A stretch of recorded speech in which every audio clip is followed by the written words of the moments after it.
Hello everyone, Omni Sensei here with What If I Was Reborn as the Shadow Monarch in the DC Universe, Part 4. If you enjoy this content, please smash the like button.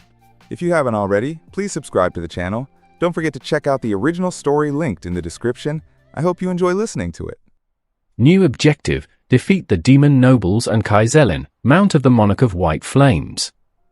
Arthur's eyes flicked to the glowing blue system notification hovering in the air, brow furrowing slightly. Kaizelin her, he muttered, scratching his head as he processed the name. If I remember correctly, this was only a mount. In terms of combat, it was rather weak. A deafening roar cut him off. Arthur barely had time to process before Kaizelin was there, a blur of white lightning, its massive jaws wide open, jagged teeth crackling with electric fury.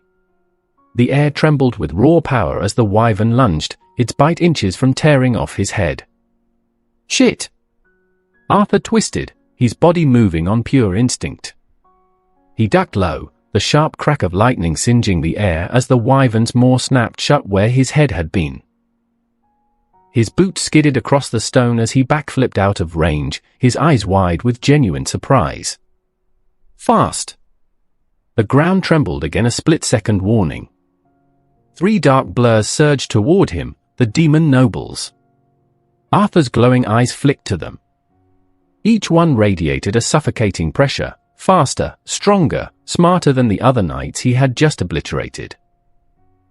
The arena trembled beneath Arthur's boots as he faced down 3 demon nobles, each radiating a malice so sharp it made the air hum. One towered over the others, a spiked flail clutched in his massive hands, the weapon dripping with crackling black energy.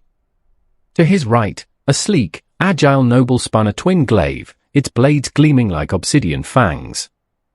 The third, cold and methodical, held a greatsword that seemed to pulse with a blood-red aura. And above them all, circling like a predator, Kaizelin, lightning flickering through its wings, watched, waiting for its moment to strike. Arthur rolled his shoulders, doomsday bone gauntlets gleaming under the violent stormlight. His lips curled into a sharp smile. "All right," he murmured, his voice low and dangerous. "Let's see if you're worth my time." The greatsword wielder moved first in a blur of speed despite his size, his weapon crashing down with enough force to shatter the stone beneath them. Arthur sidestepped the strike with fluid grace, his greatsword flashing to meet the blow. Steel screamed against steel as sparks erupted in the air. "You're quick," Arthur admitted, pushing back against the noble's weight. "But you lack strength." Without missing a beat, the glaive user lunged from the side, both blades spinning in a whirlwind of death. Arthur ducked low, the razor-sharp edge whistling just over his head as he twisted, driving an elbow into the demon's ribs. Bone crunched beneath his strike, sending the noble staggering back. A shadow loomed, the flail. Arthur's eyes glowed brighter, and as the enormous weapon crashed down, he raised his gauntleted hand and caught it mid-swing. The impact sent tremors through the ground, but Arthur stood firm, muscles tensing beneath the onslaught. "Nice try," he said, his smirk widening. "Try not to die from this." With a grunt, he yanked the chain forward, dragging the massive demon off balance and slammed a knee into its jaw, sending the brute skidding backward. The air crackled. From above, Kaizelin struck, lightning flashing from its jaws. Arthur barely had time to react, twisting out of the way as a bolt of white-hot energy obliterated the ground where he stood. He landed smoothly, eyes narrowed toward the wyvern. "I'll deal with you once I kill these guys, so just wait," he muttered under his breath. The glaive user was on him again, faster, angrier blades dancing through the air in a deadly rhythm. Arthur parried the strikes with precision, his greatsword weaving in sharp arcs, deflecting each blow. One blade nearly nicked his neck, but Arthur lunged forward, closing the distance in an instant. His hand snapped out, catching the glaive mid-spin. The demon snarled, trying to pull back, but Arthur's grip was unbreakable. "Cool weapon," he said, voice cold. "Let me borrow it." With a sickening crack, he snapped the glaive in two. Before the demon could react, Arthur rammed the jagged, broken end straight through its face, the blade piercing through its helmet with brutal efficiency. The demon twitched, then collapsed in a heap. Arthur dropped the shattered weapon without a glance, eyes already locking onto the remaining two. "Two left," he said, voice dripping with confidence. The great sword wielder charged, fury burning in his crimson eyes. Arthur met him head-on, their blades clashing in a blinding storm of sparks. Every swing the noble made was precise, calculated, but Arthur was faster. Sharper. He stepped inside the demon's guard, slammed a punch into his ribs with a gauntleted fist, and sent him hurtling into the wall with a thunderous crash. Arthur barely had time to catch his breath before the flail came roaring back, whipping through the air with terrifying power. Arthur dodged left, right, and then surged forward, closing the distance in a heartbeat. He caught the chain mid-swing again, but this time, he yanked it hard, pulling the demon straight toward him. Arthur's knee struck the demon's chest, cracking armor before he pivoted and slammed the noble's head into the ground with bone-crushing force. As the demon groaned, trying to rise, Arthur raised his greatsword high. "Stay down!" The blade fell, cleaving through armor and flesh in a single devastating stroke. Lightning flashed overhead as the final noble fell. Only the greatsword wielder and FrenzyAren remained. Arthur exhaled slowly, rolling his neck as he turned toward the last demon standing. "You're all that's left," he said softly, a dangerous gleam in his eyes. The final demon noble roared in rage, his heavy boots thundering across the cracked stone. His greatsword, nearly as tall as himself, gleamed with dark fire as he raised it high, rushing Arthur like an unstoppable juggernaut. Arthur didn't move. Didn't even bother opening his eyes. The air around him shifted, heavy as if the arena itself held its breath. The demon noble charged faster, closing the gap, his killing blow just heartbeats away. Then, Arthur's eyes snapped open. A cold, eerie blue light blazed from his gaze, and in that instant everything changed. Bloodlust. The demon froze mid-step, his entire body locking up. His once fluid movements became sluggish, the titanic weight of Arthur's sheer presence crushing the fight out of him. His hands trembled uncontrollably, fingers twitching against the hilt of his sword until it simply slipped from his grasp, the massive blade clanging to the ground. Even behind the helmet, the look of pure, paralyzing terror was undeniable. Arthur still hadn't spoken. Still hadn't rushed forward. He just walked slow, deliberate. Each step echoed through the arena. And as he passed the trembling demon, his sword moved. A single, elegant arc, fluid and merciless. The demon noble's head slid from his shoulders in perfect silence, spinning through the air before thudding to the ground. His body stood there for a breathless moment before collapsing in a heap. Arthur never glanced back. But no time to breathe. FrenzyAren struck again. Electricity crackled as the wyvern's massive tail swung toward him like a thunderous whip. Arthur thrust his gauntlet-clad fist forward and caught the tail mid-swing. The impact sent a shockwave rippling through the arena, shattering nearby debris. "You are clearly stronger than you should be," Arthur admitted, his grin turning sharp. "Good. I guess this is what the system meant by at the peak of their ability it was about you. The boss of this level." With a grunt, Arthur twisted his grip and hurled FrenzyAren across the arena. The massive wyvern smashed into the far wall, stone and debris exploding outward as arcs of wild lightning crackled along its serpentine body. The beast shrieked a sound like thunder splitting the heavens, its wings snapping open as it shot into the sky. Arthur didn't waste time. He launched himself after it, grabbing his tail, the air booming in his wake as FrenzyAren flew straight into the heart of the storm above. Wind tore at him, lightning streaked across the sky, but his glowing blue eyes never left the wyvern. "Not getting away from me," Arthur growled. The wyvern's wings flared wide, twisting mid-air as its mouth opened, crackling with raw electricity, and it blasted a torrent of lightning breath toward him. Arthur's hand flicked up. Ruler's authority. The lightning bent, warping as his invisible force pushed through it, the searing bolts grazing his skin but failing to stop his charge. In a blur of motion, he landed on Kaizelin's back, his Promethean sword in his grip. The wyvern thrashed wildly, trying to shake him off, but Arthur planted his boots down hard, unmoving. "Come on," he muttered, lips curling into a fierce grin. "Be obedient." Kaizelin spiraled upward, wings cutting through the storm as it rolled, dove, and twisted desperately, trying to throw him off. Arthur rode the chaos with perfect balance, one hand gripping the wyvern's spikes while his sword shimmered with deadly intent. With a roar, Kaizelin's head snapped backward, jaws wide, trying to chomp him in half. Arthur shifted, barely dodging the gnashing fangs by inches. He flipped over the beast's neck, dragging his sword across its scales, leaving a blazing wound that crackled as the wyvern howled in pain. Raising his sword, Arthur activated Sword Rush, his body vanishing into a blur of lethal slashes. In the blink of an eye, 7 glowing arcs cut across Kaizelin's wings and neck, blood spraying through the air as the wyvern shrieked in agony. The beast spun again, diving back toward the arena, but Arthur didn't let up. He raised his sword once more, Sword Rush, igniting again as he became a storm of silver and death, carving through Kaizelin's defenses as they plummeted.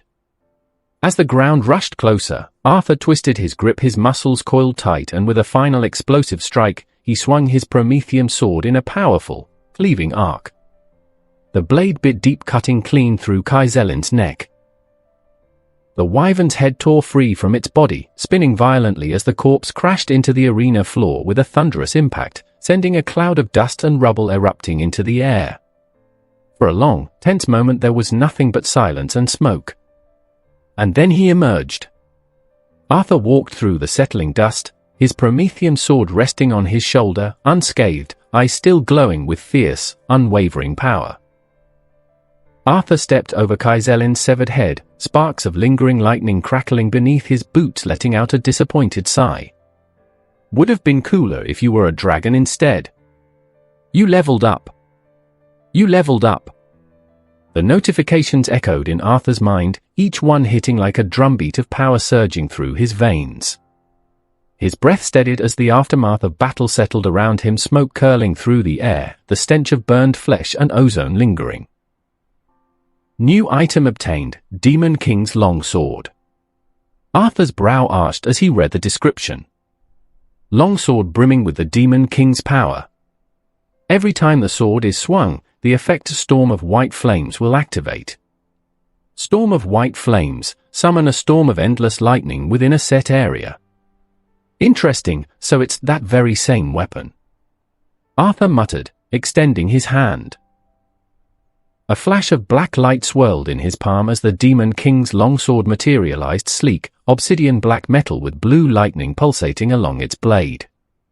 Power throbbed through it, fierce, unyielding. He swung the sword once. Crack! Lightning erupted from it, splitting through the air and slamming into the ground, leaving blackened scorch marks. Another swing, another flash of electric death arced wildly, splitting the ruined arena. Arthur chuckled softly, the sound low and full of satisfaction. Beautiful. He turned toward Kaizelin's severed head, the white wyvern's corpse still crackling with residual lightning. His steps were slow, deliberate, the weight of his new blade heavy in his grip. Crouching down, he pressed a hand against the wyvern's massive head. Arise. The shadows stretched eagerly from beneath wyvern's corpse, swallowing it whole. For a heartbeat, nothing happened. Then A-R. A thunderous screech pierced the air as the newly risen shadow wyvern unfurled its wings. Its scales had darkened to an obsidian sheen, faint purple-blue crackling along the edges of its wings. The magic rolling off of it was dense, oppressive to anyone else, but Arthur only sighed. Elite Knight. His glowing eyes narrowed slightly. TCH. I was expecting more. Still, the wyvern stood tall and fierce, its wings stretching wide as it bowed its head in silent submission. Arthur brushed a hand against its snout, murmuring, "At least now I can fly." his lips curled into a faint smirk. "Your name shall stay the same, Kai-Sail. The wyvern's eyes flared with shadowy light at the name, and with a flap of its mighty wings, it soared into the air before settling behind Arthur, his mount, his weapon. But he wasn't done yet. Turning his attention to the scattered remains of the demon nobles and knights, his gaze sharpened. The once mighty warriors lay broken and lifeless. Arthur extended his hand again, the shadows at his feet rippling hungrily. Now, for these demons. A pulse of black energy exploded outward, shadows engulfing every corpse on the battlefield. The entire arena trembled as the magic deepened, an icy chill filling the air. His eyes gleamed an eerie, electric blue, the power radiating from him undeniable. Arise! The ground shuddered violently.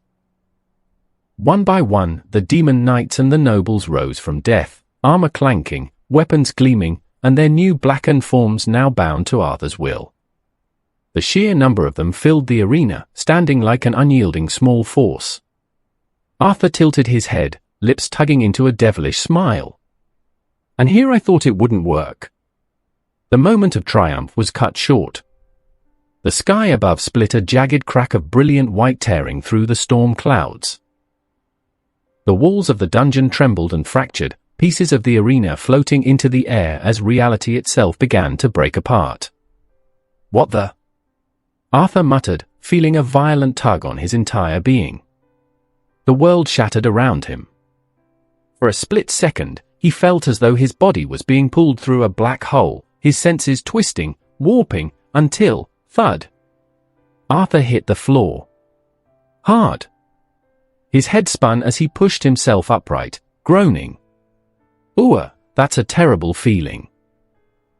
He pinched the bridge of his nose, eyes squeezed shut.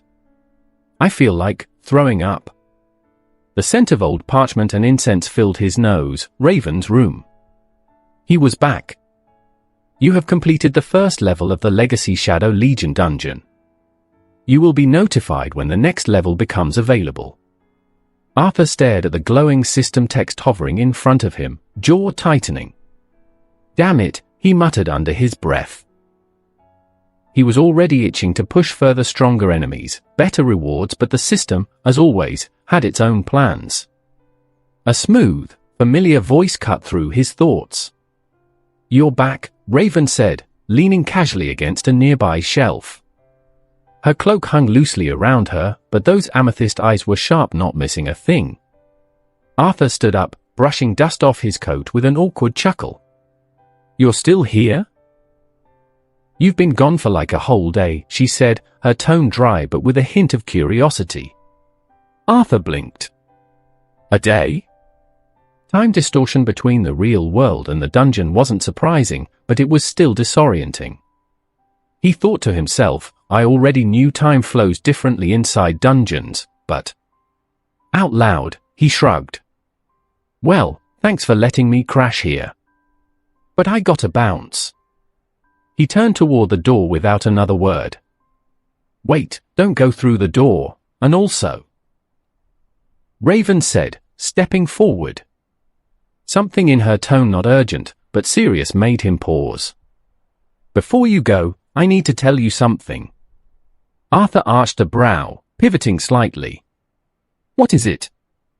Raven hesitated for the briefest moment before continuing, her voice quieter but heavy with meaning. Something's happening. Metahumans, and anyone with powers are being targeted. All over the world. Arthur's eyes narrowed. Yeah. I caught something about that on the news, he said, recalling a vague headline. He hadn't paid much attention, he had other things to focus on.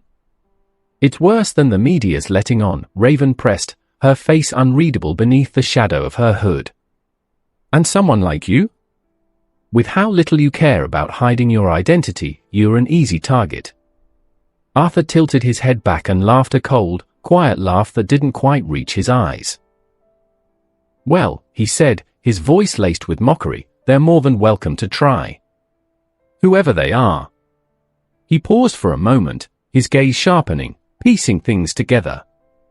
His mind flicked through the possible players, secret organizations, rogue meters, and one particular group with a penchant for targeting people like him. "I have an idea who might be behind this," he said finally. His tone dropped to something colder, more thoughtful. "But as long as it doesn't concern me, I won't interfere." Raven folded her arms across her chest, studying him. "The Justice League is already looking into it," she added. Arthur smirked. "Of course they are." His tone was both amused and dismissive. If that's all, then a sudden, sharp tug on his mana made him freeze mid-sentence. His eyes narrowed, scanning inward. His mana reserves, vast and nearly bottomless, were being drained. This isn't normal. His heart thumped harder as he followed the source. Gotham. And then it clicked. Someone strong enough was defeating his shadow Joker. Batman? No. Is that? Arthur's entire body stiffened, his usual cool demeanor fracturing for a split second. Raven noticed instantly. "Arthur, what is it?" Her voice was steady, but there was a flicker of concern in her expression. He raised a hand to cut her off, a wicked smile curving his lips. "I really gotta go now." His voice shifted, smoother again, unreadable. "Till we meet again, my dear." Raven's lips parted slightly, her face coloring just faintly beneath her hood. What? Her voice betrayed a rare crack in her usual composure. Arthur smiled as the shadow beneath his feet swirled. "Exchange," he said softly, and in an instant, he was gone. In his place stood one of his shadow demons, a hunched creature trembling slightly under Raven's intense gaze. Its black, jagged form shuddered, barely daring to meet her eyes. Raven stepped closer, a faint smirk curling her lips. "So?" Her voice dropped into something dangerously sweet. "What am I supposed to do with you?" The shadow demon, terrified beyond reason, let out a nervous, pitiful squeak. Arthur materialized back in his estate, the faint chill of Gotham's night air brushing against his skin. The scent of rain lingered, storm clouds hung low over the city, casting jagged flashes of lightning across the skyline. His boots barely touched the floor of his home before George was already there, standing by the entrance with his usual calm precision. "Welcome back, Master Arthur," George said, his voice smooth and unshaken. "Do you require—" "No time," Arthur cut in sharply, already moving toward the door. "I've got to get to the city." George, ever composed, simply inclined his head. "Very well, sir. But don't." Arthur paused mid-step, turning back for a brief second. His glowing blue eyes softened just a little. "Sorry for interrupting you like that, George, but I really gotta go," he said quietly, before disappearing through the massive front doors. George stood still for a beat, watching the distant figure of his young master fade into the storm. With a faint sigh, he muttered, "Always in a rush ever since you were a child." Outside, the wind howled against his face as Arthur sprinted across the driveway. Couldn't swap with Joker because of Raven, he thought, narrowing his eyes toward the city skyline. At least maybe this way. His lips curved into a cold smile. I'll have the element of surprise. Plus, he thought grimly, even as a shadow, I really didn't want Raven to see that lunatic anyway. Without missing a beat, Arthur stopped. Shadows coiled beneath his feet, a chill racing up his spine as he called forth one of his newest in his ranks, one that could match the fury in his veins. "Kai Sale," he commanded, voice low. The ground trembled. Darkness surged, splitting through the pavement as Kai Sale emerged in his new shadow wyvern. The beast unfurled its massive wings, crackling with arcs of white lightning, and lowered its head in absolute obedience. Arthur didn't waste another second. With a powerful leap, he vaulted onto Kaisel's back. "Let's go," he ordered, his voice sharp. Kaisel launched into the sky, wings tearing through the wind as they shot toward Gotham like a black bolt of lightning. The city stretched out below, blazing with lights, chaos stirring beneath the surface. I see you there, and I know you are not that stupid not to figure out that my shadows are immortal as long as I'm alive. You clearly want me to show up since you are constantly defeating my shadow. His eyes gleamed like twin stars beneath the storm. I'll fulfill your wish. High above Gotham City, Arthur soared through the night on Kaisel's back, the shadow wyvern cutting through the storm-choked sky like a phantom. Lightning flashed behind them, illuminating the creature's massive, jagged wings as they unfurled with a thunderous clap. Every wing beat sent ripples of shadow across the skyline, a haunting silhouette that swept over the city below. On the streets, chaos paused. A pair of thugs huddled in an alley, exchanging stolen cash. One of them froze mid-laugh, his cigarette slipping from his lips as he caught the giant shadow sweeping across the cracked pavement. What the hell was that? He hissed, craning his neck toward the sky. His partner squinted upward, confusion twisting his face. Is that the bat wing? The first thug shook his head, wide-eyed. No way.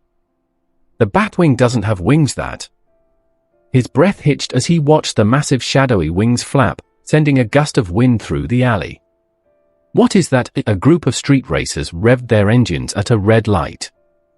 One driver leaned out his window, chatting up a girl until the streetlights flickered, and a dark silhouette slid across the neon-lit buildings. His jaw dropped. Yo! What is that? A dragon. The girl leaned forward, squinting as the shape banked against the clouds, white lightning flickering over its form. No way, she breathed. Gotham doesn't have dragons, right? The racer swallowed hard, suddenly less concerned about showing off. Well, it might be time to leave this city for good now. A trio of lowlifes was halfway through breaking into a jewelry store when the shadow passed overhead. One of them, nervous and twitchy, glanced up, his blood running cold as the massive figure blotted out the moon. Did you see that? He stammered, voice cracking. Relax, his buddy scoffed, shoving diamonds into a bag. No one is watching us. The third thug, though, kept staring, his face pale. You sure? 'Cause whatever that is, it's coming this way. A low, distant roar echoed through the night, vibrating through the ground beneath their feet. Screw this, I'm out. The twitchy one yelped, dropping his crowbar as he bolted. Even on the GCPD rooftop, where hardened officers gathered under the red glare of the bat signal, heads turned skyward. Detective Bullock, mid-coffee sip, spat out his drink in disbelief.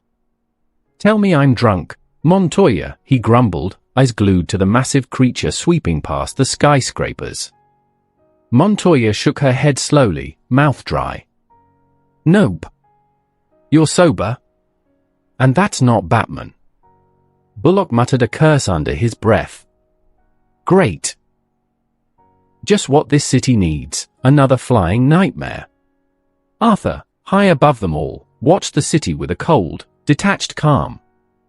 The winds howled against his face as Kaisel glided with eerie grace. He could feel their fear below, a ripple in the air, the panicked heartbeats of Gotham's criminals who thought the dark belonged to them. Arthur signaled to Kaisel with a slight tilt of his fingers.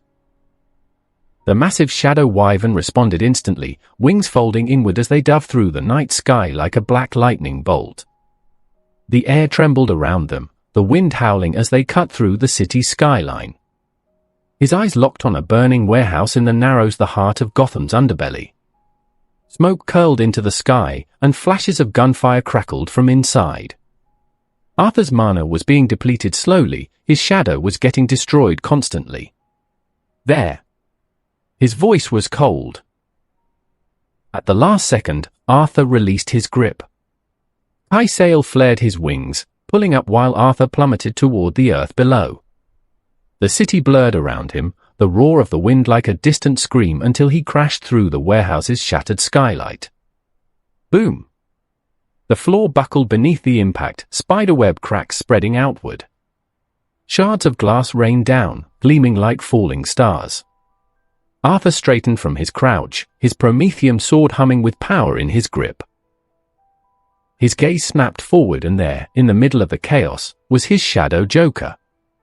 The shadow was on one knee, his face, usually still in a twisted manic grin. And standing over him was Red Hood. Jason Todd. His iconic crimson helmet gleamed under the flickering warehouse lights, smoke curling from the barrel of his pistol as he tilted his head toward Arthur. The air between them was heavy and electric, a collision waiting to happen. Arthur's eyes blazed blue cold, merciless. Jason shifted, casually holstering one gun while twirling the other. "I was wondering when you'd show up," he said, voice muffled but edged with sharp confidence. "You're put up a decent fight." "Not what I expected, but hey, better than the usual trash." Arthur didn't respond. His focus sharpened, every muscle coiled with lethal intent. Red Hood, the man who didn't play by Batman's rules. A dangerous smile tugged at Arthur's lips. TCH. He took a slow step forward, his boots echoing through the ruined warehouse. "Of course, it had to be someone like you, Jason Todd." Smoke curled around Jason's crimson helmet as he raised both pistols in a smooth, practice motion, aiming them squarely at Arthur's chest. "I guess masks don't mean a thing to you, huh?" Jason's voice was too calm. That signature mix of sarcasm and lethal intent dripped from every word. His trigger fingers hovered, just a twitch away from sending lead flying. Arthur didn't flinch. Instead, his grip on the Prometheum sword loosened, he was calculating. But there was a predator's edge to the way he held himself. One wrong move and he'd strike him down. You could say that. His voice was smooth. For a moment, the only sound was the distant crackle of flames and the low hum of Arthur's shadow seething beneath the surface. Jason tilted his head slightly, like he was sizing him up, measuring whether the stories matched the reality. And then he lowered his guns. Arthur's brow twitched in surprise. For all his arrogance, he hadn't expected that. Jason chuckled under his breath. "Relax, tough guy. I don't seek your death, I wouldn't be wasting time talking if I wanted to." His voice softened, still sharp, but curious. "I wanted to meet you. Ever since you took out the Joker." Arthur's smile faded. A flicker of something darker flashed in his eyes. Jason took a step closer, boots crunching over broken glass. His tone turned dry, almost playful. "Let's just say, Arthur Blackwind, I'm one of your biggest fans."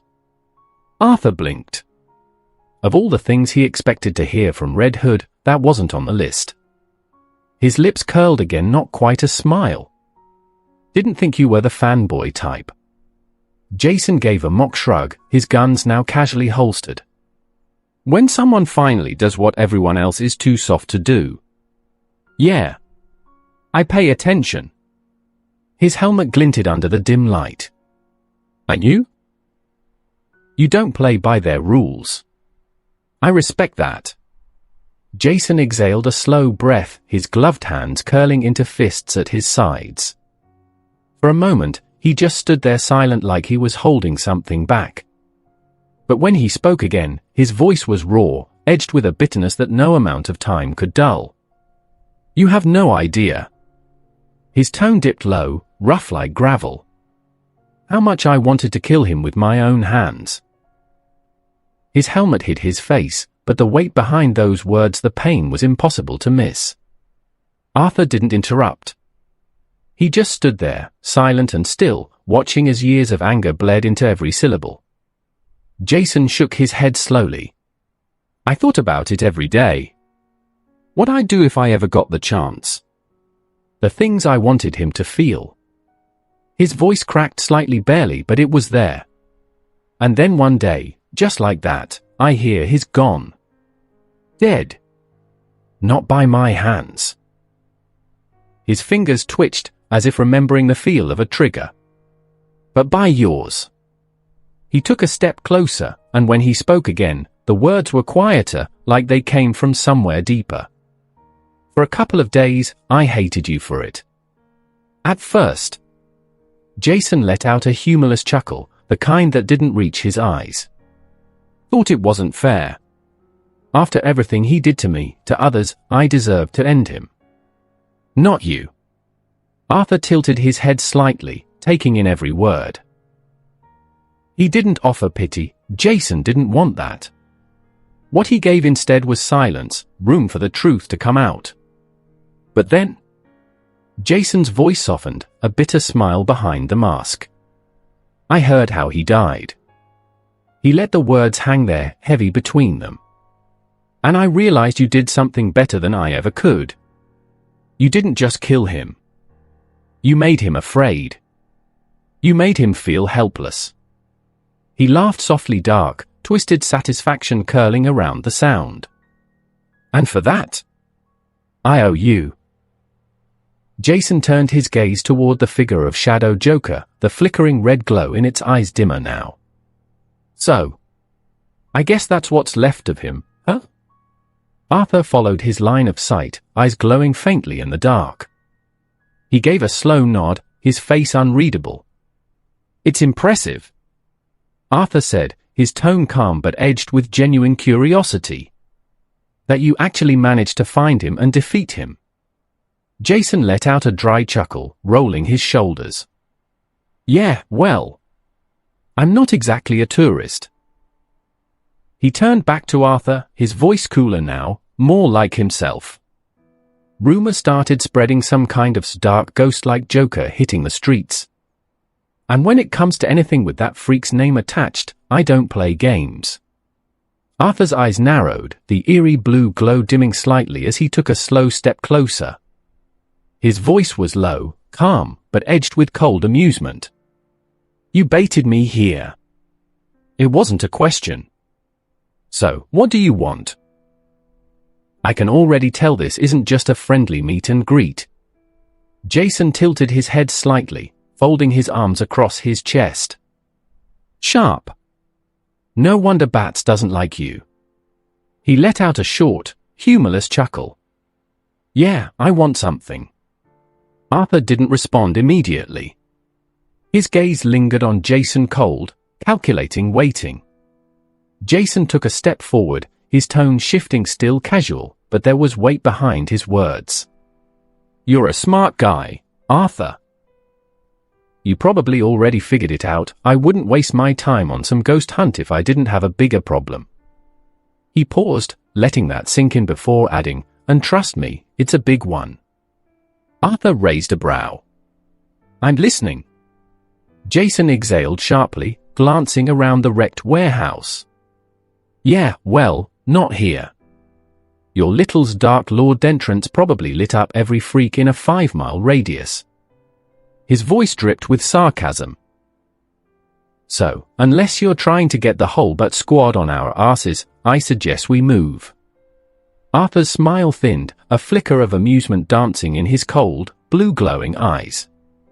HMPH, all right then.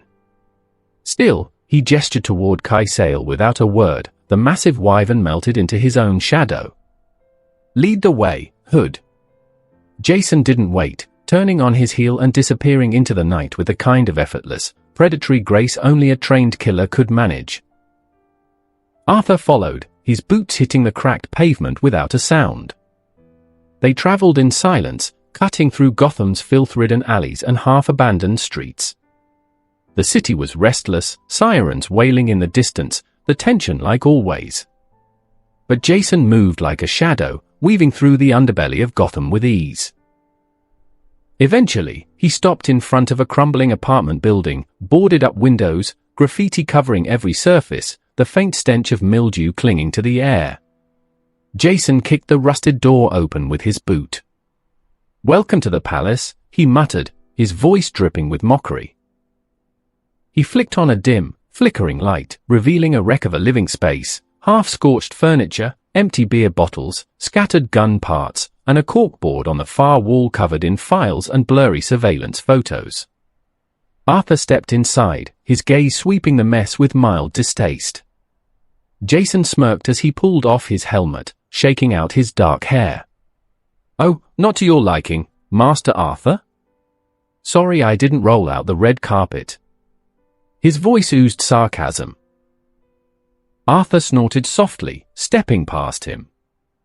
He sank onto a half-broken couch, resting his elbow on his knee while his Prometheum sword leaned against his shoulder. "Let's skip the jokes and get to the point."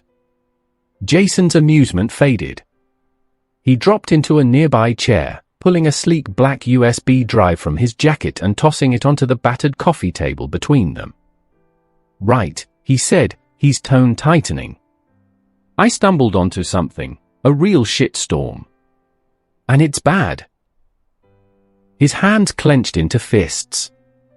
Metahumans, a lot of them, are being abducted and forced to fight in underground arenas. Arthur tilted his head slightly, his expression unreadable. Gotham's always had its share of blood sports. "Why should I care?" Jason's jaw flexed. "These aren't just criminals or rogues, Blackwind. Some of them are kids. Runaways. Failed experiments, they're using anyone they can get their hands on." Arthur's cold expression didn't waver, but Jason wasn't done. "I thought it was just another scumbag operation.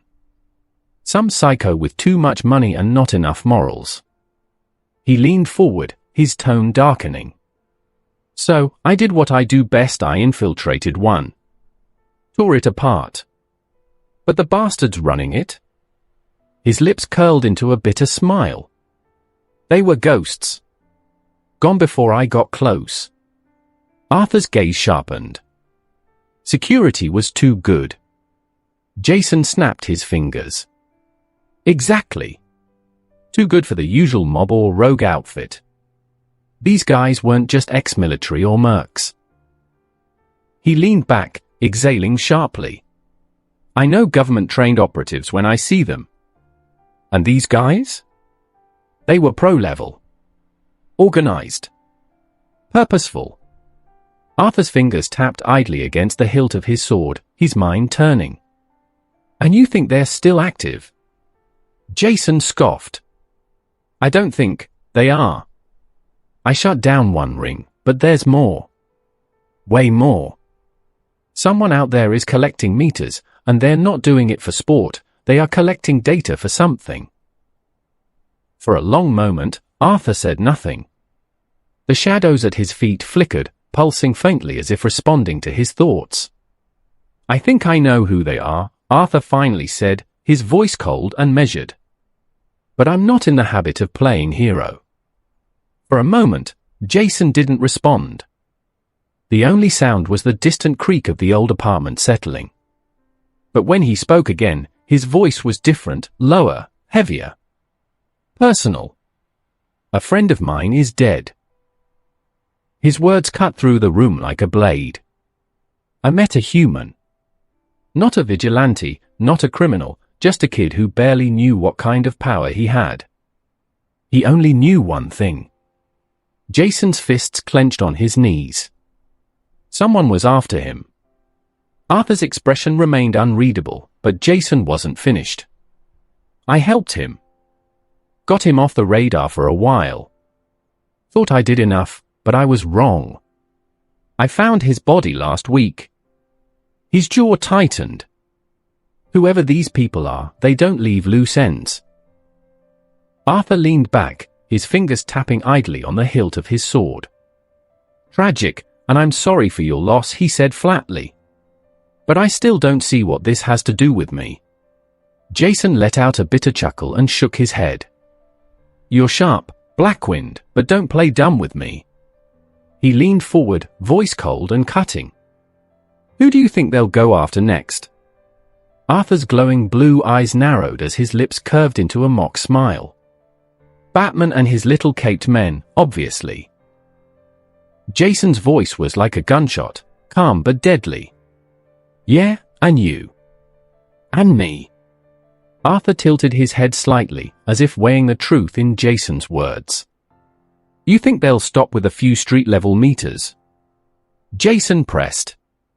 "They're not after small-timers. They're moving up the chain, and like it or not, we're at the top of the damn food chain. His gloved hands curled into fists. Batman and his crew? Sure, they'll track these guys down. Maybe even stop the operation, but that's where they'll leave it. His voice grew sharper, colder. I'm not interested in stopping them. I want them gone. Permanently. And that's where you and I come in. Arthur exhaled through his nose, dragging a hand through his ashen-white hair as he stood up. You're really that determined, ho, he muttered, though his tone lacked the usual mockery. His glowing eye shifted to the corkboard on the wall, photos of burned-out fight pits, blooded arenas, and faces he didn't recognize. Jason stayed silent, letting his words hang in the air. Arthur rolled his shoulders, the weight of his sword humming faintly at his back. If my intuition is right, he said slowly, his mind working through the pieces, considering everything I know, everything you've just told me. His voice grew colder, sharper. The people behind this are Justice League Watchtower. The hum of advanced technology filled the air, a constant, low vibration only those with enhanced senses could pick up. In the heart of the Watchtower, the containment sector isolated. Reinforced with alien alloys and powered by tech designed by both Batman and Martian Manhunter, it wasn't a prison, but it wasn't exactly welcoming either. Behind the shimmering energy field, Supergirl stood with her arms crossed, golden hair cascading down her shoulders. Despite her confinement, there was no fear or resentment in her eyes, only resolve. Outside the containment chamber, Batman tapped rapidly on a holographic interface, his cape draped behind him like a shadow. Every keystroke tightened the security, layer upon layer of encrypted locks, ensuring Kara stayed put for now. Behind him stood Superman, arms folded, watching with a mixture of concern and disbelief. Wonder Woman, Martian Manhunter, stood nearby, their faces a bit grim. Finally, Superman broke the silence. Is this really necessary, Bruce? His voice was steady, but the tension underneath was impossible to miss. Before Batman could answer, Kara cut in sharply. I agreed to this, Cal. Don't interfere. Superman's jaw tightened, but her firm tone made it clear this wasn't Batman's choice alone, it was her choice as well. Batman didn't stop working. His voice was calm, calculating. She was Luthor's captive, Clark. We both know what that means. He turned slightly, the glow of the hologram reflecting off the sharp edges of his cowl. And now, Cadmus, a government-backed project, has a spitting image of her attacking critical targets.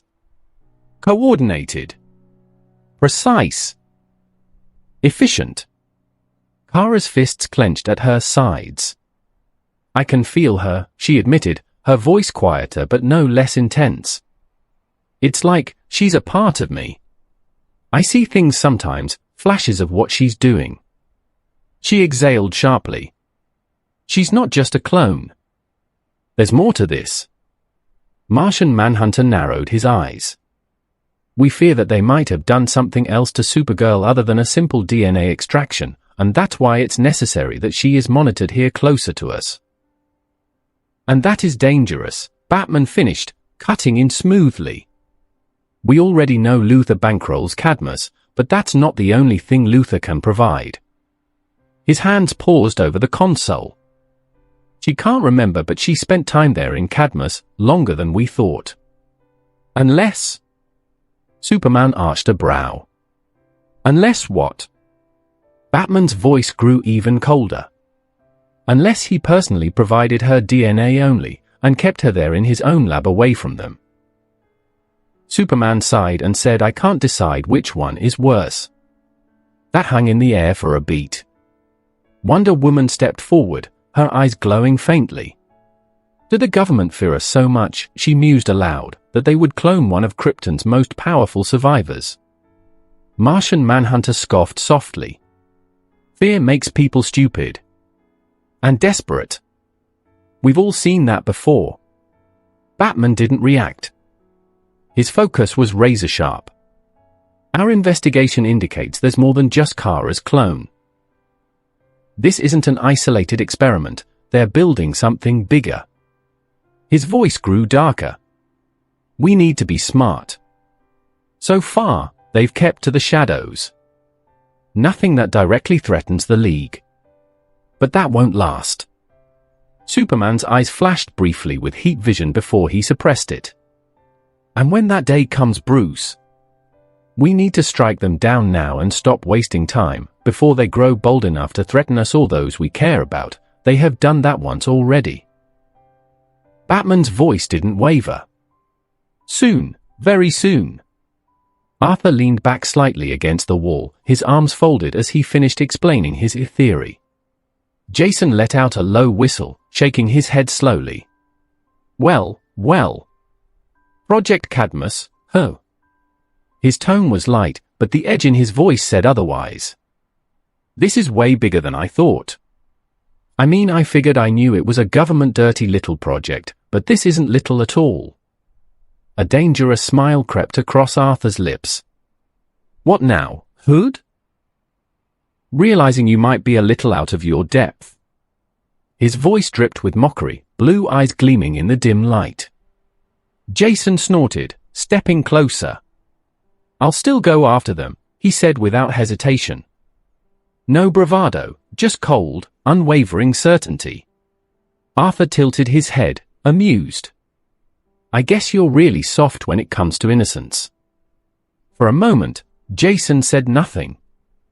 His gloved fingers curled into fists at his sides.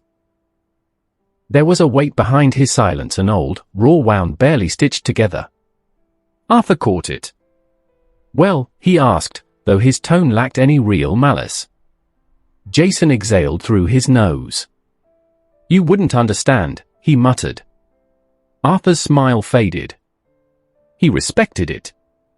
But Arthur already knew everything there is to know about him. His mind shifted to something else, a meeting request from Lex Luthor himself. Of course, that bald bastard is involved. Is this why he wanted to see me? I mean, it could be possible that he is attempting to capture me like Kara. If Cadmus was pulling strings, there was a good chance Luthor had a front row seat or worse, a hand on the controls. Maybe you're right, Hood, Arthur admitted, his voice turning thoughtful. I might get myself involved this time. But? His fingers drummed lightly against his sword hilt. There are a few things I need to handle first. I can't move blind, not when I have no clue where they're hiding and operating. Jason adjusted his helmet slightly, his red but symbol gleaming under the flickering light. Leave that part to me, he said. You do whatever you need to first. I'll find them. Arthur raised a brow. And when I'm ready. Jason smirked beneath his helmet. I'll find you. Arthur chuckled softly, low and cold. I'll find you, huh? Without a word, he gestured with his hand subtly, and in an instant, a shadow demon slithered silently toward Jason, attaching itself to him, invisible to everyone but Arthur. Insurance. Jason didn't notice. His attention drifted to a metal box sitting against the wall, an oversized containment crate with reinforced locks. Arthur followed his gaze and smirked. How long do you plan on keeping that poor soul in there? Jason chuckled a dry, almost dangerous sound. Oh, that? He strolled over and yanked the box open with a flourish. Figured you'd get a kick out of this. A muffled voice erupted from inside. Harley Quinn, bound and gagged, squirming furiously. Her pale skin and platinum blonde hair contrasted sharply with the grime of the box. She glared daggers at Jason, blue eyes blazing with outrage. MMMPH. MMMH. MMPH. Arthur blinked, unimpressed. She listened to everything. Jason shrugged. Doesn't matter. Found her trailing your Joker wraith. He tilted his head toward the still squirming Harley. And get this, he didn't try to harm her. Which is weird, considering he shreds through everyone else, I did observe him for a while. Arthur's brows lifted slightly in surprise. Interesting. Yeah, I thought so too, Jason continued. I was gonna hand her over, but... He knelt down, eyeing Harley with a mock-friendly tone. I've got other plans for her now. Arthur chuckled. Jason grinned behind his helmet. Harley, you'll be joining us too. Harley, still gagged, flailed harder. Her muffled voice grew louder, angrier. Arthur tilted his head. She's trying to say something.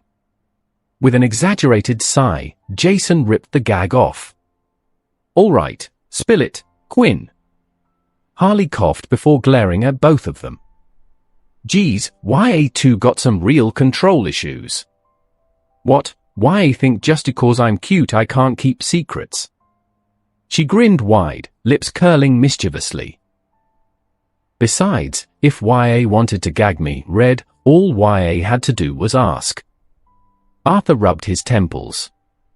Just gag her again. With pleasure. Jason stuffed the gag back into her mouth, muffling her protests once again. Arthur stood up, adjusting his coat. Be seeing you, Hood. Without waiting for a reply, he turned on his heel and strode toward the exit. Jason leaned against the crate, watching him leave with a thoughtful expression. Yeah, you will. The rain poured down in heavy sheets, drumming against the cracked asphalt. Arthur walked through it all like a shadow come to life. His boots splashed through shallow puddles, but he moved with calm purpose, unbothered by the cold rain sliding down his face. The dim glow of street lamps flickered as he passed beneath them, his presence casting a long, dark silhouette across the wet ground. His blue eyes burned faintly in the night as he mulled over his conversation with Jason. He's hiding something from me, Arthur murmured, his voice low and thoughtful. His breath curled in the chill air. I believe he's honest about what he said, but there's another reason he's still willing to go after Cadmus, even after what he heard from me. A distant car engine roared past, its red taillight smearing through the rain. Arthur barely paid it any attention. His mind was elsewhere. He exhaled sharply. We should expect clones. There is potential for me to get strong soldiers. His voice was cold, edged with certainty. Superman clones, maybe hers as well. Arthur's mind trailed to someone else. Arthur pulled his phone from his coat pocket, the screen lighting up against the rainy darkness. Droplets slid down the glass as his thumb swiped over an old notification, a message from Kara. Hey, Arthur. I really enjoyed our date. You're different. In a good way. There was a pause before the next line, like she had hesitated. I'd love to do it again sometime, but I've got things to handle first. Don't think I'm running away, I will be back. Promise. A small, almost playful touch at the end. So very her. Confident, but there was something else beneath it, a weight he hadn't caught before. Arthur raised an eyebrow. That's an old message. His voice was low, unreadable, but his mind spun faster. Kara always came off as carefree, bold even, but this was different. Whatever she was dealing with, it wasn't simple. And now, with Cadmus and their clone operations on his radar. Let's see where you are now. He slid the phone back into his coat with a flick of his wrist and closed his eyes. The world around him faded, rainfall, distant sirens, the restless pulse of Gotham all dulled as he reached out with the power thrumming beneath his skin. Like a ripple through darkness, his consciousness surged, following the unseen thread that connected him to the shadow soldier he had quietly attached to Kara days ago. His mind latched onto his hidden sentinel. And then he saw. Through the shadow's eyes, the world sharpened into harsh, sterile clarity. Dim lights buzzed overhead, flickering in a cold, industrial room. Metal walls. Reinforced. A place designed to hold powerful things. Kara stood in the center, bound by energy restraints that crackled faintly around her wrists. her blonde hair falling over her face. But even like this she was rather calm looking. Arthur's jaw tightened. "Found you." His voice was low, edged with frost. But something was wrong. The shadow moved, revealing more of the room. He scanned every inch. No guards, no windows, just heavy containment tech humming in the background. This wasn't some ordinary cell. Arthur's glowing eyes narrowed. "Where are you really?" He focused harder, pushing the shadow deeper, mapping the area. Layers of reinforced steel. High-tech surveillance. "Don't tell me you got yourself captured again." And then it clicked. Luther again, or Cadmus, maybe both. His eyes snapped open, twin orbs of electric blue blazing in the rain-soaked darkness. The cold air around him seemed to shiver with raw power as the shadows at his feet writhed like living things. His lips curled into a sharp, dangerous frown.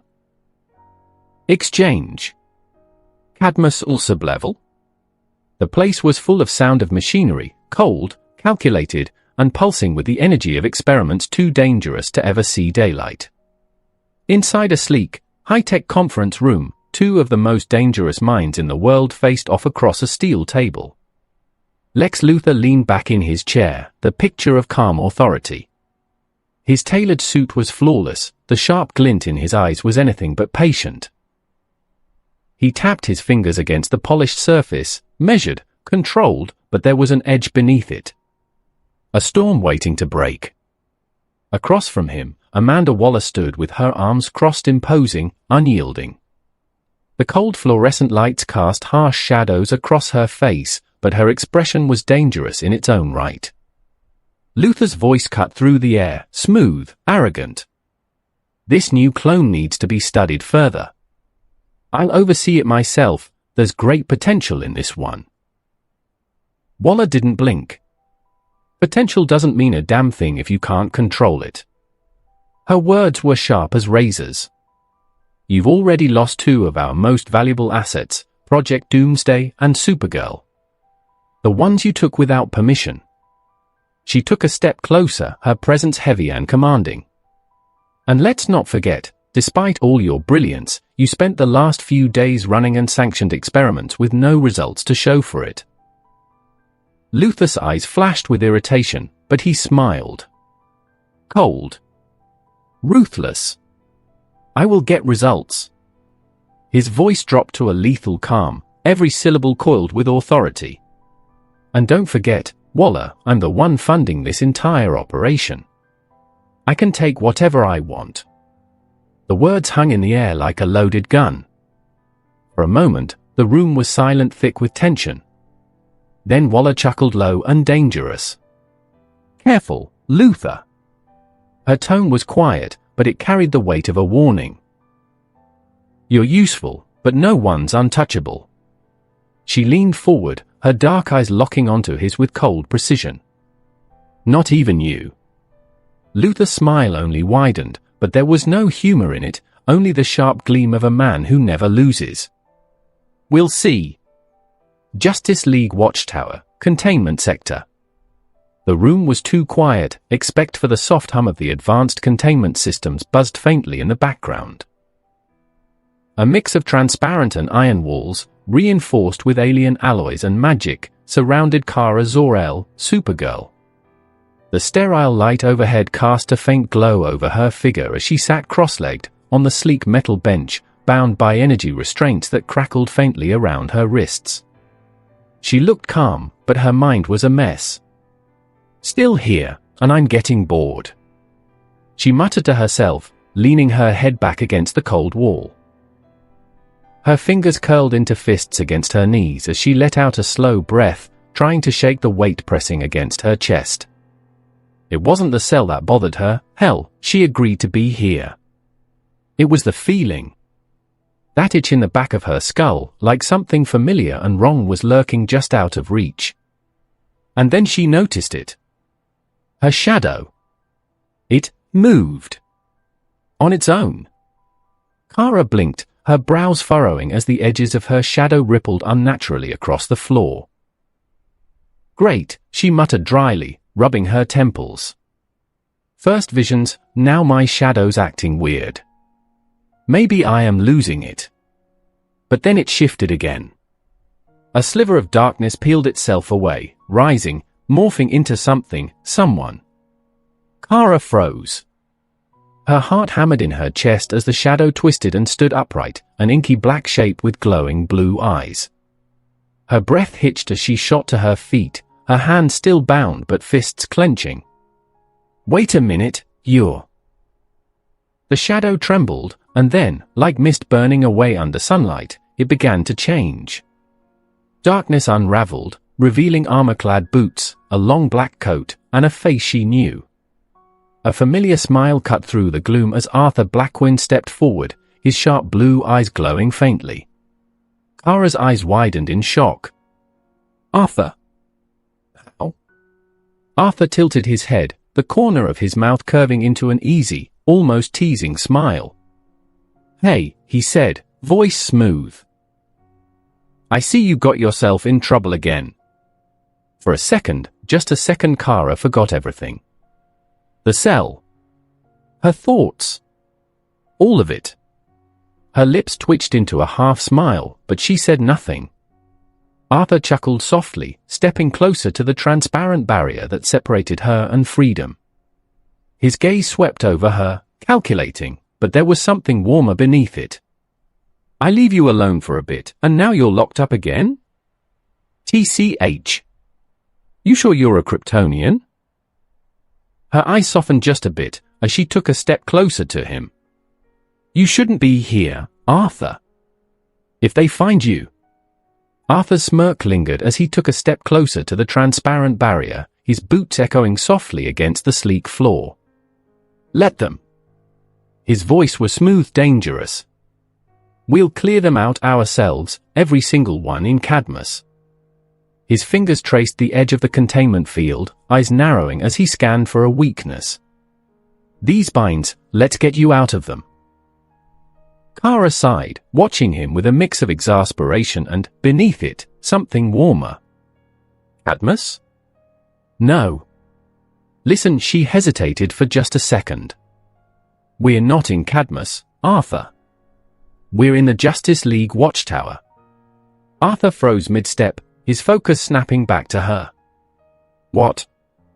His voice sharpened, because that didn't make sense.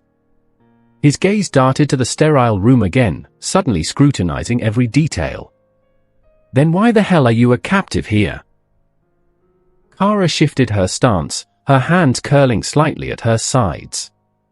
I agreed to this, she said, trying to sound casual, but her tone carried the weight of her decision. Batman and the others, they're trying to help. Arthur scoffed, crossing his arms over his chest as a cold chuckle escaped him. Let me get this straight, you're locked up because you've agreed to it. His glowing blue eyes pinned her down. Did they mistake you for your clone or something? She shook her head. No. This is just precaution. Precaution. The word hung heavy in the air, like a leash. Arthur let out a slow breath through his nose, his jaw ticking as his fingers curled into fists. So you basically agreed to be a lab rat again. His voice dropped lower, every word edged with sharp disdain. Except it's for the good guys now. He took a step back, tilting his head slightly. Tell me, did Clark agree to this as well?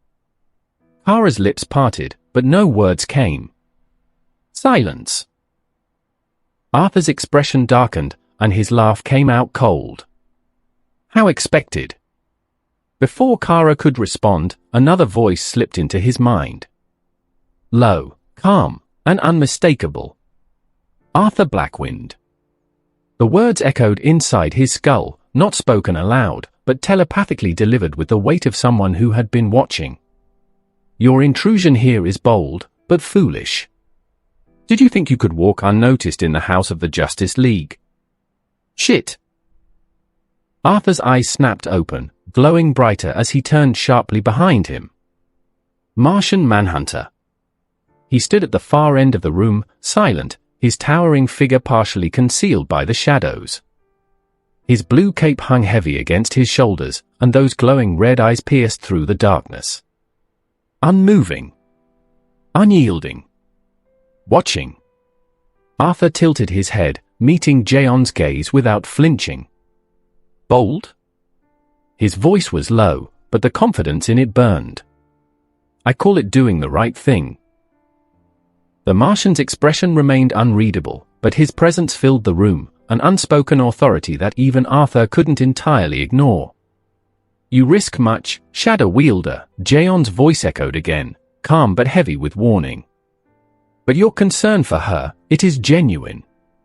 Arthur exhaled sharply, his usual arrogance slipping for a heartbeat before returning full force. Yeah, well, someone's gotta look out for her. Kara, still behind the containment field alongside Arthur, placed a hand against the barrier, her heart pounding in her chest. Jaeon's gaze softened slightly as it moved toward Kara before settling back on Arthur. I understand your motives, but breaking into the watchtower is not the way to protect her. Arthur took a step forward, his voice unyielding. Then maybe you shouldn't be locking her up. Jaeon's voice remained calm but unyielding, a weight pressing down on the room. She must remain here. Safely. Arthur's lip curled into a faint frown, sharp and dangerous. And if I disagree? His voice was low, charged with a threat that hung heavy in the air. Arthur, please. Kara's voice softened, barely above a whisper, but there was urgency in it. A plea. Jaeon's eyes glowed a deeper red. That is not up to you to decide. A cold silence stretched between them until it shattered. With a crackling snap, a long sword, black as midnight, and wreathed in crackling blue lightning, materialized in Arthur's right hand. The air hummed with raw power as the blade hissed like a living thing, dark mist curling from its jagged edge. Arthur turned his gaze back to Kara, his eyes burning a bright blue. I can tell you don't want to be here. His voice was smooth and now confident, unchallenged. And we're getting out. Now. Kara's breath hitched as she took a step toward the barrier. Wait. Arthur, please. You'll really be in trouble now. Her tone wavered between fear and frustration, but he didn't flinch. His focus was locked on Martian Manhunter, the sword in his grip humming with growing power. Doom. The shadows beneath him twisted as Doom, his towering shadow general, emerged, its crimson eyes gleaming. The sheer weight of its presence filled the containment room, crackling with restrained violence. Arthur didn't look away from Jaeon, his voice a calm command. Break her binds. Doom moved without hesitation. Stepping toward Kara. Its massive clawed hand reached out, and with a metallic screech and a flash of blue lightning, the restraints binding Kara's wrist snapped like brittle glass, and even little pieces of kryptonite fell to the ground. She gasped softly as the weight lifted, her hands falling free, staring at Arthur with wide eyes. Jaeon still hadn't moved, but the air around him shifted, subtle but dangerous. You do not understand what you are risking. His voice echoed through Arthur's mind deeper now. Arthur only smiled, his grip tightening on the hilt of his sword. I understand plenty. The blue lightning arced brighter along the blade's edge. The real question is, are you going to stop me? Jaeon's crimson eyes burned brighter an ominous glow as he tilted his head slightly. Without a word, a powerful psychic wave surged toward Arthur, an attack meant to crush his mind like a vice. But nothing. Arthur didn't even flinch. A soft ding echoed in his mind. System notification, mental attack threat neutralized. He chuckled low and smooth as he met Jaeon's glowing gaze. Your greatest weapon is useless against me, Jaeon. His voice dripped with confidence, and that cocky half-smile tugged at his lips. Jaeon's expression didn't change, but there was a flicker of something else beneath his stoic exterior. Confusion. Without breaking eye contact, Arthur raised his hand, his fingers twitching ever so slightly. The air around his palm warped, unseen tendrils of power snaking out toward the shimmering energy barrier of the containment room. Ruler's authority hummed to life, an invisible force bending to his will. The room trembled as the pressure grew, a faint blue light pulsing around his fingers. The energy barrier flickered, cracks spidering across its surface as Arthur's grip tightened. Kara's breath hitched. "Arthur, how are you doing, Thigh?" Crack! With a final, effortless twitch of his fingers, the containment field shattered, pieces of glowing energy disintegrating into nothing. The air rippled in its wake as if reality itself had been bent beneath his will. Arthur took a slow, deliberate step forward, his sword still crackling with lightning at his side. His shadow stretched unnaturally behind him, curling like it had a mind of its own as he approached Martian Manhunter. The distance between them closed, two unstoppable forces standing face to face. "No hard feelings, Jaeon, and I really don't wish to fight you, but we are leaving whether you like it or not." Arthur's voice was calm, but beneath it lay an undeniable edge, a promise of violence. Jaeon's regarded him with something else now, not just caution.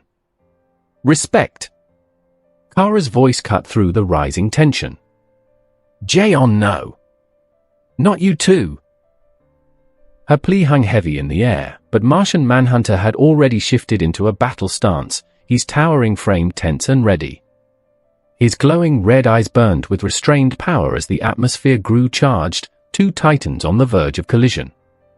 Arthur didn't hesitate. With a flick of his wrist, the Demon King's longsword howled to life, a long, obsidian black blade, pulsating with electric energy. The crackling storm around it intensified as he swung it in a vicious arc boom. A storm of lightning exploded from the blade, violent streaks of blue and violet storms tearing through the air, screaming toward Jaeon with enough force to rip through reinforced steel.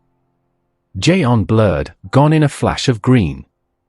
The lightning slammed into the containment room walls behind him, shattering panels and leaving a trail of smoking ruin. Arthur's eyes narrowed. Fast! Jaeon reappeared behind him, silent and precise, a massive green fist swinging for Arthur's head. Arthur twisted, Ruler's authority flaring to life. An unseen force crushed the air around Jaeon's arm, halting the strike inches from his face. "You really don't get it, do you?" Arthur's voice was calm, too calm. "Your mind abilities won't work against me. And your strength." He tightened his grip, Jaeon's arm trembled under the sheer force. Not enough. Jaeon's other fist blurred, aimed for Arthur's ribs. Arthur released him just in time, sliding back and blocking with his blade. The impact sent a shockwave through the room, metal groaning beneath their power. Sparks rained down around them as both combatants moved in a blur of raw speed.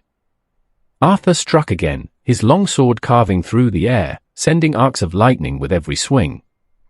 Jaeon phased, his form turning intangible just before the blade could tear through him. Arthur's lips curled into a smile. "Neat trick, I wish I had that." With Ruler's authority, he gripped the air around Jaeon, forcing the Martian back into his solid form. The second Jaeon's body materialized, Arthur was already moving. A burst of speed, faster than the eye could follow. His sword clashed against Jaeon's forearm, the room shaking from the blow. Jaeon countered, a brutal uppercut aimed at Arthur's jaw, but Arthur slipped to the side, his agility unnatural even for a strong alien such as Martian Manhunter. "You're strong, Jaeon." Arthur's blade crackled with raw power as he swung again, carving a crescent of lightning across the floor. Jaeon leaped back, just barely avoiding the strike. Arthur tilted his head, eyes glowing icy blue. But here is thing, the moment your mind tricks failed, you were already outmatched. Without a word, Arthur vanished, a blur of shadow and lightning. Jaeon barely had time to react before crack. Arthur materialized right in front of him, his doomsday bone gauntlet driving into Jaeon's chest like a cannonball. The impact sent a shockwave rippling through the room, and the Martian was launched backward, slamming into the reinforced wall with a thunderous crash. chunks of metal and debris scattered, but Arthur was already on the move, relentless. He raised his head, that cold, dangerous smile curling his lips. "Didn't think it'd be that easy, did you?" Jaeon pushed himself up, but before he could phase again, Arthur vanished. Jaeon's eyes narrowed, too late. Arthur reappeared behind him, the Demon King's longsword crackling with lightning in his grip. Checkmate. With a flick of his wrist, Ruler's authority surged, an invisible force locking Jaeon's molecules in place, dragging him out of phase. The blade screamed through the air, deadly, precise, and aimed straight for Jaeon's exposed back. Enough! Kara's voice pierced the chaos. Arthur froze, his blade hovering a hair's breadth from Jaeon's skin. Electricity danced along its edge, casting flickering shadows across their tense forms. Jaeon turned his head slightly, calm despite the position he was in. His blade trembled, ready to strike, but the way Kara was looking at him. He exhaled, drawing back, the storm around his sword fading as he lowered it. Very well. A smile tugged at his lips as he cast a glance back toward Jaeon. He wouldn't die from that anyway. Jaeon, still rather calm, straightened and dusted off his cape. No. I wouldn't. His voice was smooth, unshaken, but there was the faintest edge of wariness in his tone. Arthur dismissed doom with a wave of his hand, the towering shadow general dissolving into black mist back into Arthur's own shadow. Without a second thought, he strode toward Kara. Before she could react, his arm slipped around her waist, firm, possessive. Kara's breath hitched, heat rushing to her face. What are you? She blinked up at him, startled by his boldness, but her hands instinctively found his chest, unsure whether to push him away or pull him closer. Arthur flashed a devilish smile. Relax, princess. I'm getting you out of here. He turned his attention back to Jaeon, his tone lighter but still edged with challenge. My apologies for the damages, though I'm sure Bruce can afford the repairs. Jaeon floated down from the crumbled wall, arms crossed over his chest, the glow in his red eyes dimming. I'll speak with Batman, but let's hope we don't come to regret this, Kara. His voice carried weight, a warning, but also something else. Trust. Arthur pulled Kara a little closer. Exchange. A surge of black mist swirled beneath their feet, coiling like living smoke. The ground seemed to give way as the shadows swallowed them whole, leaving nothing behind but silence. An AA shadow demon in their place, as it blinked its eyes at Jaeon, tilting its head curiously. Jaeon sighed, floating higher as his gaze lingered on where Arthur and Kara had vanished. His expression softened, barely. For her to follow him so easily, he means more to her than she realizes. I'll have to explain this to Batman. Cadmus Labs. The lab hummed with the sound of machines whirring, and the only illumination came from the blue glow emanating from several large tubes filled with viscous liquid. Lex Luthor stood at the forefront, his gaze locked on the one tube that held an ashen-haired young man suspended in the fluid. His brow furrowed, deep in thought, fingers tapping against the metallic surface of a nearby console as his mind churned. Dr. Emil Hamilton, standing beside him, adjusted his glasses with a sigh before speaking, his tone tinged with skepticism. This is rather strange, Lex. This particular DNA shows nothing special. Even the simplest of meters are unique in their own way. But this one is just a normal human. Lex didn't immediately respond, his eyes narrowing as he leaned in closer to the tube, examining the figure inside with an intensity that could burn through steel. His jaw clenched as Emil's words echoed in his ears. Why are you so convinced this will work somehow? Emil continued, his voice laced with genuine curiosity, mixed with frustration. You've been pouring countless resources into this, but it doesn't make sense. Look at him, nothing about this specimen suggests it has potential. Lex's fingers dug into the edge of the console, his frustration palpable, but he kept his calm exterior. His mind was racing, the pieces of the puzzle slowly starting to fit together in his genius brain. "It's impossible," Lex muttered under his breath. "It can't be just normal. My theory, it will only appear once the clone is fully developed and ready to be awakened. Then, I'll monitor his growth. It will take a few days, but I know it will work." Emil crossed his arms, an expression of doubt on his face as he gestured toward a nearby tube holding another figure superby, perfect in his design. "Even Kryptonians were rather simple for us to clone. Look at Galatea, she is perfect. She's everything I wanted, everything we expected. And then there's Superboy here. He's nearly finished. So why this? Why waste time and resources on something like this?" Lex's gaze hardened as he whipped his head toward Emil, a fire in his eyes, his voice cold with the kind of intensity only someone like him could muster. "I refuse to believe that after everything I've seen with my own eyes, this human has nothing. There is something here. I will pour every resource I have into making this work."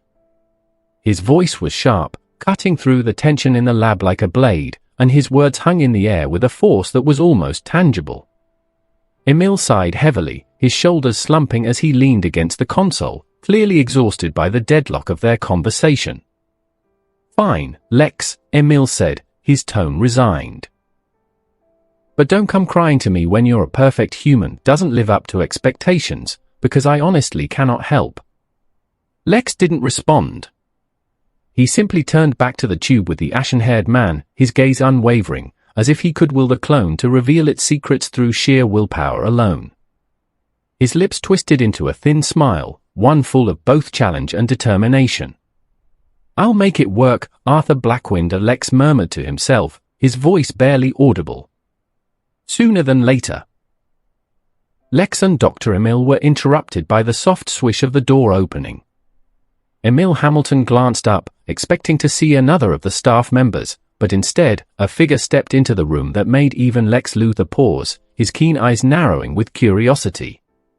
The woman who entered was striking. She had a confident stride, a controlled grace that was the hallmark of a being who knew her strength. Her blonde hair framed her face, and her eyes, intense and sharp, held a gaze that could pierce through even the strongest of wills. It was Galatea, the living testament to their genius, and she moved toward Emil without hesitation. Emil's face lit up with a genuine smile. "Ah, you're back from your mission," he said, his voice warm, tinged with a father's pride. Before he could say more, she closed the distance, throwing her arms around him in a tight, affectionate hug.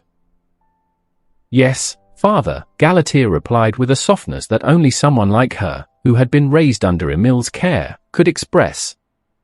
There was an undeniable bond between them, built from a lot of time of collaboration and trust. Lex, watching from the side, raised an eyebrow, his expression unreadable. The sight of Galatea, so warm and human in her actions, was unexpected, even for someone as detached and calculating as him. He remained silent for a beat, watching the exchange, his mind already spinning. The wheels in his genius brain began turning, each click of his mental gears adding to his next move. He glanced at the clone tube in the corner, the ashen-haired youth suspended in the liquid, and then back at Emil and Galatea, who were now standing together, having separated from their brief embrace. Lex's eyes gleamed, a thought sparking in his mind like a lightning bolt. "Dr. Emil," he began, his voice smooth and laced with intrigue. "I think I have a brilliant idea, and I need your cooperation here." Emil turned, surprised by the sudden shift in Lex's tone. "Oh? What's on your mind?" He couldn't help but feel the weight of Lex's attention, his curiosity piqued by the scientist's sudden interest. Lex smiled, a cold, calculating smirk that never failed to send a chill through the room. He walked slowly toward the center of the lab. Lex turned back toward the observation window, his sharp gaze fixed on the ashen-haired young man floating motionless in the cloning pod. His fingers tapped rhythmically against the sleek surface of the control panel. "I've been thinking, Emil," he said, voice smooth. If we're going to unlock the potential hidden in this subject, we need a more direct approach. Dr. Emil Hamilton, still studying the data in front of him, barely glanced up. And what exactly do you have in mind, Lex? His voice held a note of caution, a scientist first, always wary when Luther's ambitions grew too bold. Lex turned, his expression unreadable save for the faintest curl of a smile. I want to send Galatea on a mission. Off the record, beyond Cadmus' oversight. There's someone out there who holds the key to perfecting this DNA. And that is the parent of this particular individual. He gestured toward the clone, his meaning heavy in the air.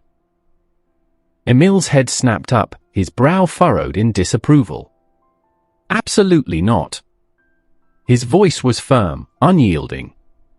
Our mandate is to protect humanity from the rising threat of metahumans, not abduct innocent people. This crosses a line, Lex, even for you. Lex chuckled softly under his breath, a sound devoid of warmth. Innocent? He tilted his head, eyes gleaming with cold calculation. Spare me the morality speech. You've seen the footage. You know as well as I do. This individual is far from normal. A tense silence hung between them as Emil processed the weight of Lex's words. Footage of a person whose abilities defied conventional understanding. And if Lex's theory was correct, their parent genetic code might hold the missing piece to stabilizing and unlocking the dormant power within the ashen-haired clone. Even so, Emil said after a pause, his voice quieter but no less firm, we're not mercenaries, Lex. What you're asking? He shook his head. There's no coming back from it. Lex stepped closer, his smile fading into something harder. I didn't fund Cadmus to play it safe, Doctor. While you hesitate, others grow stronger. Heroes, gods, tearing down the natural order. His voice dropped to a near growl, rich with conviction. And I refuse to let humanity be left behind. If you won't do what's necessary, I'll find someone who will. A heavy silence settled between them before Emil exhaled sharply, conceding, if only slightly. Fine. He turned to Galatea, who had been standing quietly throughout the exchange, watching with unwavering focus. If you're going to do this, you'll do it my way. No collateral damage. No unnecessary force. Understood. Galatea's lips curled into a faint smirk, an almost playful edge beneath her soldier-like demeanor. Of course, Father. There was warmth in the title, a reminder that, for all her power, she still valued his guidance. But beneath the surface was a sharp, dangerous willingness to execute the task. I'll bring them here. No one will know.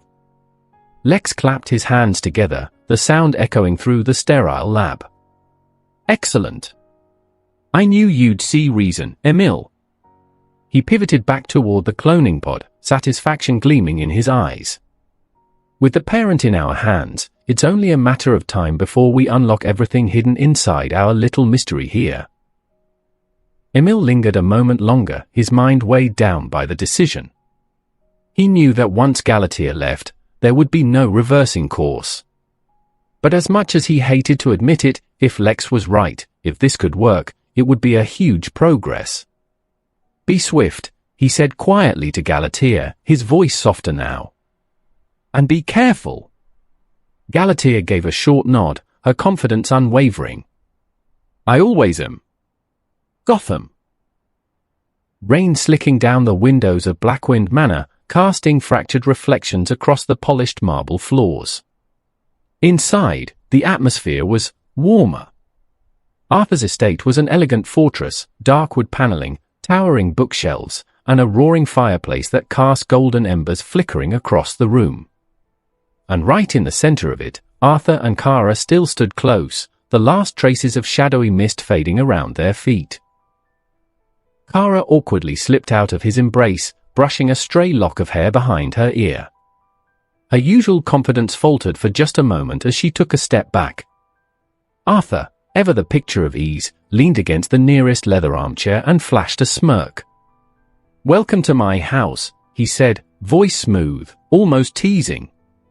Before Kara could respond, a refined voice cut through the air. "Welcome back, Master Arthur." It was George, Arthur's ever-dignified butler. Dressed in a crisp black suit, he stood by the entryway with the air of someone who had seen far stranger things but still maintained a flawless composure. His eyes, however, didn't miss the lingering tension between them. Kara blinked, startled by his sudden appearance. George asked graciously, "Might I offer you a drink, Miss Zorel?" "I'm good." She shook her head quickly, trying to shake off the awkwardness. Arthur, meanwhile, sank into the plush leather armchair, stretching out like he owned the world. "I'll take one." George inclined his head. "Of course, sir." With quiet efficiency, he vanished into the next room. Kara folded her arms across her chest and sighed. "You know they're going to be pissed that I left." Her voice was firm, but there was an edge of concern beneath it. Arthur only raised an eyebrow. "Let them." She huffed, taking a few steps closer. "And for the record, I really didn't need saving back there." George returned precisely on cue, silver tray in hand, and placed a vivid, fruit-colored cocktail in front of Arthur, complete with a curly straw and a cheerful slice of pineapple. Arthur's fingers paused just before touching the glass. His eye twitched. "Really?" George, the very image of refined calm, adjusted his cuffs. "Alcohol at this time of day, sir?" "I'm afraid not." Arthur leaned back, pinching the bridge of his nose. "George." Without missing a beat, George added smoothly, "Besides, you are still rather young, sir, and we have a guest." Kara blinked, looking between them. Arthur waved a hand dismissively. All right. Kara clapped a hand over her mouth, stifling a laugh. Arthur sighed in defeat. Grabbing the glass, he took a long sip, shooting a side-eye at George. "It's not." Bad. George bowed slightly, eyes gleaming with quiet amusement. "Always a pleasure, sir." George gave Kara a polite nod before retreating to the background once more, though he was undoubtedly still listening. Kara shook her head, still grinning. "I like him." Arthur groaned. "Unfortunately, I do as well." Arthur took another sip, letting the taste settle before meeting Kara's gaze. "Well, back to our topic. You see, Kara, at first I thought you were captured by someone else. But I still would have done the same thing if I knew it was the Watchtower from the start. They don't know the whole situation with Cadmus, but I do." That caught her off guard. Her eyes narrowed slightly. "And how exactly do you know more than the Justice League?" He leaned forward, elbows resting on his knees, that devilish smile never leaving his face. "It's not important how I know." His tone was too casual, too knowing. "What matters is, aside from your unusual bond with your clone, who goes by Galatea, by the way, you're perfectly fine. Batman's just being his usual paranoid self, made you even doubt yourself." Kara's expression softened for a moment at the name Galatea, before she frowned again. "That still doesn't explain how you know so much about them." Arthur chuckled under his breath, taking another sip before setting the glass down. "Trust me, I've got my sources." His voice dropped into something colder. "They didn't harm me or anything yet, but I'm not waiting for my turn to be another target. Luther doesn't like me." He leaned back, his glowing blue eyes catching the firelight. "Cadmus, we'll handle them. I've already joined forces with a certain someone." Kara tilted her head, suspicion flickering across her face. "Who?" Arthur only smiled. "Someone who doesn't particularly like them as well." Arthur finished his drink in one swift motion, the glass meeting the table with a soft clink. Without missing a beat, he pushed himself to his feet, the faint glow in his eyes dimming as he approached Kara. Stopping just in front of her, he held her gaze, steady, unwavering. "Look," he began, his voice low but firm, "all I ask is that you trust me." Kara blinked, taken slightly off guard by the sudden shift in his tone. "These guys." Arthur gestured vaguely, as if referring to both the Justice League and Cadmus. "They will do whatever they deem necessary to protect the humans. They fear us. They think one day we'll lose control, and when that happens, they'd rather destroy us before we get the chance to prove them right, and I really don't blame Cadmus for that." Kara's brow furrowed, her fists clenching at her sides. "Excuse me, which side are you on?" Arthur chuckled softly, shaking his head. "Think about it," he said, stepping closer. "Who on this planet could stop Superman if he went rogue?" Silence fell between them like a heavy curtain. Kara's defiance wavered, just for a second. Her lips parted, but no words came. Eventually, she settled on the only thing that felt true. "He would never," she said quietly. But there was a hint of uncertainty behind her words, even if she refused to admit it. Arthur didn't respond. He just let the silence stretch, his point hanging in the air like a blade. When he finally spoke again, his voice was softer, more resolute. "We'll do what's necessary, Kara. Before the League or Cadmus even think about anticipating us." Arthur pulled his phone from his pocket, flipping it open with a smooth motion and a quick swipe. He dialed the number. The line barely rang once before a voice, calm, polished, and unmistakably unimpressed, cut through. "Arthur," Adam said. "What do you need? You clearly want something. You never call just to check in." Arthur smirked, tilting his head as Kara leaned against the wall, watching curiously. "Don't be like that." "I do appreciate my family," he drawled. "How are you, Adam? Healthy? Wealthy? Not too evil?" A faint sigh echoed through the speaker. "Cut the crap. What do you need? Gotham's not exactly a vacation spot, but how's the estate? Is it to your liking?" Adam then asked smoothly. "I spared no expense." Arthur tapped a finger against the glass table. "No. It's very modest." A beat of silence. "Then I knew it. I knew I should have gone with the other property. I can arrange." "I'm joking," Arthur cut in, rolling his eyes. "It's fine. Honestly, if it was any bigger, I'd get lost." "Your humor's still as exhausting as ever," Adam muttered. "Anyway, what do you really want?" Arthur's smile faded slightly. "I need kryptonite," he said, his tone turning sharper. "And not raw, I need it in the form of weapons. A sword, ideally." The line went quiet. Arthur waited. Kara shifted uncomfortably at the mention of kryptonite, her brows furrowing, but she stayed quiet. Finally, Adam spoke again, slower this time. "What kind of trouble are you getting into now, Arthur?" "Nothing too insane," Arthur said lightly, though his expression hardened. Adam let out a slow breath. "You know, kryptonite usually has two purposes, either experiments or fighting a Kryptonian." His voice lowered. "Which one is it?" Arthur hesitated for a fraction of a second.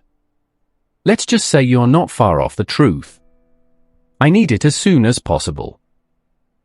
"I should say no," Adam muttered, though the familiar hint of resignation colored his voice. "But I can't refuse you, can I? I'm at home, but I'll put our science team on it. Expect an update soon." Arthur exhaled softly in satisfaction. "Good." He was about to hang up, but something gnawed at the edge of his mind. Something deeper. "Actually," Arthur added, his voice dropping into something colder, "since we're talking science, and the fact you worked with Lex on Project Doomsday. What do you know about Cadmus?" A longer silence stretched across the line this time. For the first time, Adam's calm demeanor cracked. How do you know that name? Adam demanded, his voice harder now. Arthur's jaw clenched. Just answer me. Another pause. Then, reluctantly, Cadmus is a government project. Highly classified. And yes, we've had dealings with them. But it's above board. This isn't some underground, shady thing like our doomsday contract with Lex. It's government business, Arthur. Legitimate. Arthur's eyes narrowed. Legitimate, he repeated softly, his mind already racing. Do you know where they operate? Adam hesitated, but eventually said, we do. In fact, we shipped a batch of advanced materials to them just last week, kryptonite samples included. There's another shipment leaving in 2 days. Arthur's expression sharpened, the pieces clicking together. A slow, dangerous smile spread across his face. I'll be honest with you, Adam, he said, voice dripping with mischief. I might do something that, let's say, disrupts your business with them. So, I'm apologizing in advance. Arthur, Adam warned, his tone darkening. Don't do anything stupid. This is the government, not some back alley. Arthur hung up mid-sentence, tossing his phone onto the couch with a casual flick of his wrist. He turned toward Kara, who still looked half skeptical, half worried. The faintest smirk played on his lips as he met her eyes. I've got a plan, he said smoothly. And you're coming with me. Kara crossed her arms, lifting a brow. Should I be worried? Arthur's smile grew wider, his eyes flashing with icy confidence. Probably. Watchtower, observation deck. Jaeon stood motionless, his crimson eyes glowing faintly as he hovered before a holographic display. Streams of data scrolled past, satellite feeds, surveillance logs, and a blinking alert marking Kara Zor-El. His expression, as always, was calm, but beneath the surface, concern simmered. A secure line buzzed softly in his ear. Batman. As punctual as ever. Report. The Dark Knight's voice cut through the silence, sharp, cold, and without patience. Jaeon's tone remained smooth and even. Supergirl is gone. A heavy pause. Then, what do you mean gone?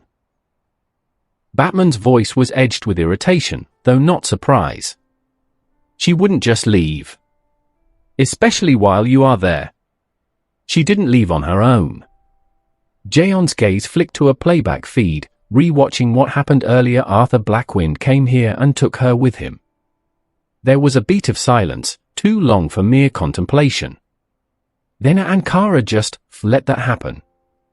Batman's tone dropped, rough with suspicion. Yes, Jaeon confirmed. She didn't resist. If anything. She chose to go with him. Batman didn't speak immediately, but Jaeon could already hear the gears turning in his mind. No need to explain, Batman said at last, voice tight. I know what you're about to say. Jaeon's brow furrowed slightly. Do you?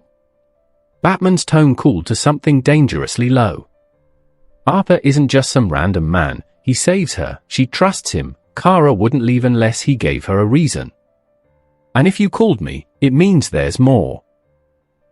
Jaeon's expression darkened as he turned away from the holograms. Our data on him, it's wrong or simply outdated. For once, Batman didn't respond immediately. In the silence, Jaeon pressed on. He's stronger than we believed, Jaeon said, his voice heavy with certainty. Far stronger than our current data about him. A quiet, tense pause stretched between them before Batman finally spoke again, his voice quieter but no less commanding. How strong? Jaeon hesitated, a rare thing for him. I read his surface thoughts before I couldn't do it anymore. What I found was unsettling. The power he holds is beyond simple metahuman classification, but I couldn't dig deeper, something, or someone blocked me from doing so. And what's worse, he knows things.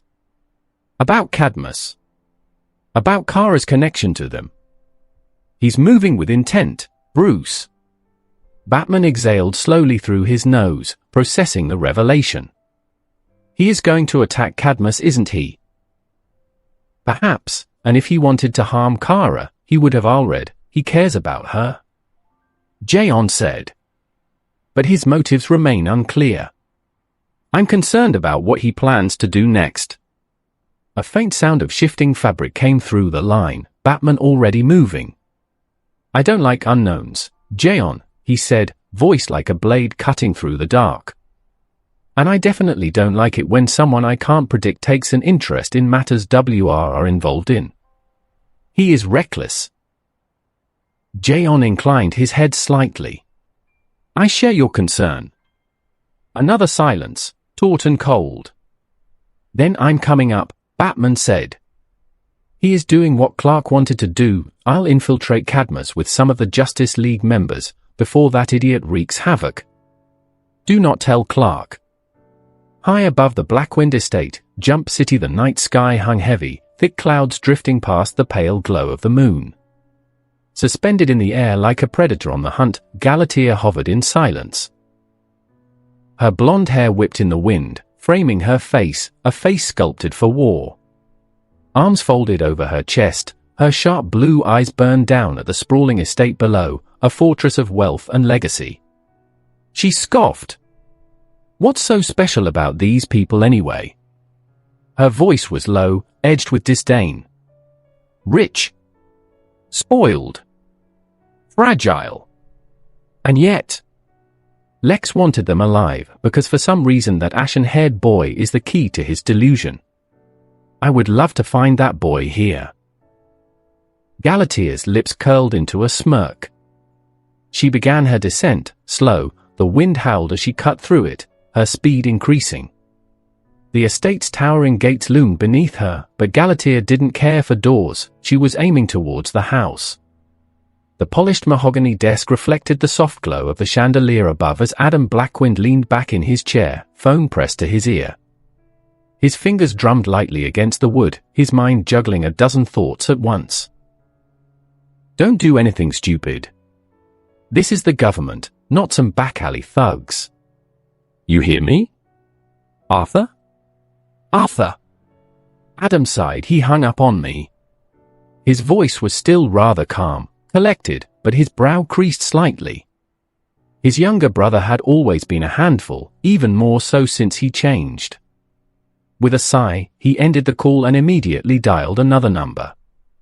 As the line connected, a voice crackled to life, his chief scientist. Mr. Blackwind, the man greeted him.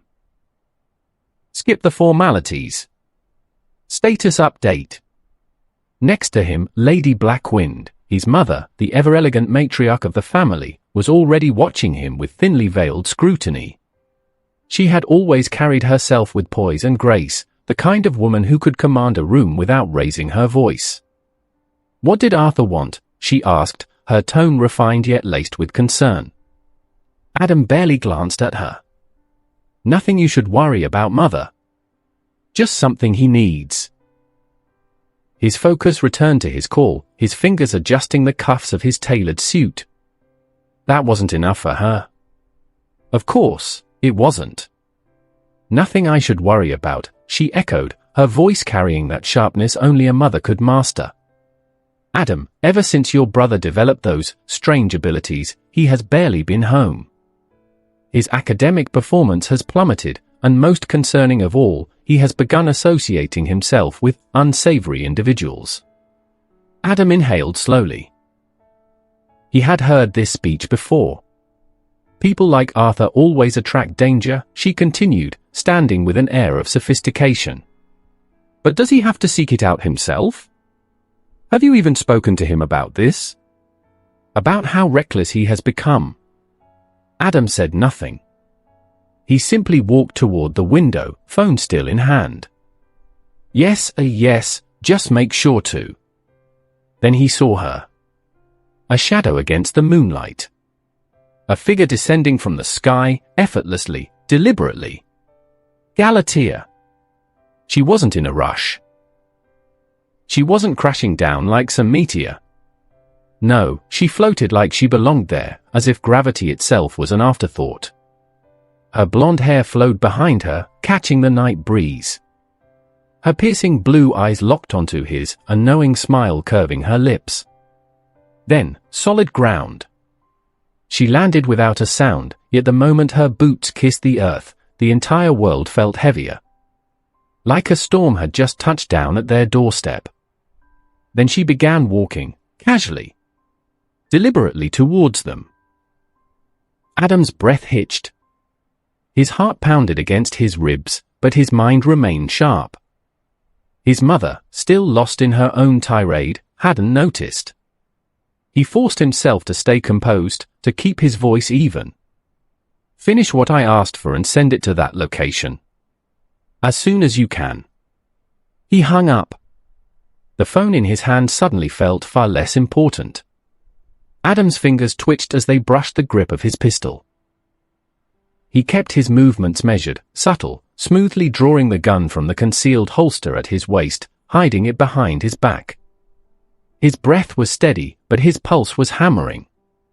The woman, no, the thing, was still walking toward the house, that eerie, self-assured smile never leaving her face. This is bad. He turned to his mother, his voice low but urgent. Go to our underground shelter. Now. Lady Blackwind frowned, completely unamused. Adam, what on earth are you talking about? His jaw clenched. No time for this. He snapped at her. No time to explain. Just do it, mother. I think we have an intruder. The sheer force in his voice, the rare desperation behind it, froze her in place. Adam Blackwind was a man of control, always composed, always logical. But this was fear. She didn't argue after that. With a sharp nod, she turned and disappeared down the hall, her heels clicking against the floor as she made her way toward the hidden passage beneath the estate. Adam exhaled. Good. Now it was just him and her. His grip tightened on the gun, and he took a slow step back, his eyes never leaving the intruder. Then, glass shattered. Adam flinched as the window exploded, shards scattering across the floor like 1,000 tiny daggers. But it wasn't from a forceful landing. No. She had just walked through it. Galatea hadn't even hesitated. She had simply kept moving, letting her body tear through the window and the wall like they were made of paper. The reinforced stone barely slowed her down. She walked through it, the structure cracking, splintering, and then collapsing around her like sand. It was like the laws of physics didn't apply to her. She stepped forward, boots crunching on the broken glass. Adam cursed under his breath. She's not human. And he already had certain theories about what she is. He didn't wait. His gun snapped up, and he fired. Bang! The first shot hit dead center. Bang! Bang! Bang! He entered the clip in seconds, every round aimed directly at her chest and head. She didn't even blink. Each bullet hit with a metallic thud, flattening against her skin before harmlessly dropping to the floor. No recoil. No reaction. She just kept walking. And she was smiling. As the final round clicked empty, Galatea tilted her head slightly, as if amused. Then, with a soft chuckle, she spoke for the first time. Pathetic. Adam barely had time to register what happened. One moment, she was standing there, smiling. The next boom. A blur of motion. A streak of white and blue. Then, pain. Something hit him. No, something obliterated him. His body was launched across the room like a ragdoll, bones rattling, ribs screaming as he crashed against the far wall with a sickening crack. The impact nearly tore the breath from his lungs. His vision blurred, his skull rang, and for a brief second, the world around him warped in and out of focus. Damn it all. I didn't even. See, what hit me? Everything hurt. But Adam Blackwind was not a man who gave up easily. Move, damn it. Through sheer force of will, his fingers fumbled toward his belt. His muscles protested, his arms felt like lead, but he forced his hands to move. One bullet. One goddamn bullet was all he needed. With ragged breaths, he reloaded his gun. His hand trembled as he lifted it, still leaning against the shattered wall, barely able to keep his head up, but his aim was steady. He pulled the trigger. Galatea's eyes flickered toward him. And then, a searing beam of red light erupted from her vision. The heat vision engulfed the gun instantly. The metal warped, melted right in his grip. The pain was instant. Adam let out a guttural scream, the burning agony racing up his arm as molten metal seared into his skin. His fingers instinctively spasmed open, dropping the now unrecognizable lump of slag that was once his firearm. His breathing came in sharp, pained gasps as he cradled his scorched hand. Galatea didn't even flinch. She stepped closer, her expression still eerily calm, as if his defiance was nothing more than an inconvenience. Then, in a voice as cold as steel, she said, "I'm not here for you." Adam's blood ran cold. Galatea's gaze shifted, her glowing red eyes dimming as she turned her attention away from him. She inhaled slowly, her super senses sharpening. And then she found what she was looking for. A slow, satisfied smirk tugged at her lips. "There you are." Adam's heart sank. No. No, no, no, his mother. Galatea had found her. Damn you. No, wait. Adam pushed himself forward, every instinct screaming for him to move, to stop her. But it was already too late. Without hesitation, Galatea shot downward, her sheer power cracking the floor beneath her as she launched herself through it. The marble shattered like brittle ice, sending debris flying in every direction as she descended. Straight into the underground shelter below. Straight to his mother. The underground shelter was silent, a vast, dimly lit space hidden a bit deep beneath the estate, built to withstand wars, natural disasters, and even meta-human attacks. It wasn't built for her. Galatea descended like a phantom, her presence alone making the air feel heavier. Lady Blackwind stood frozen. Her regal posture remained intact, but her hands trembled slightly at her sides. Shock. Disbelief. A quiet horror. Galatea touched down lightly in front of her, her piercing blue eyes scanning the older woman with clinical detachment. Weak. Fragile. Mortal. And yet... Lady Blackwind's lips parted slightly. Her gaze softened ever so slightly, as if she were staring at something, someone she knew. Kara, she whispered. Her voice carried a mixture of awe and horror, her expression flickering between emotions. Her eyes blinked rapidly, trying to process what she was seeing. For a split second, something flickered in Galatea's gaze. Then, her expression hardened. Her brows furrowed, and her lips curled downward into something akin to disgust. She grabbed Lady Blackwind's arm, tight, unrelenting. Wrong. Her voice was cold, flat, an edge of annoyance. She yanked the woman effortlessly off the ground, holding her as if she weighed nothing. Then, with a single push from her feet, Galatea soared upward, dragging her captive along.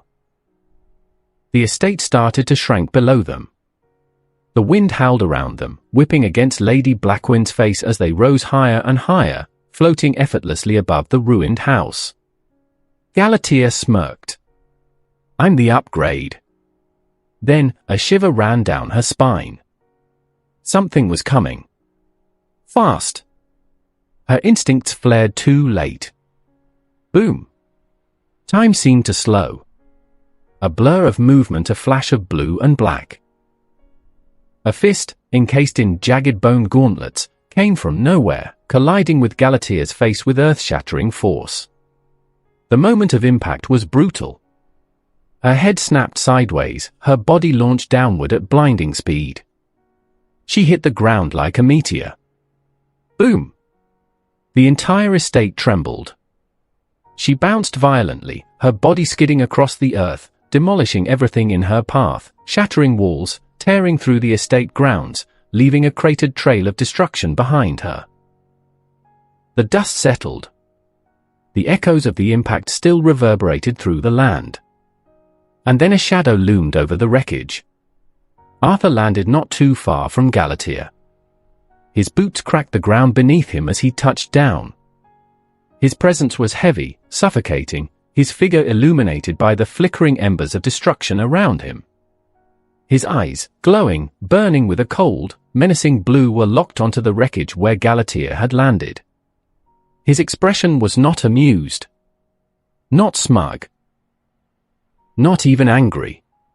It was dead serious. He exhaled slowly, stepping forward, his tone low and sharp. For someone who is supposed to be the upgrade, why do you look so damn breakable, clone? Before Galatea could retort, a gust of wind rushed past as Kara grabbed his mother midair, landing gently on the ground. She steadied her, concern in her voice. "Are you okay?" Miss Blackwind blinked rapidly, her mind struggling to process the blonde-haired superhuman standing in front of her. She studied Kara's face, then let out a slow breath. "I suppose you're Kara, and not her." Kara offered a reassuring smile. "Yeah, I am." A sharp sound of shifting debris cut through their moment as Galatea stood up from the crater Arthur had just sent her into. She rolled her shoulders, cracking her neck, her piercing gaze locking onto the white-haired young man who had dared to land a hit on her. A smirk curled at the edges of her lips. "Oh, so it's you." Her tone was casual, but there was an underlying challenge in it.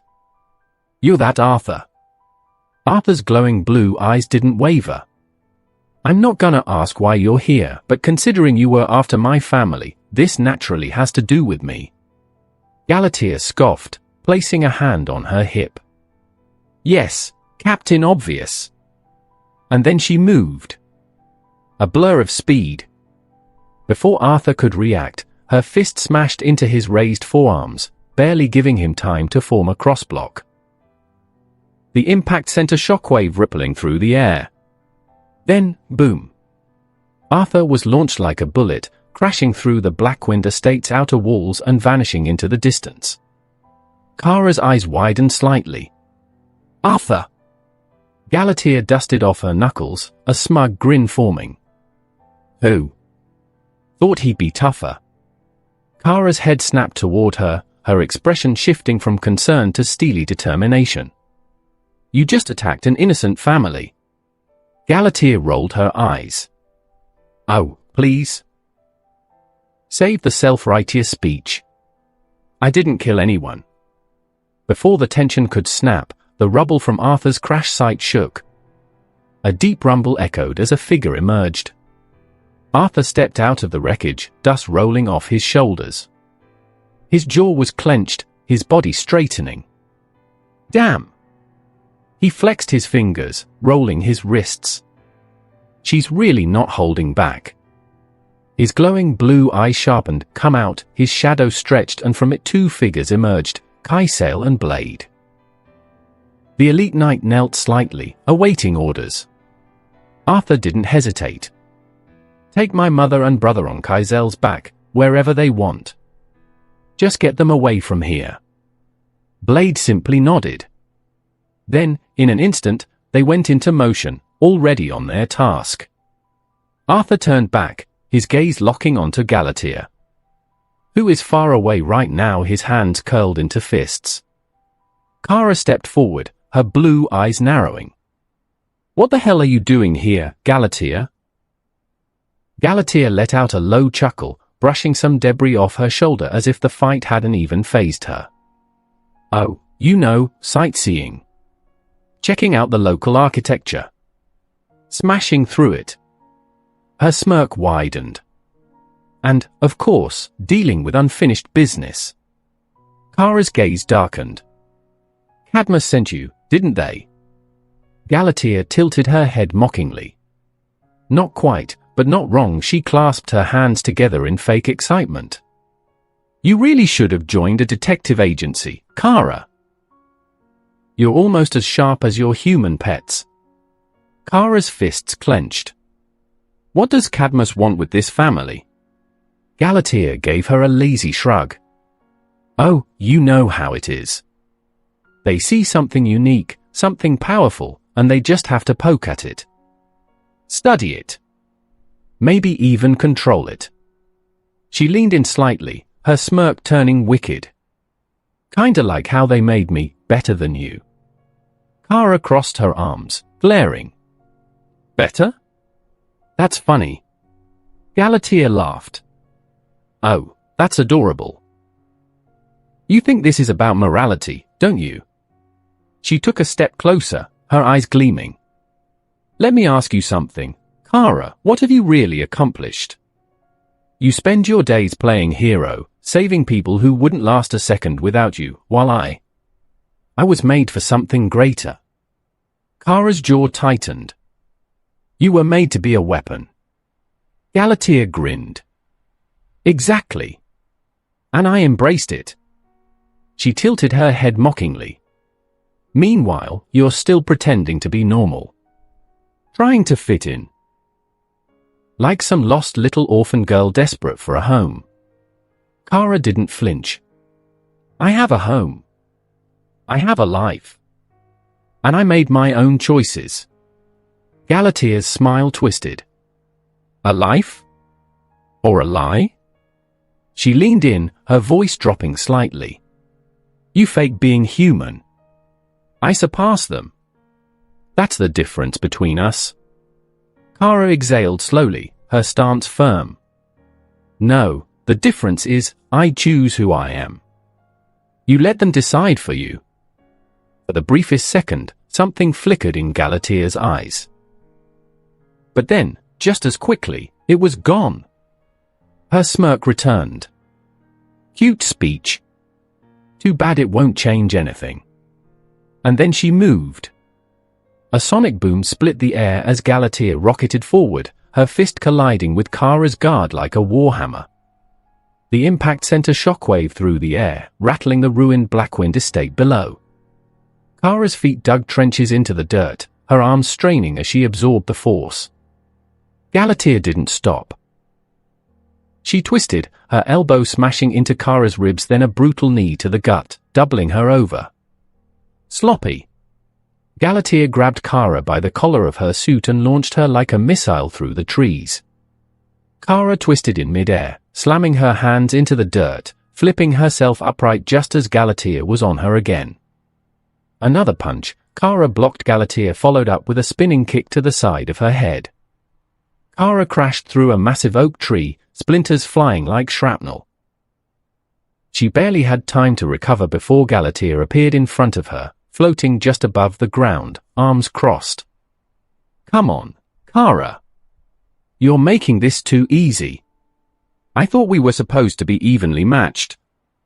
Kara wiped a streak of blood from her lip. She charged.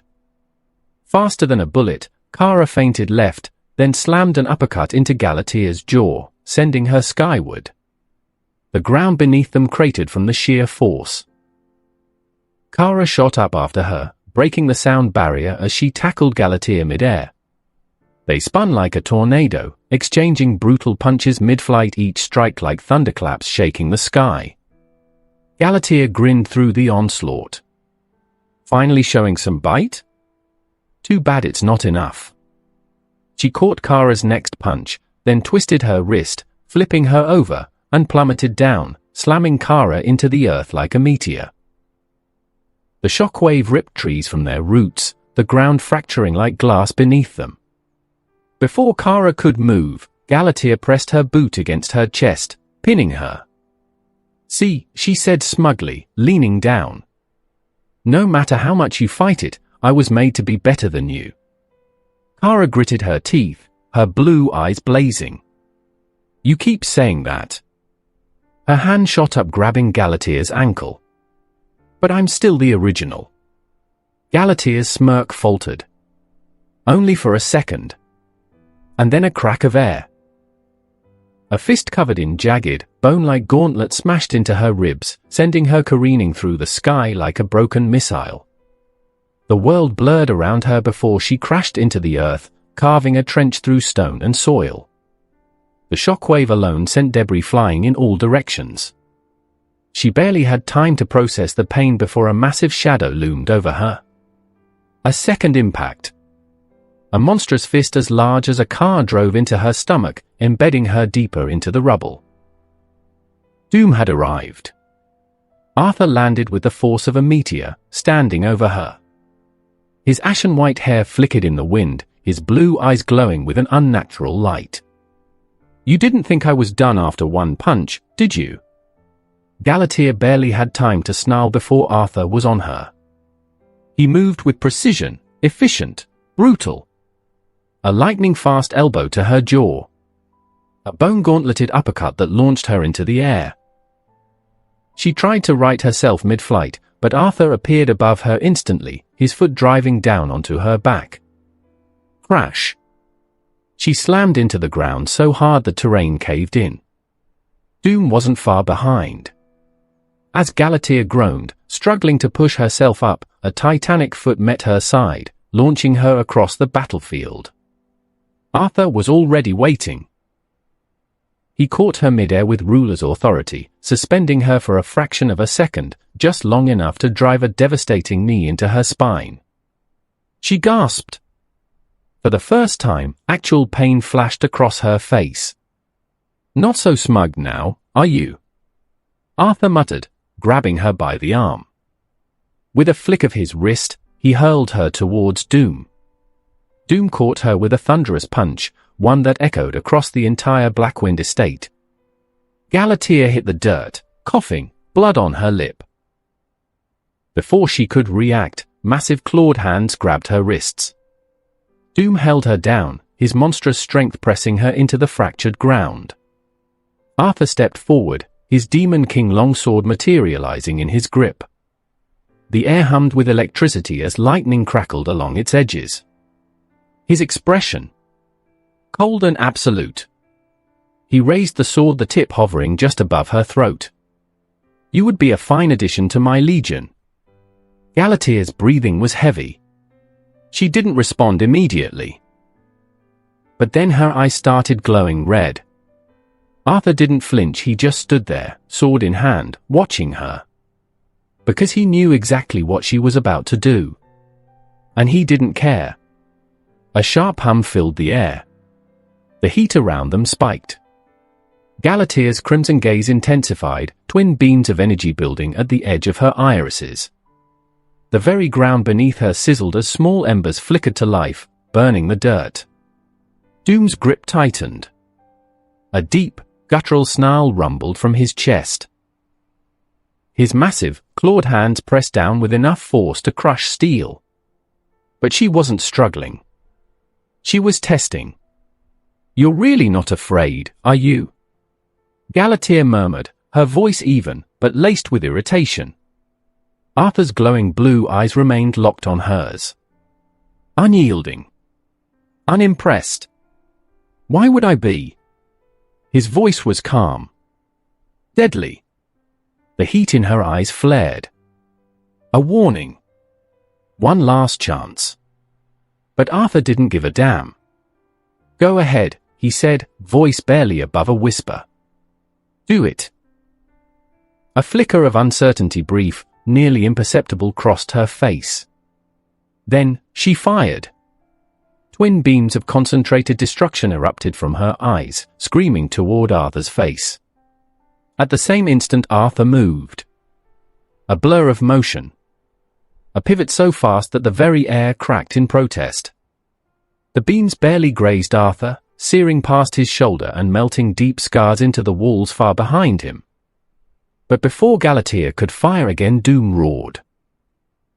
A monstrous, guttural bellow that shook the earth. His massive, clawed hand seized her by the face now and slammed her into the ground. Boom! The force cratered the battlefield. Then came another. And another. Doom's fists pummeled her relentlessly, one after the other, with enough force to break mountains. Boom! A fist crushed into her ribs. Boom!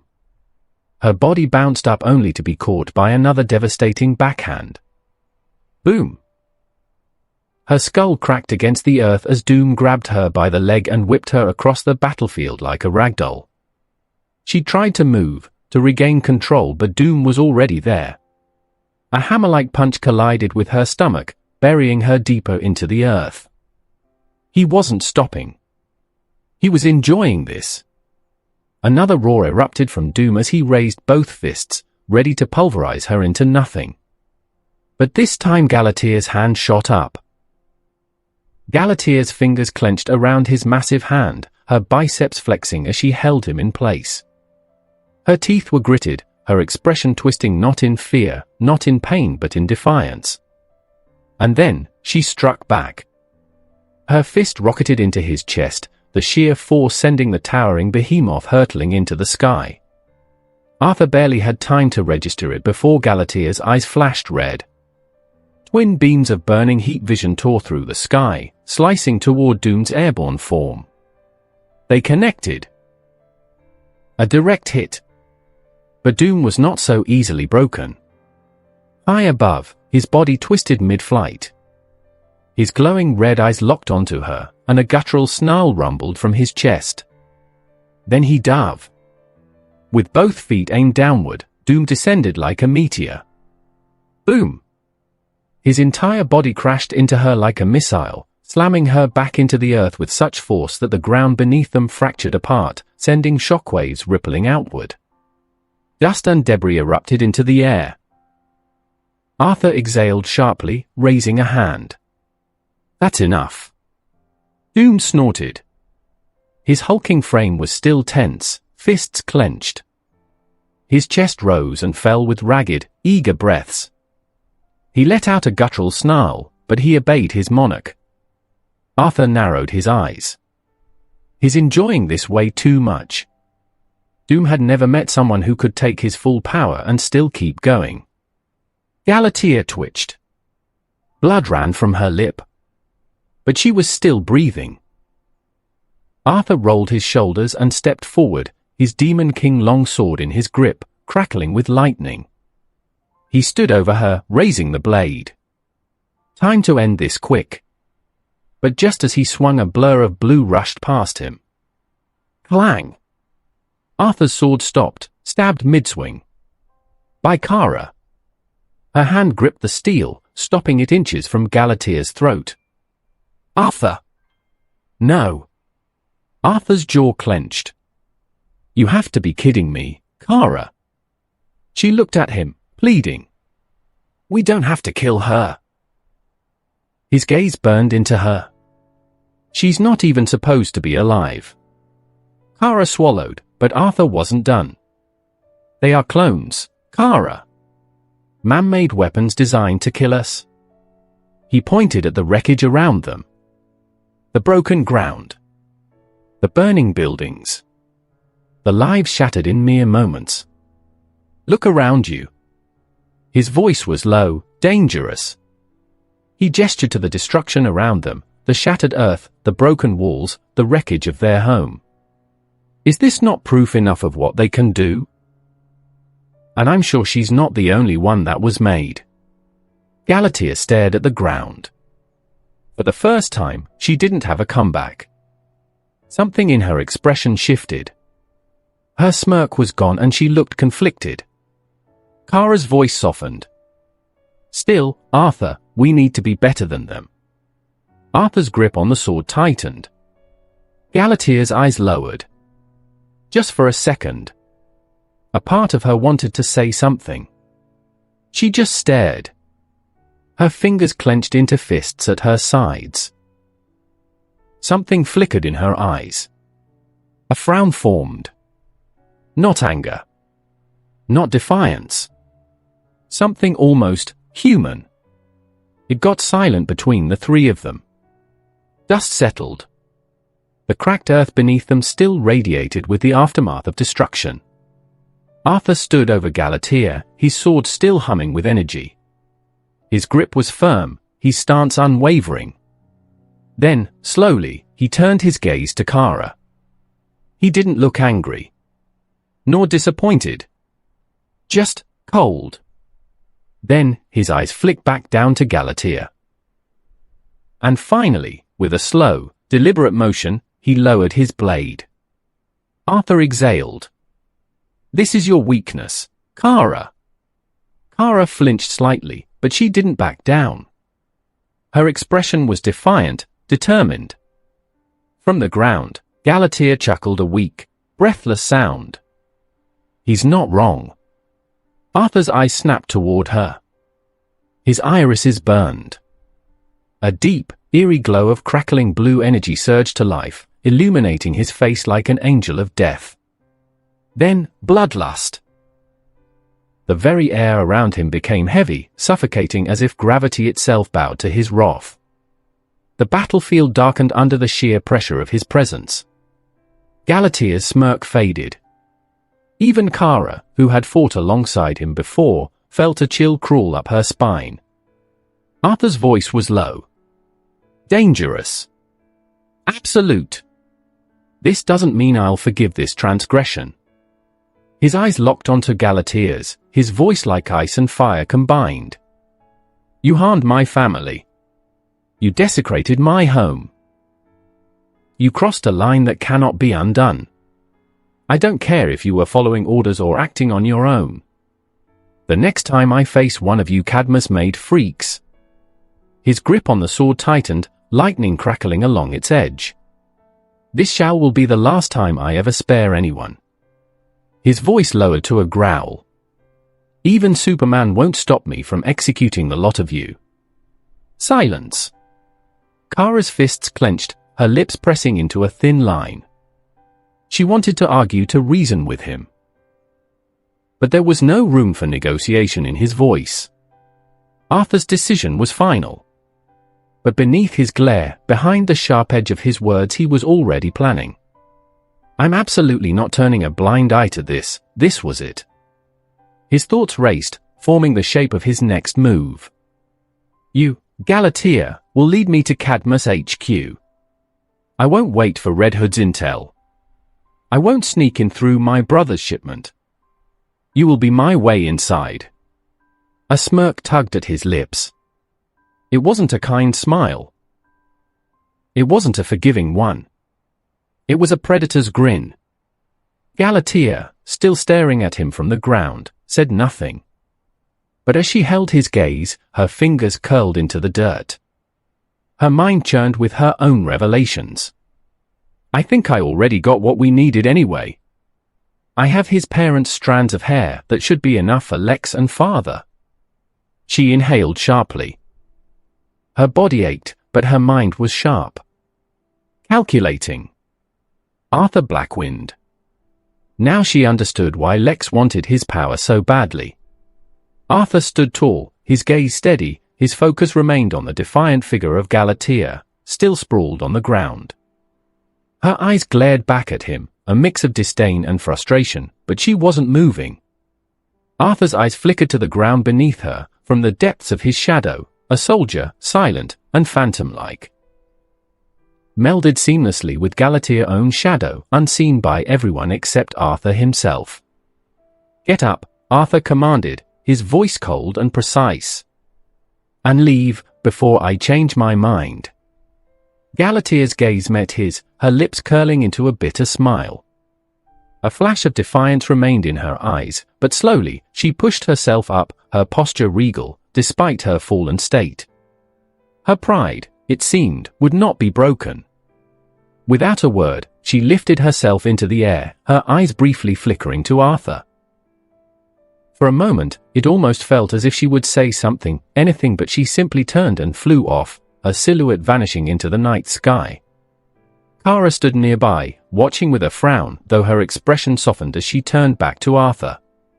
She could feel the weight of the decision, and a quiet understanding passed between them. "You did the right thing," Kara said, her voice firm but laced with something softer. "You didn't stoop to their level. We will deal with them soon enough and shut them down once and for all." Arthur didn't respond right away.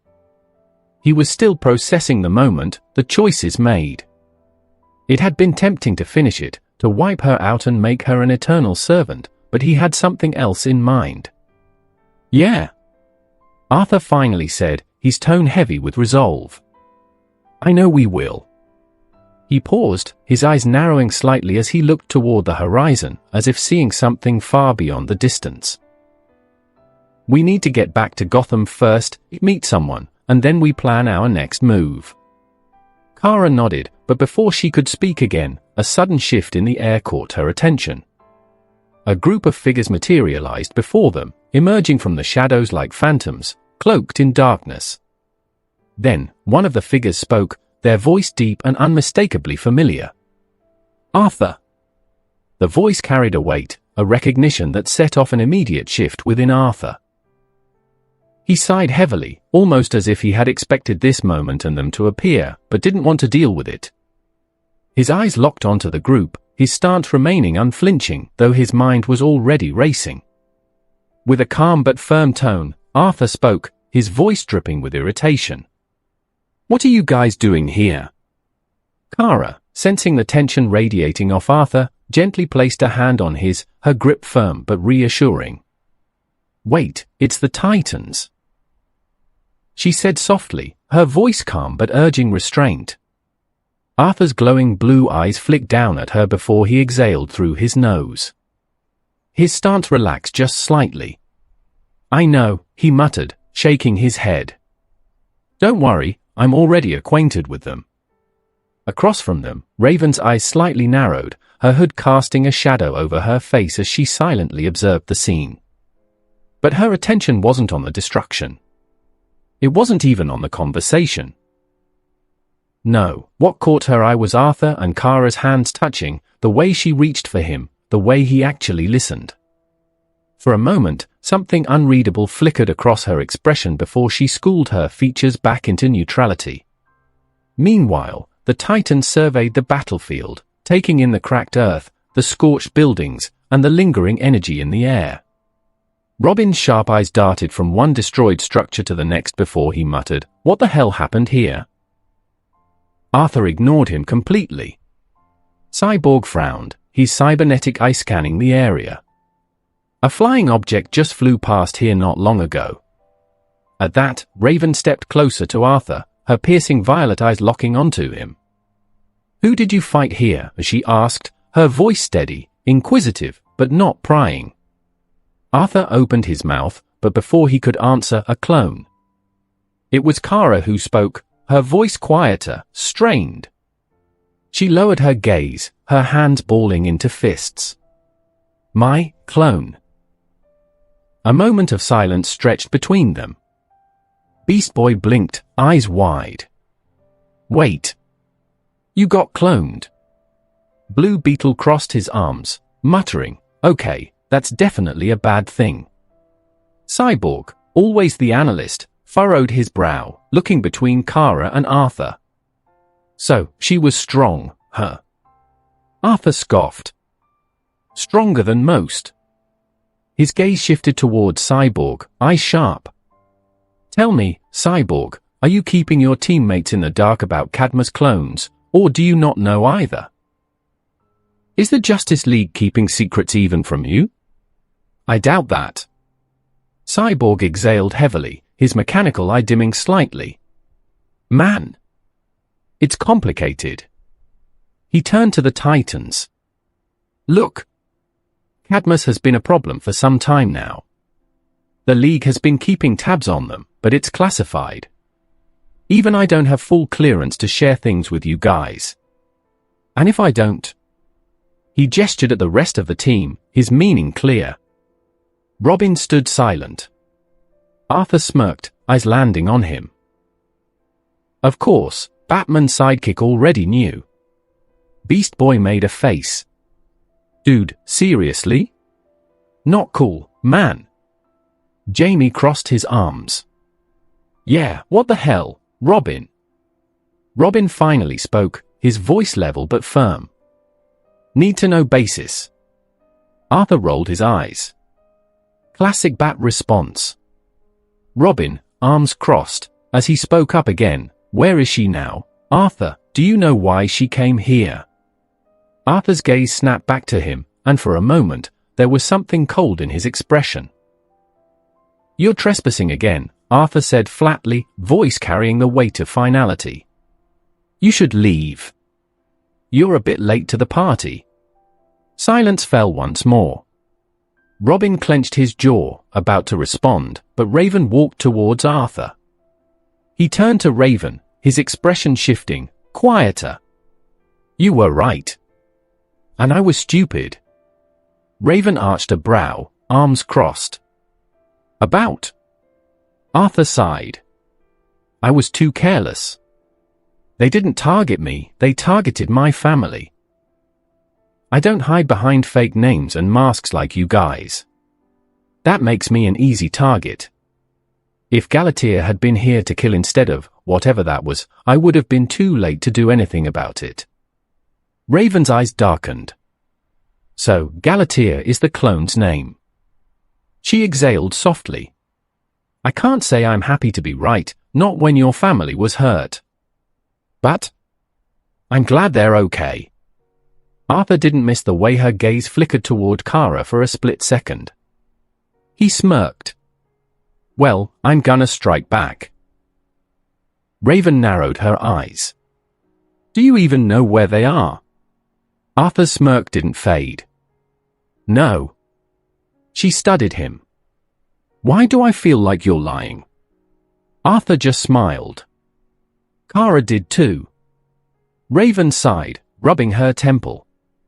Of course. Arthur stretched his arms. Anyway, you guys would do us and the city a big favor if you cleaned up this mess. Especially you, Jamie. Your scarab should be more than useful here. Jamie's eyes narrowed, fists clenching. Oh, screw you, man. Arthur grinned mockingly. Oh? Struck a nerve. Jamie took a step forward, but Cyborg held up a hand, stopping him. Arthur just chuckled, turning to Kara. Without hesitation, he wrapped an arm around her, pulling her close into an embrace. Kara blinked in surprise but didn't resist, settling against him. Before anyone could say another word, black tendrils curled around him and Kara, shadows creeping like living smoke. Dark mist coiled at his feet. CYA, Arthur said. Exchange, and in an instant, they were gone. Silence hung in the air for a moment. The Titan stared at the empty space they left behind. Then Beast Boy whistled. Phew. Okay, I don't know what's wilder, him vanishing into shadow and leaving this thing behind, or the way he just scooped Kara Zor-El up like that. Jamie scowled. Who cares? Cyborg rubbed his temples. That guy. But Beast Boy's attention drifted elsewhere. His lips curled into a mischievous grin as he slowly turned to Raven. So, He nudged her lightly with his elbow. You see that? 'Cause I saw that. Raven's eyes narrowed. Beast Boy. I mean, I get it, Arthur's got the whole dark and brooding thing going for him, but man, looks like Kara is stealing your... A surge of dark energy flared around Raven. Beast Boy immediately backed up, hands raised. I'll shut up now. Jamie huffed. Good. But Raven didn't respond. Because her fingers twitched slightly. And she was still staring at the spot where Arthur had vanished. Because the image of Arthur disappearing with Kara, his arm around her, his shadow swallowing them whole. It lingered in her mind far longer than it should have. And now, where Arthur had stood moments ago, a single shadow demon remained, its glowing eyes staring silently at the Titans. Cyborg, who had been processing everything a little slower than the rest, suddenly froze. His mechanical eye flickered, and his expression twisted into pure confusion. Wait a damn minute. His voice boomed, cutting through the lingering silence. His eyes darted back to where Arthur and Kara had just vanished, and then it hit him. Hard. That was Kara. Beast Boy blinked. Yeah, and... No. What the hell is she doing here with Arthur? She's supposed to be at the watchtower held by the Justice League. She wasn't supposed to leave. A beat of silence. Beast Boy, ever the instigator, leaned in with a smirk. Oh. Sounds like someone's about to get in trouble with the big guys upstairs. Gotham, Arthur's estate. The swirling darkness of Arthur's shadow exchange faded as he and Kara stepped into the grand halls of his estate. The gothic interior was dimly lit, casting long shadows across the polished floors. The scent of old books and faint embers from the fireplace lingered in the air. Kara glanced around before turning to Arthur. "What about your family?" Arthur exhaled, closing his eyes briefly before answering. "They're safe." He opened them, his gaze cold but assured. "Still in Jump City, but they're in my brother's tower, protected by two of my strongest shadows. If Cadmus tries something again, they'll be the ones regretting it." Kara nodded, relieved, but before she could respond a voice echoed from the darkness. "Smooth. Amused. Indeed, it's time." Arthur's eyes sharpened instantly as he turned, his body tensing. From the shadows of the room, a figure emerged, relaxed, casual, but carrying an air of dangerous confidence. Jason Todd. Arthur's brow twitched. "Jason? How the hell did you find this place?" Jason, dressed in a leather jacket and jeans instead of his red hood armor, smirked. "You underestimate me, Blackwind." He stepped forward, hands in his pockets, his stance effortless. "I make it my business to know things." Before Arthur could respond, another voice, calm and sophisticated, interrupted them. "Master Arthur, you have a guest." George, ever the composed butler, stepped into the room, his posture immaculate. His sharp gaze landed on Jason before flicking to Arthur for confirmation. Arthur, not taking his eyes off Jason, simply raised a hand. "Yeah, George, I can see that." George's lips pressed into a thin line before he glanced between them, then sighed lightly. "It appears I have been deceived by our guest Jason here."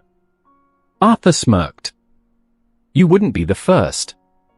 George gave Jason a slow, assessing look. "I shall endeavor not to let it happen again."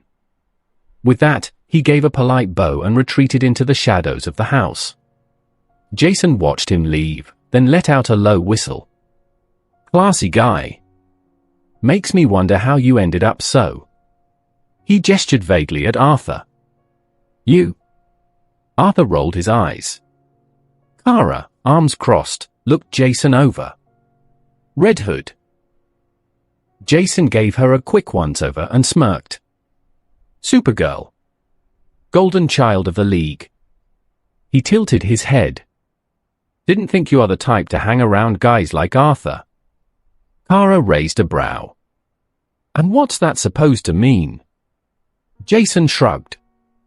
"Come on, Blondie. You're all sunshine and hope." Well.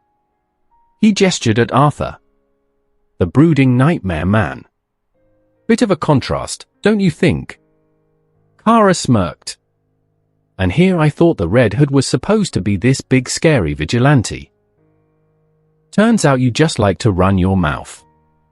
Jason chuckled, looking at Arthur. "Okay, I see why you keep her around. She's got some bite." Arthur sighed. "Jason, are you here to help or just to piss me off?" Jason's smirk faded slightly, his eyes hardening. "I'm here because I've got intel. If you're serious about striking back at Cadmus, I have a way inside." His voice lowered. "You're gonna need me." Arthur met Jason's gaze, his mind already working through the possibilities. Then, with a smirk, he said, "Funny. I have a way inside as well." Jason's grin widened, eyes glinting with intrigue. "Well then," he said, crossing his arms. "Looks like we're about to crash a Cadmus party."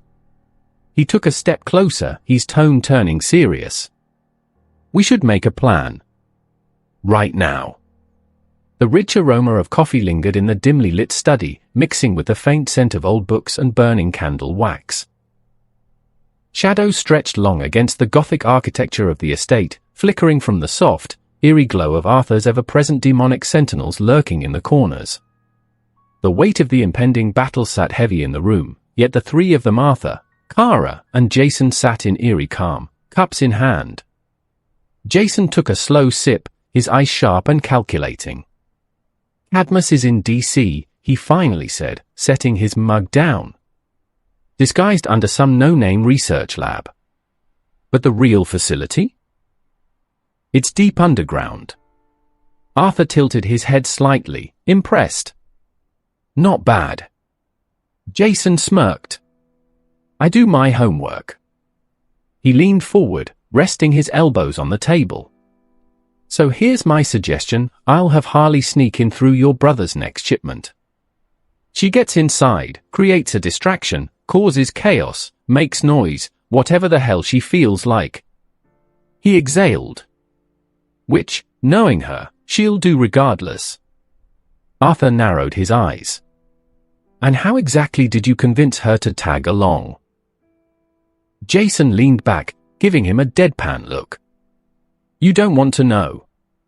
Arthur and Kara exchanged glances. Neither pushed further. Arthur exhaled, fingers drumming lightly against the table. My way inside is more direct. No sneaking, no waiting. I'll find myself facing Galatea again, head on. He nodded toward Kara. She wants to handle Galatea herself. And that's fine by me.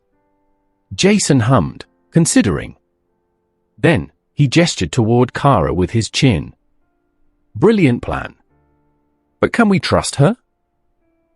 Kara's expression darkened instantly. Her fingers tightened around her cup. What is that supposed to mean? Jason didn't blink. You know what I mean. Before the tension could escalate, Arthur cut in. His voice was calm, yet final. Yes. Either way, we'll end up in trouble with the League. Jason studied him for a moment before scoffing. Fine. He took one last sip of his coffee and stood up, stretching his shoulders. As he did, his eyes swept across the room, the ominous demon shadows lurking in the corners, the dark Gothic interior, the towering bookshelves filled with ancient texts. His lips curled slightly. You know, you're not so different from the Bat. Arthur's responded calmly. I'm nothing like him. Jason chuckled, shaking his head as he adjusted his jacket. Whatever you say. He walked toward the door, then stopped. Time to get moving. See you there. With that, he stepped into the night, leaving Arthur and Kara in the darkened estate. Kara sat on the edge of a couch, her fingers laced together, eyes staring at nothing in particular. She had been quiet ever since Jason left. Arthur leaned back in his chair, sipping his drink, watching her. He knew that look, the storm brewing beneath the surface, the weight of unspoken thoughts pressing down. Finally, she exhaled. She's me. Kara's voice was quiet, but firm. Or at least, she thinks she is. Arthur said nothing, letting her speak. She has my face, my powers, but she's hollow. Twisted. Or maybe. She hesitated, jaw tightening. Maybe I'm the flawed one. Maybe she's what I was meant to be all along, ruthless, unshackled, a perfect warrior. The words hung in the air. Arthur scoffed, setting his drink down with a soft clink. That's a load of crap. Kara glanced at him, eyes narrowing slightly. If you're having doubts, don't. Arthur met her gaze, unflinching. By the end of this, she won't be a problem anymore. Kara studied him, the firelight reflecting in her blue eyes. You sound awfully sure about that. Arthur smiled, tilting his head. I just know.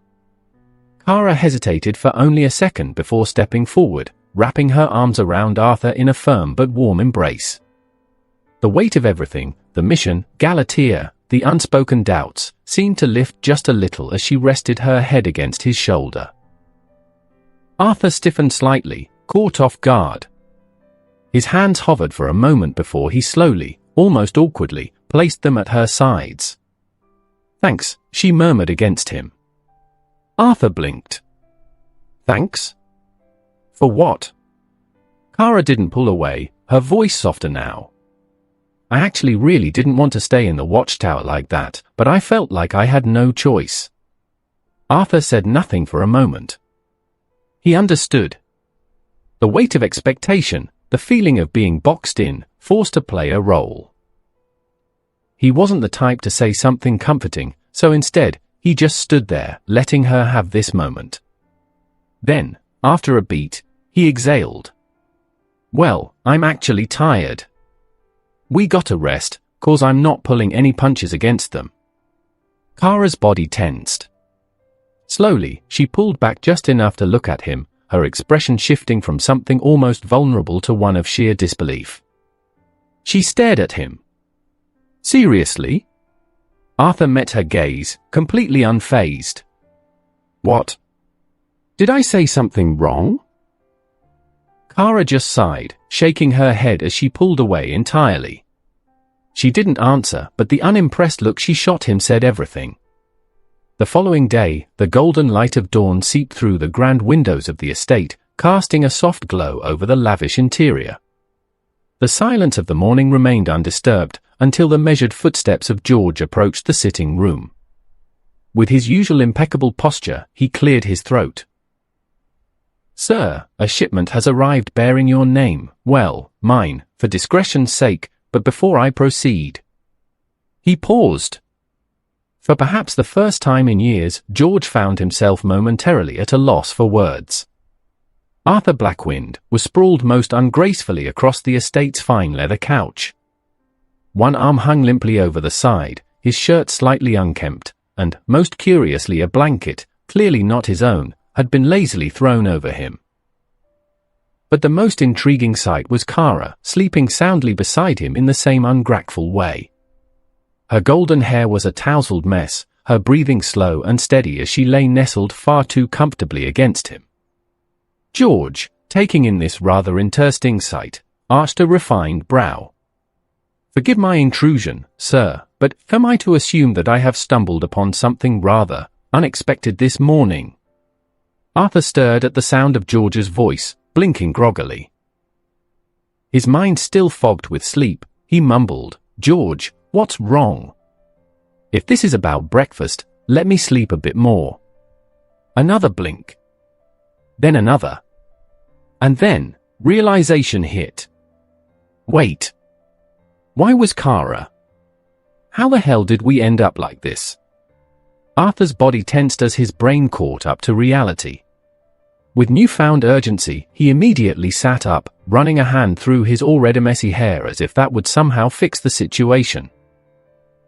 Kara, on the other hand, remained blissfully asleep, sighing softly as she curled into the couch. George, ever the portrait of restraint, clasped his hands behind his back and continued. "Shall I take your silence as an indication that you, too, are uncertain as to how this arrangement came to be?" Arthur exhaled sharply, rubbing his temples. "George." "The shipment." George inclined his head, though there was the faintest hint of amusement in his eyes. "Ah, yes, quite so. A most urgent delivery, though I must admit, I am beginning to wonder if it is truly the most pressing matter at hand." Arthur ignored that. Standing swiftly, he stretched, shaking off the lingering traces of sleep before walking toward the door. Behind him, Kara shifted slightly but did not wake. George, ever the composed observer, followed at a measured pace. "Shall I prepare coffee, sir? You appear to have had an eventful evening." Arthur shot him a look. George merely smiled, ever the refined gentleman, as they proceeded. Arthur and George walked towards a different room, and it became momentarily brighter as the box was placed upon the polished table. Arthur Blackwind, with his piercing blue eyes and cool demeanor, stared down at the package before him.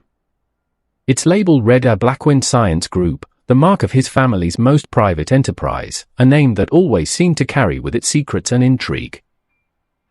George, ever the observant butler, stood silently beside him, though his eyes were fixed on the box, clearly recognizing its significance. Arthur's fingers traced the edges of the box before lifting the lid. The air seemed to shudder as a faint green glow illuminated the room, reflecting off Arthur's face, casting ominous shadows and adding an eerie radiance to his features. "My!" George's voice trailed off, a mix of awe and caution. Inside the box lay a sword, its blade pure, gleaming kryptonite, with a steel so foreign and meticulously forged that it hummed with a silent power. The sword seemed to pulse with an energy all its own, reflecting a foreboding green light that made even the bravest shiver. Arthur raised an eyebrow, studying the weapon carefully, his mind already turning. "This is rather impressive work." "Not bad, Adam." "Kryptonite sword, rank." His voice was laced with quiet admiration, but underneath it, there was a simmering coldness. Before George could respond, a voice drifted into the room, light but tinged with curiosity. "I felt like I slept for days." "Arthur." Kara entered, stepping into the room with that same confident, graceful stride, her brow furrowed in slight confusion as she looked around. Her eye soon landed on Arthur, who instinctively hid the kryptonite sword behind him with a quick motion. Kara's eyes, sharp as ever, narrowed. "You know I can still see that, right?" Arthur gave a half-hearted shrug, his tone casual yet purposeful. "It's kryptonite. Best not to get too close." His hand tightened slightly around the hilt of the sword, a silent warning for anyone who dared approach it. Kara, unimpressed, stepped closer, giving him a sideways glance. "Nice sword." There was a hint of admiration in her voice, though her curiosity was evident. Arthur, with a sly smile, leaned against the table, eyes glinting with a dark humor. "Well, it's for your cousin's potential clones, that I might find." His lips curled into a knowing smirk as he met her gaze. Kara looked at him for a moment, eyes flickering between the sword and his face. "It will definitely be useful." Then he straightened, his expression darkening as his voice grew more resolute. "Get ready. I'm waiting for Jason to be in DC. Once I get his signal, we move. No more time to waste." Arthur exhaled slowly, his eyes lingering on the weapon once more. He turned to Kara. "You ready?" Kara's gaze was unflinching as she nodded, her fists tightening at her sides. "Ready as I'll ever be." Cadmus some time ago, the hum of machines filled the Cadmus facility, casting a cold glow over the reinforced chamber. In the center of the room, a cloning tube stood tall, filled with bubbling suspension fluid. Inside, an ashen-haired boy floated, his body eerily still. The monitors tracking his vitals beeped in slow, rhythmic pulses. Lex Luthor, clad in an immaculate black suit, stepped forward, his sharp gaze flickering between the subject in the tube and the woman standing before him. Galatea, bruised but unbroken, crossed her arms as she regarded the man in front of her. Lex exhaled through his nose, his expression unreadable. "Where is what I asked for?" Galatea's lips curled into a slight smirk. "I ran into a little problem." She turned, gesturing towards the clone floating in the tube, a near-perfect replication of their target. Not the original, but close. Lex let out a long, controlled sigh, his fingers pressing together in a steeple. "I expected that sort of hindrance." His voice was calm, yet tinged with the irritation of a man who did not appreciate this sort of things to happen. But then, Galatea extended her hand, revealing several strands of hair. She held them between her fingers like a peace offering. "This should be enough," she stated firmly. Lex studied the strands, his mind already racing with calculations, possibilities, contingencies. Then, after a moment, he plucked them from her grasp. It must. His words carried an unspoken weight, a command, a demand, and an expectation. Behind him, Dr. Emil Hamilton, the lead scientist of Cadmus and perhaps the only man whose intellect Lex truly respected, adjusted his glasses and stepped closer. His eyes flicked over the sample before nodding in approval. It should be, Emil confirmed. No need for the whole person. This will be sufficient for our task. You did well, Galatea. For the first time, Galatea's usually sharp, battle-hardened expression softened just a fraction. Thank you, Father. Her voice carried something rare, genuine warmth. Lex, however, had already turned away, uninterested in sentiment. Prepare the test batch immediately, he ordered, striding toward the exit. Emil hesitated for a moment before following, but Galatea placed a hand on his arm, stopping him. That person, she said, her voice quieter now, almost introspective. He's strong. I understand why Lex wants that power so badly. Emil exhaled, rubbing the bridge of his nose as if trying to fend off a headache. Then, without looking at her, he murmured, No, Galatea. I'm afraid this isn't about wanting power anymore. It's an obsession. Galatea said nothing.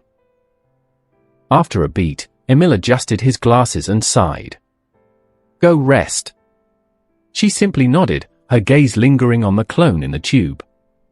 As she turned to leave, she clenched her fists. Visibly bothered by something. Gotham, the city stretched below them, an endless sea of flickering lights and restless motion. Gotham at night was a living thing, cold, unforgiving, and ever watchful. Arthur Blackwind sat at the very edge of a towering building, the wind tugging at his cloak, his jet-black clothes blending into the darkness. The neon signs below flickered, reflecting in his silver-white hair as he focused on the glowing blue interface only he could see. Lines of text hovered before him, his status shifting and evolving as he finished allocating his latest ability points. Status bar. Name, Arthur Blackwind. Job, Necromancer. Title, Bane of the Unworthy. Plus 20% attack against those who harbor evil intent. Level, 88 to 99.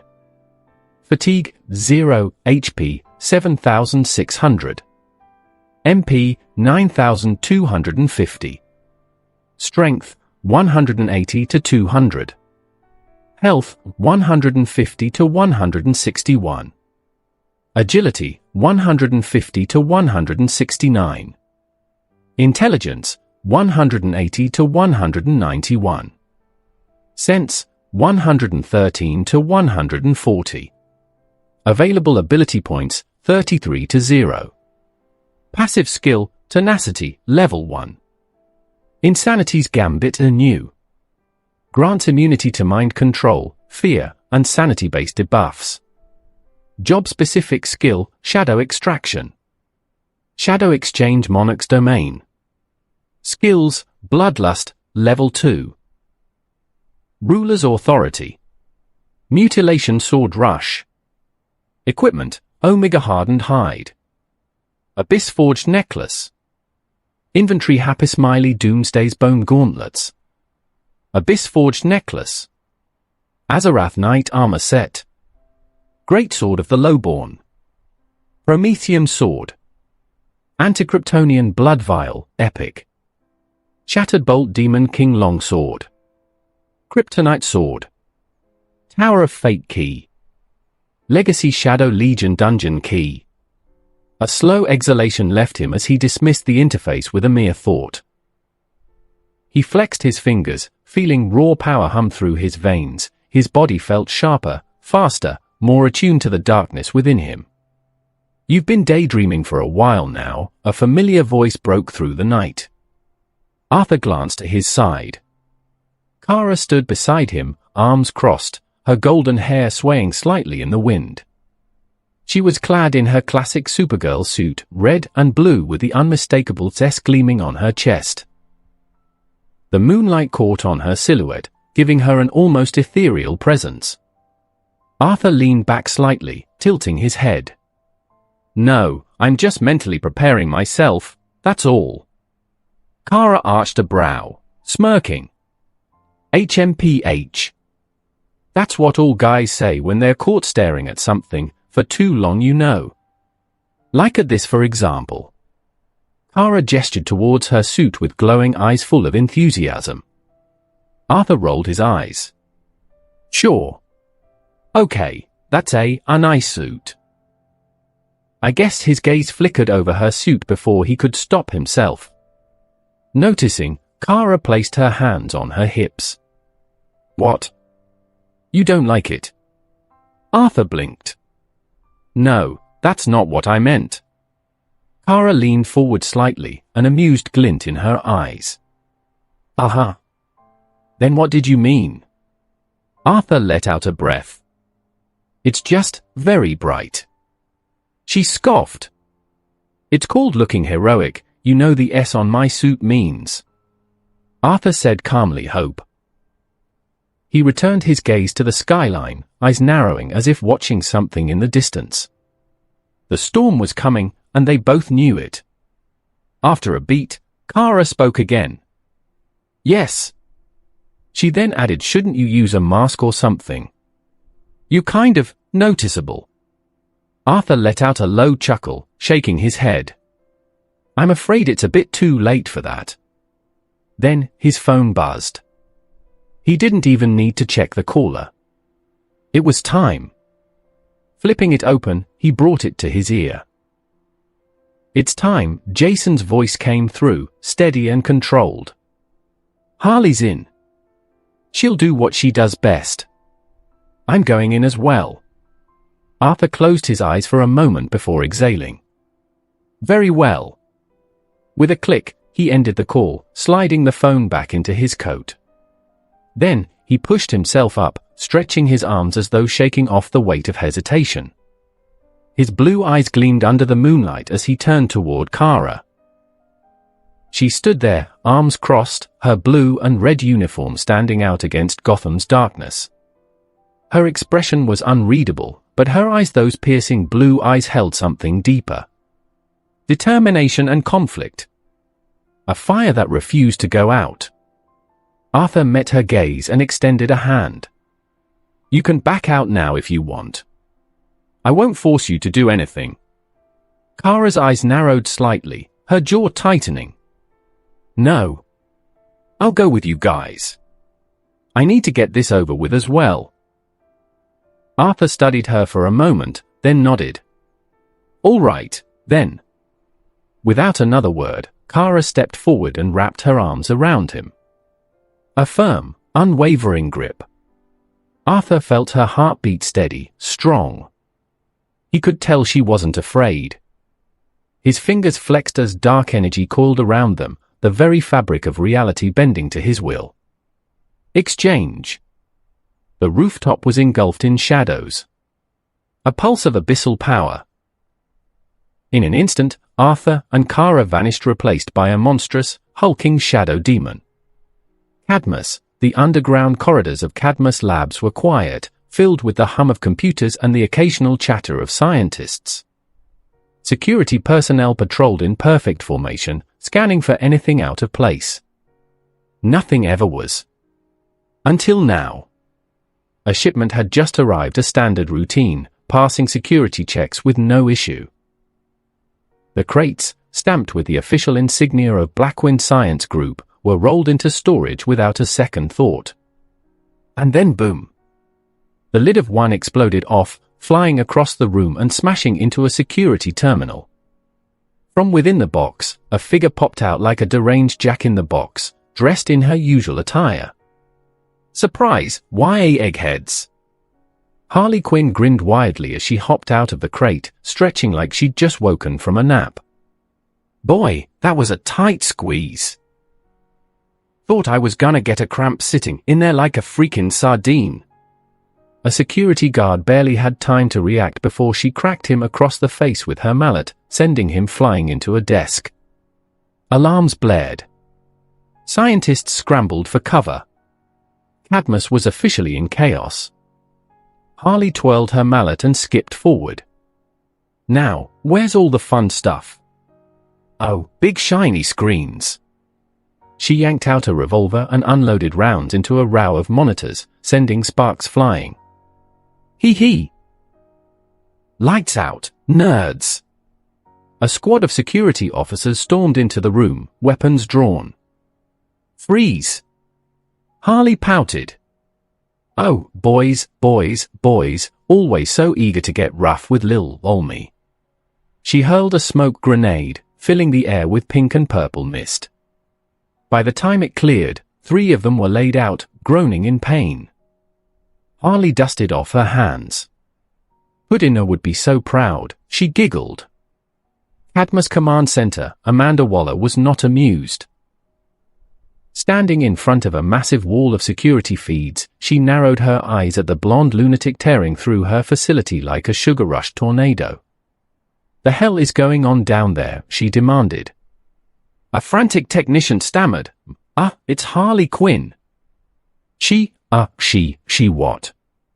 The technician swallowed hard. She emerged from the latest shipment we received. Waller's expression darkened. From where? The room went silent. Another agent hesitated before answering. The shipment was from Blackwind Science Group. She gritted her teeth and barked, "Stop that fool. I want a full containment team on her, now." Another call came from another agent. "We need help. Someone or something is leaving a trail of beaten-up guards. We can't see a thing." Waller's gaze sharpened instantly. How? Security forces mobilized instantly, armed to the teeth and rushing toward the chaos. Meanwhile, Waller turned her attention back to the monitors, her mind racing. This wasn't just some random break-in. And she knew it. Galatea stood before a series of glowing monitors, her arms crossed as she reviewed the latest developments. Scientists scurried around her like nervous rodents, adjusting data and refining Lex's latest obsession. Then something shifted. A subtle distortion crept along the floor beneath her, barely noticeable at first. But then her shadow twisted unnaturally, warping and splitting away from her own body like ink dissolving in water. Her instincts flared. Something else was inside the room. And then they emerged. A black mist coiled into existence, swallowing the space beside her before unraveling into 2 figures. Arthur Blackwind stepped forward, his eyes razor-sharp, his presence imposing, the shadows flickering around him. Beside him, Kara Zor-El, clad in her iconic Supergirl uniform, stood tall, the bold vest emblem burning like a challenge. Galatea's eyes widened. She hadn't expected this. Arthur parted his lips to speak, but before he could, Kara stepped forward, her blue eyes blazing with something more than just determination. This wasn't just about stopping an enemy. This was personal. Kara clenched her fists, the fabric of her gloves tightening against her knuckles. Her voice was calm but sharp, carrying a weight that shook the air itself. "This ends now, Galatea. Cadmus, Luther, all of it. We're shutting you down." The room shook from the sheer force of her conviction. Galatea's lips curled into a smirk, masking the brief flicker of unease in her expression. Big words. Her fists clenched. Arthur exhaled, rolling his shoulders as a shadowy aura swirled around him like tendrils of midnight. He cracked his knuckles, his tone effortlessly cold. "You have no idea what's coming." Arthur Blackwind walked forward without a single care in the world, his footsteps echoing through the sterile Cadmus lab. He didn't even glance at Galatea. He knew exactly what she was about to do. Galatea, watching him pass so casually, felt something snap inside her. The sheer disrespect of it. He wasn't even acknowledging her? Like hell. Her muscles tensed, then she lunged, fist cocked back, aiming straight for his head. But before her strike could land, Kara intercepted, crashing into her like a blue and red meteor. Galatea barely had time to react before Kara shoved her back, planting herself firmly between Arthur and his would-be attacker. "You're stuck with me," Kara said, her voice edged with steel. Galatea clicked her tongue in irritation, rolling her shoulders as she stabilized herself. "TSK. You really don't know when to quit, huh?" Kara smirked. "Oh, trust me. You'll wish I did." Meanwhile, Arthur continued walking, completely unfazed by the brief exchange behind him. He barely even spared them a thought, his mind already set on one thing: Lex Luthor. "I'll find Lex," he thought to himself, "and deal with that bastard for what he did." Then, he stopped. A massive, cold shadow stretched from under his feet, expanding at an impossible rate, swallowing every inch of light in the room. The white sterile glow of Cadmus was extinguished, replaced by a suffocating abyss of darkness. Arthur raised his hand, his voice low, commanding, "Absolute. Come forth." The shadows stirred, and then they arrived. From the abyss, figures emerged, kneeling before him in perfect synchronization. Shadow demon knights, clad in dark armor that gleamed with an unnatural sheen. Noble shadow demons, their regal forms flickering between reality and nightmare. Shadow demons, monstrous creatures with glowing red eyes, shifting hungrily in anticipation. And then a towering, monstrous presence loomed in the darkness. General Doom. His hulking frame was covered in spikes, his burning eye staring ahead with unwavering loyalty. Arthur exhaled slowly, letting the weight of his presence settle before giving his order. "Wreak havoc." Like a dam bursting, his army surged forward. The demon knights vanished into the corridors like silent executioners. The demons screeched, their monstrous forms twisting through the air as they sought prey. General Doom turned and led the charge. Cadmus was about to become a battlefield. Back in the center of the room, Galatea's gaze snapped toward the chaos unfolding around them. Even mid-fight with Kara, she couldn't ignore what she had just witnessed. An entire army summoned in an instant. Kara smirked at Galatea's distracted expression. "Hey," she said, cracking her knuckles. "Eyes on me." Before Galatea could react, Kara's fist slammed into her gut, sending her skidding back across the floor. "Damn it." Galatea gritted her teeth, steadying herself. Cadmus Command Center. Amanda Waller stood stone-faced, arms crossed as she watched hell unfold before her eyes. The monitors flickered, flashing between different locations in Cadmus. Every screen showed chaos. One feed showed Harley Quinn, laughing maniacally as she twirled a stolen rifle, unloading rounds into expensive hardware like she was playing in an arcade. Another displayed Red Hood, moving like a specter, dropping guards before they even had a chance to call for help. But the worst of them all, her gaze locked onto the main monitor, the one showing Arthur Blackwind. A walking nightmare. The command center shook as his Shadow Legion rampaged, cutting through Cadmus' elite forces like they were nothing. Demons. Wraiths. His army spread through the facility like an infection, and Amanda could feel it, a suffocating presence. It wasn't just the destruction. It was the sheer dominance he exuded. Waller had read the files. She had watched the recordings. She understood why Lex Luthor was so obsessed with harnessing this power. But seeing it this close?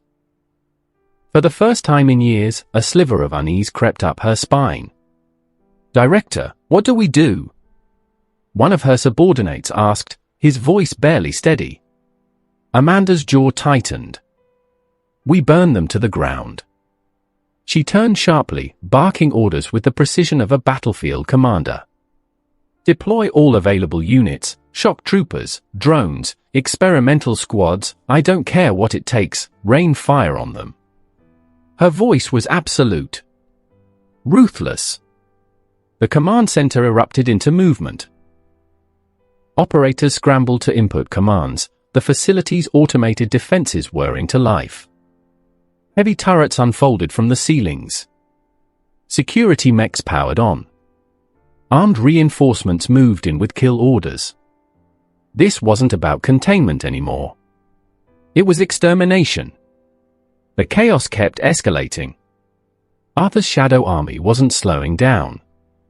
Red Hood was tearing through their ranks like a ghost in a war zone.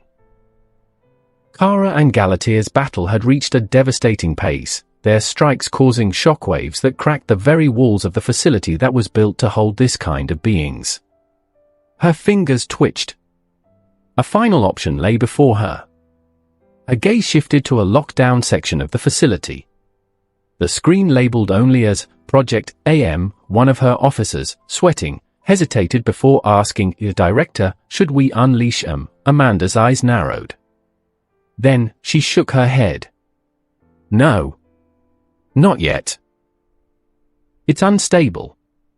We have yet to control his technology. We're not that desperate, yet." The officer swallowed hard and nodded. But as Amanda turned back to the screens, watching Cadmus forces struggle against the impossible, she knew one thing for certain: that moment might come sooner than she wanted. Inside the dimly lit laboratory deep within Cadmus, alarms blared, their red light flashing across the pristine, sterile room. The facility was under attack. Chaos had erupted above them. But down here something else was happening. Lex Luthor stood before a massive cloning pod, his eyes gleaming with satisfaction. The translucent tube was filled with a thick, bubbling liquid, faintly glowing from within. Suspended inside was a figure, a young man, his features eerily similar to Arthur Blackwind, yet unmistakably altered, now with an S symbol on his shirt. A perfect experiment. Nearby, Dr. Emil Hamilton paced, his expression tense. His voice cut through the alarms, laced with barely restrained frustration. "I told you, Lex. That was a stupid idea, going after his parent. You knew exactly what you were provoking. That was never someone who'd let that slide." Lex barely spared him a glance, his focus entirely on the being inside the pod. "Yes," he muttered, unfazed, "I'm aware." And yet, there was no regret in his tone. No doubt. Only calculated certainty. Then, a smirk. But none of that matters anymore. His fingers hovered over the control panel. With a deliberate motion, he pressed the final key. The containment seals hissed open. The chamber erupted with steam as the liquid drained rapidly, leaving behind a figure gasping for air, his lungs taking their first breath. Arthur's clone. But he wasn't just a copy. No. Lex had perfected him. His voice, dripping with triumph, filled the lab. "Behold." Emil's breath hitched as the figure stumbled forward, coughing, eyes darting around in confusion. The resemblance was undeniable: Arthur Blackwind's face, but with a faint glow in his irises. A telltale sign of Kryptonian augmentation. Dr. Emil thought to himself, Lex really had no choice but to merge that DNA with a Kryptonian one.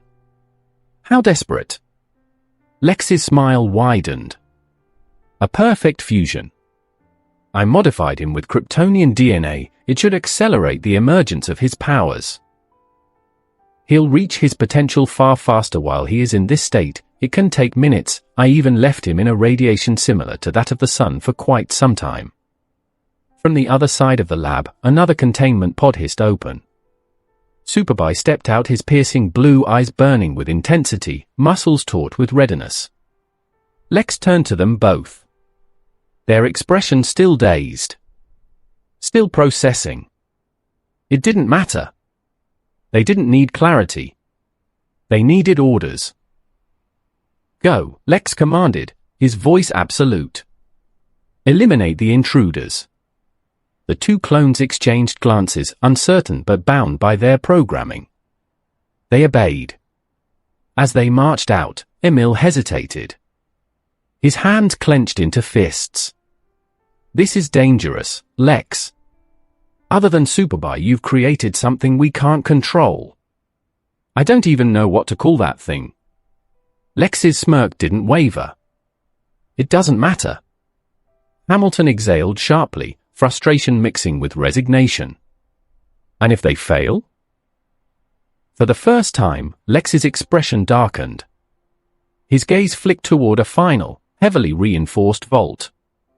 A place even Emil wasn't granted full access to. Lex spoke in a hushed whisper, almost to himself then. "I'll use that." Jason Todd moved like a phantom in the shadows, his twin pistols spitting silent death as he weaved through the corridors of Cadmus. The guards barely had time to react. A shot to the knee, a cracked jaw, a knife twisting into armor before he was already gone. Bodies hit the floor, groaning in pain. He wasn't here to randomly kill yet.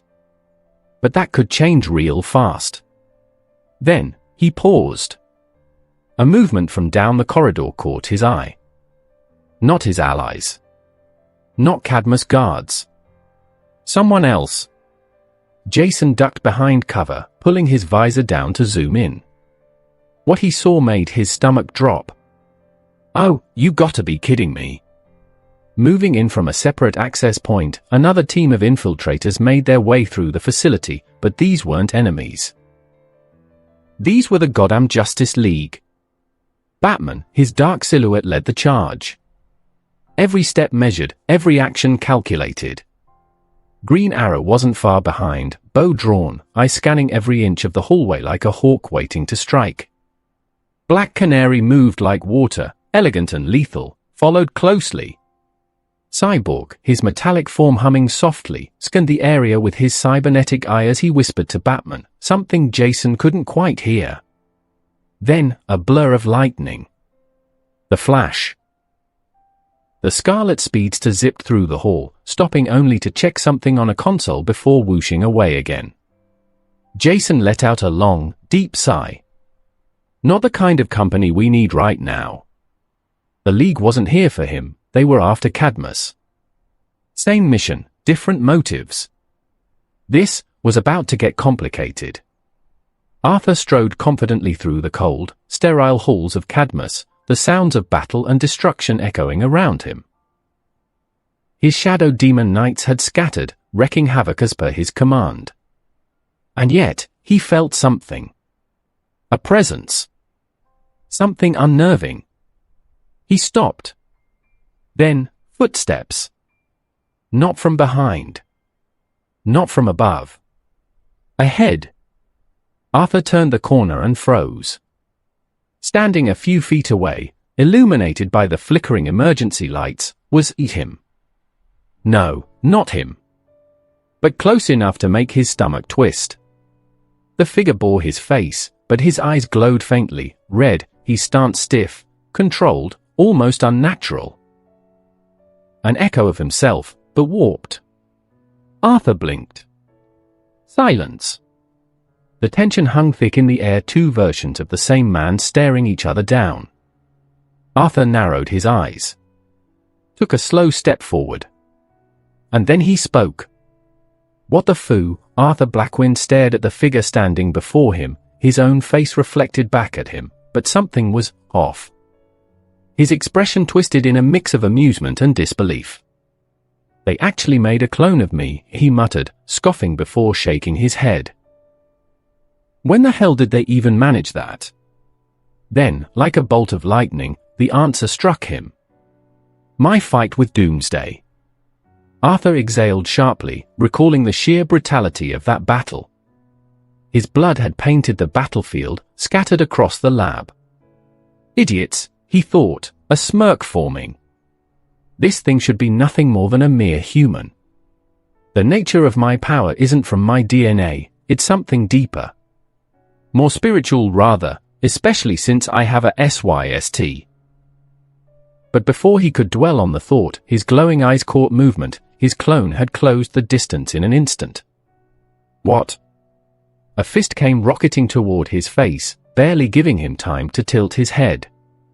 The air pressure alone sent his clothes fluttering as the punch narrowly missed his jaw. Arthur's smirk vanished. How? He muttered, stepping back as the clone pressed forward with relentless aggression. Each strike came fast, precise, and heavy. Arthur weaved between the attacks, but the sheer force behind them was undeniable. He clenched his fist, summoning his power. Ruler's authority activated in an instant. An unseen force gripped his clone, halting its movements mid-swing. Arthur exhaled. "Can you even talk?" His clone didn't answer. Not a word. No emotion. Just blank, unfeeling eyes staring back at him. Arthur scowled. TCH figures. He tightened his grip and with a powerful kick, sent his clone flying backward. The impact was devastating. The clone crashed into a reinforced steel wall, leaving a crater of twisted metal in its wake. For a moment, Arthur thought it was over. But then a guttural, pained groan escaped from the clone's lips. It clutched its head, fingers digging into its skull as if something inside was breaking. Then its eyes snapped open, now glowing a deep, menacing red. Arthur's still surprised by all of this. What the hell? And then boom. Twin beams of searing heat erupted from the clone's eyes, wild and uncontrolled. The force of the blast tore through the lab, scorching walls, melting steel, leaving nothing but devastation in its wake. Arthur barely dodged, flipping backward as the heat vision cut through everything like a raging inferno. "I see now." The clone continued to scream, its power spiraling out of control. Arthur's gaze darkened. "The bastard cloned me, with Kryptonian DNA," he muttered under his breath. His fists clenched as realization dawned. Guess he couldn't replicate my powers, so he compensated with this. With a single thought, his doomsday bone gauntlets materialized in his hands. Arthur took a step forward. What a strange feeling. He muttered, eyes locked onto his berserk doppelganger. Fighting a clone of myself? His grip tightened. Yet, I should put him out of his misery. Alarms blared. Red lights flashed across the high-tech corridors as Batman's squad tore through Cadmus security teams like a surgical strike. Guards fired wildly, but it didn't matter. Cyborg blasted through a barricade with a charged sonic cannon, sending guards flying. Green Arrow launched an EMP arrow, frying their rifles. Black Canary let out a concussive scream, throwing an entire squad against the walls. And the Flash? The Flash was everywhere. A blur of motion rifles vanished from enemy hands, tasers turned on their wielders, and soldiers collapsed from rapid-fire punches before they even knew what hit them. Then, the wall shook. Boom! A reinforced steel blast door was sent flying, crashing into the far wall with a deafening crunch. From the dust emerged a squad of enhanced warriors, the Ultimen. Wind Dragon, his body wreathed in swirling air currents. Long Shadow, towering over them, his body expanding to colossal proportions. Juice, his body crackling with unstable electricity. Downpour and Shifter, the hydrokinetic twins, grinning with malice. Batman's eyes narrowed. As expected, they're using their experiments as attack dogs now. Wind Dragon smirked. Batman. You shouldn't be here. His voice was calm, but the storm around him wasn't. Green Arrow knocked an arrow. Whoa there, just Batman, can't you see us as well, Dot? Shifter growled, you don't understand what Cadmus is doing here. You shouldn't interfere. Black Canary rolled her shoulders, we've heard that line countless times before. Long Shadow's massive fists clenched. Last warning. Stand down. Batman's response was instant. Flash. Before they could blink, Flash was already moving. He disarmed Juice in an instant, sending a shockwave of electricity frying the walls instead of them. He slammed into Shifter, stunning her mid-transformation. He turned to Batman mid-motion. What next, Bats? Batman was already moving, his cape billowing. We were prepared for this outcome, we take them down. Perched on a high-security catwalk, Red Hood watched the chaos unfold. Smoke, sparks, debris, pure mayhem. He sighed, adjusting his helmet. Good. At least those things can buy me enough time to find the heads of Cadmus without Bruce's interference. Arthur exhaled sharply, his breath misting in the cold, sterile air of the facility. His clone stood before him, its chest rising and falling in ragged breaths, eyes burning red with residual Kryptonian energy. Arthur flexed his fingers, ruler's authority coiling around him like phantom chains. Let's end this. His clone moved first, launching forward with blinding speed, fist cocked back. Arthur barely tilted his head, the attack grazing his cheek, but then twin beams of heat vision erupted from the clone's eyes. Arthur cursed under his breath and ducked low, but the sheer heat grazed past his face, searing his skin. He winced, feeling the sting, the scent of burnt flesh filling his nostrils. A scar. TCH annoying. Before the clone could fire again, Arthur raised his hand and the air cracked as ruler's authority took hold. Invisible force wrapped around the clone's limbs, yanking him into the air. Arthur yanked his arm back, then slammed him into the ground. The floor cratered beneath the impact. The clone tried to rise. Arthur was already on him, a devastating knee to the gut, followed by a vicious elbow to the jaw. Crack! The clone staggered, but it recovered unnaturally fast, throwing a wild haymaker. Arthur ducked, pivoted, then drove his heel into the clone's ribs. Wham! The clone smashed through a steel console, sparks flying everywhere. Arthur didn't stop. He called upon ruler's authority again, pulling the debris from the wreckage and launching it at his clone like spears. Clang! Clang! Clang! The clone blasted them apart with a roar, but Arthur was already in front of him. A lightning-fast flurry punches, knees, elbows. Arthur was overwhelming his own clone. Then, with a deadly flourish, Arthur's kryptonite sword materialized in his grip. The clone's red eyes widened. Too slow. Arthur swung in a brutal arc slash. The clone's arm was severed at the shoulder. It screamed, clutching at the missing limb, crimson spilling onto the floor. Arthur spun the blade, rolling his shoulders. Hurts, doesn't it? The clone's eyes burned hotter, its remaining hand clenching, but before Arthur could finish the job, boom. Something slammed into him like a missile. Arthur was sent flying, crashing through rows of equipments, sparks flying as his body tore through steel and machines. He groaned, pushing himself up from the rubble. He knew exactly who it was, after a single glance.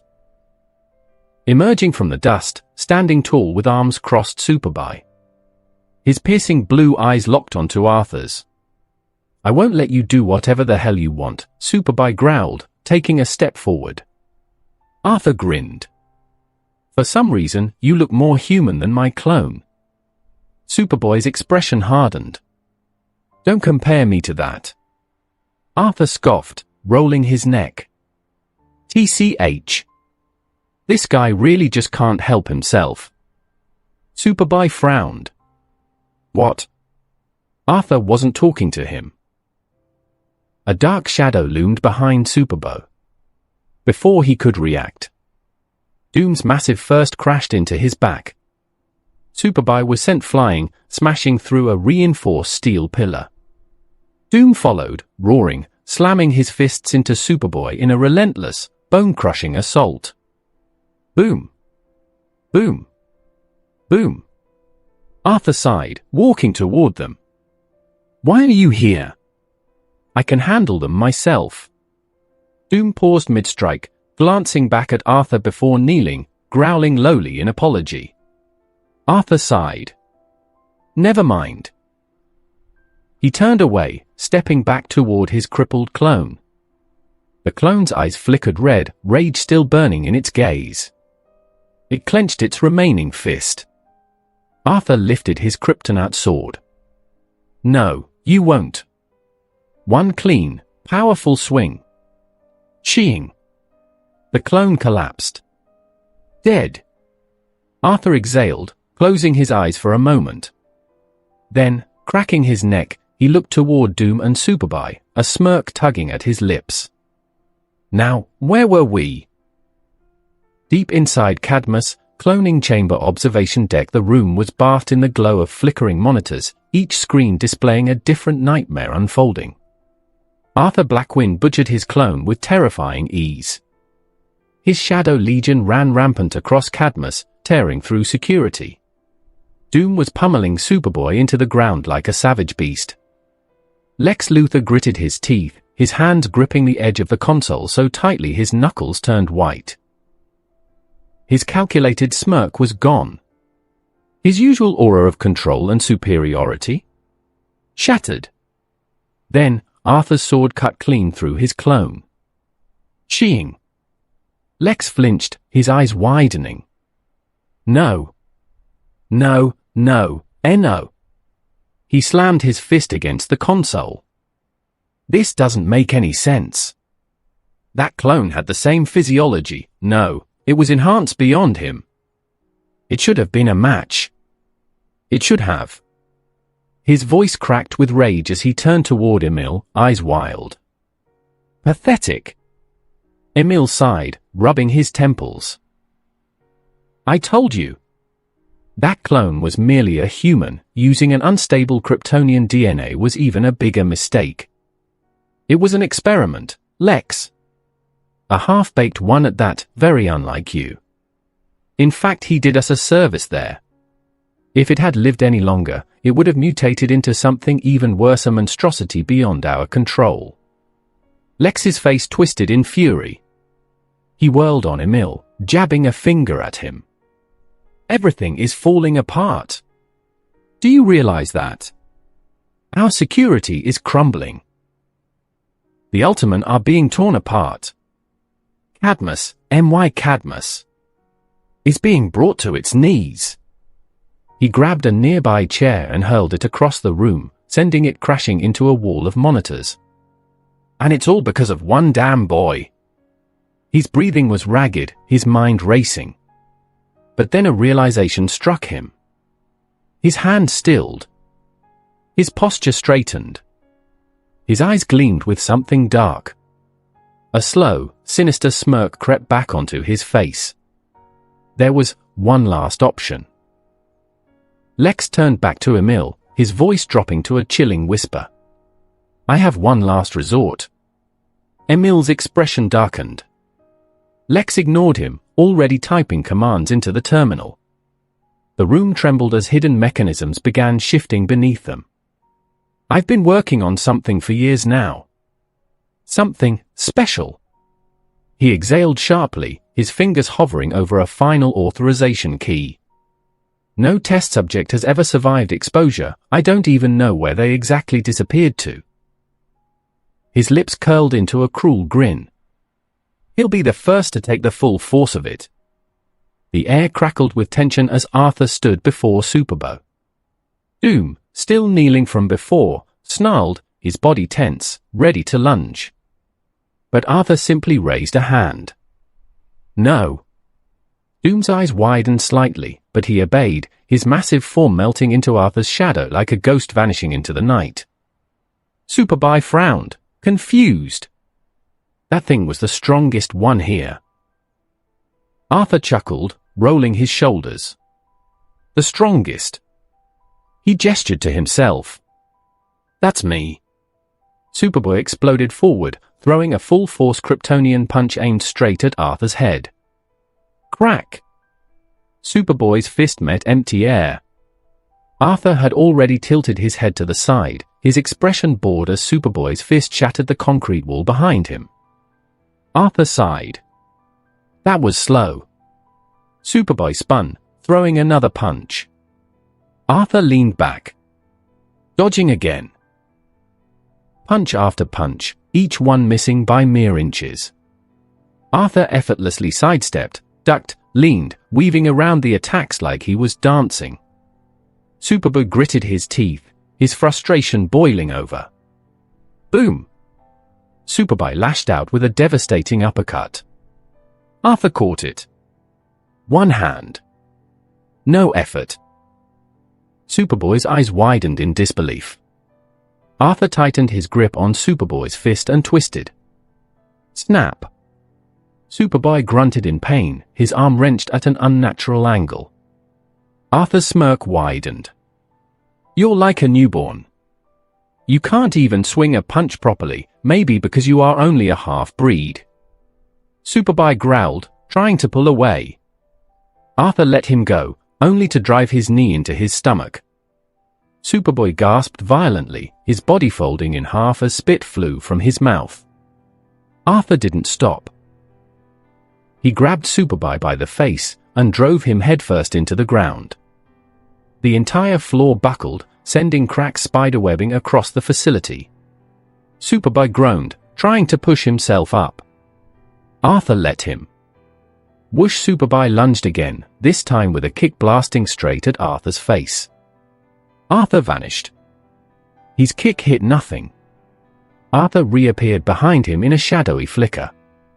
Superboy barely had time to register it before crack.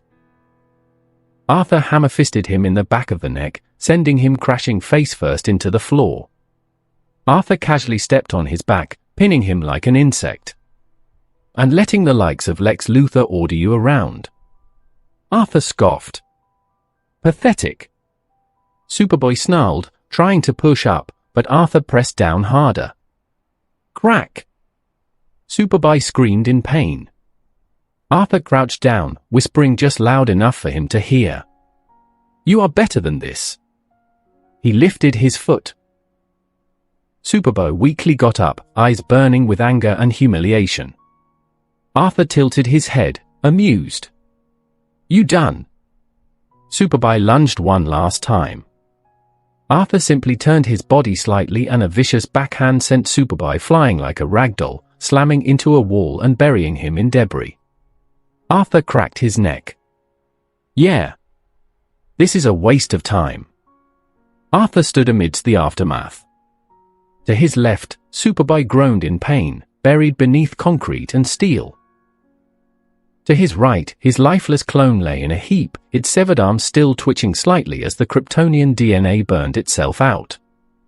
Arthur's glowing eyes flickered between the two. I'll deal with all of this later. He exhaled, letting his power surge through his veins. Whoosh! The world blurred. Arthur vanished in a streak of black lightning, zipping through the corridors like a phantom. His body became a shadow among shadows, undetectable, unstoppable. His eyes snapped shut mid-run, allowing his senses to expand. Life forces pulsed around him like beacons in the dark. Every living thing in this place, he could feel them. Then, there. A familiar presence. That's the place.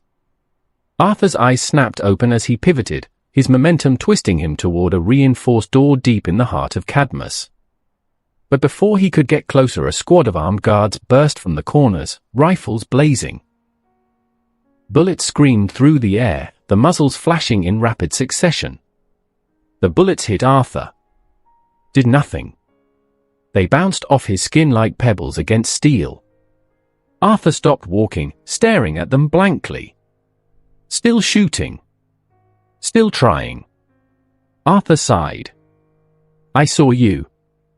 No need for all this. With a flick of his wrist, ruler's authority. Their bodies locked up. Their own arms twisted against their will, turning their weapons toward each other. They screamed. They fired. They fell. Arthur kept walking. Not even sparing them a glance. With another gesture crack. The remaining weapons shattered like glass, their pieces scattering across the cold metallic floor. Then he stopped. Right in front of the massive, fortified vault door. His gaze drifted up to the glowing red text. Cloning chamber. Arthur's lips curled into a wicked smirk. You must be in here. Boom.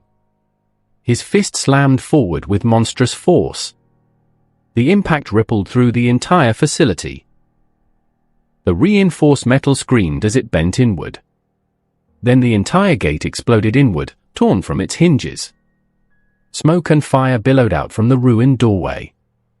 Arthur stepped forward, bathed in the fiery glow. His voice echoed through the chamber, laced with amusement and absolute dominance. Knock, knock. Lex Luthor stood in the observation deck, his fists clenched. Below him, smoke still curled from the destroyed cloning chamber gate. The reinforced steel, bent, shattered, obliterated, was a testament to the sheer power now inside the facility. And that power was Arthur Blackwind. Lex's jaw tightened as he turned to Dr. Emil Hamilton, the scientist watching everything unfold with cold calculation. Lex, Emil said, not even looking at him. You understand what's coming for us because of your mistake, right? Lex inhaled slowly. Then, with eerily steady hands, he reached into his coat. SHNK. A blade pierced Emil's chest. The doctor's eyes widened in shock. A sharp, wet gasp escaped his lips as he looked down, seeing Lex's hand gripping the handle of a hidden dagger, its edge dripping crimson. You? Emil's voice faltered. Lex leaned in, his voice quiet, yet absolute. My apologies, Doctor. Lex twisted the knife. Emil gagged, choking on his own breath, as his body trembled violently. His knees buckled, and he collapsed to the floor, lifeless. Lex pulled out the blade with wiping the blood on his sleeve before tossing it aside. He exhaled. Calm. Controlled. Unshaken by what he just did. I had to do this. He glanced down at Emil's corpse with zero remorse. To guarantee he walks into my trap. Then, without hesitation, he contacted Galatea. Across the battlefield, mid-fight, Galatea's head snapped up as Lex's voice cut through her mind like a blade. We have been attacked. Arthur Blackwind is here and Emil is dead. Galatea froze. Her pupils dilated. Her body tensed. Kara took the chance, rushing forward, fist cocked back. No. Galatea's rage exploded. With blinding speed, she slammed a brutal punch into Kara's gut. Boom! Kara's eyes widened as she was launched backward, crashing through a concrete wall. Galatea didn't even watch her fall. She shot into the sky, her target locked. She was coming. Arthur Blackwind would die today, that was the only thing she had in mind now. Kara, coughing from the debris, stumbled to her feet. She saw Galatea already heading straight for Cadmus' core. You are not going anywhere, she blasted off after her.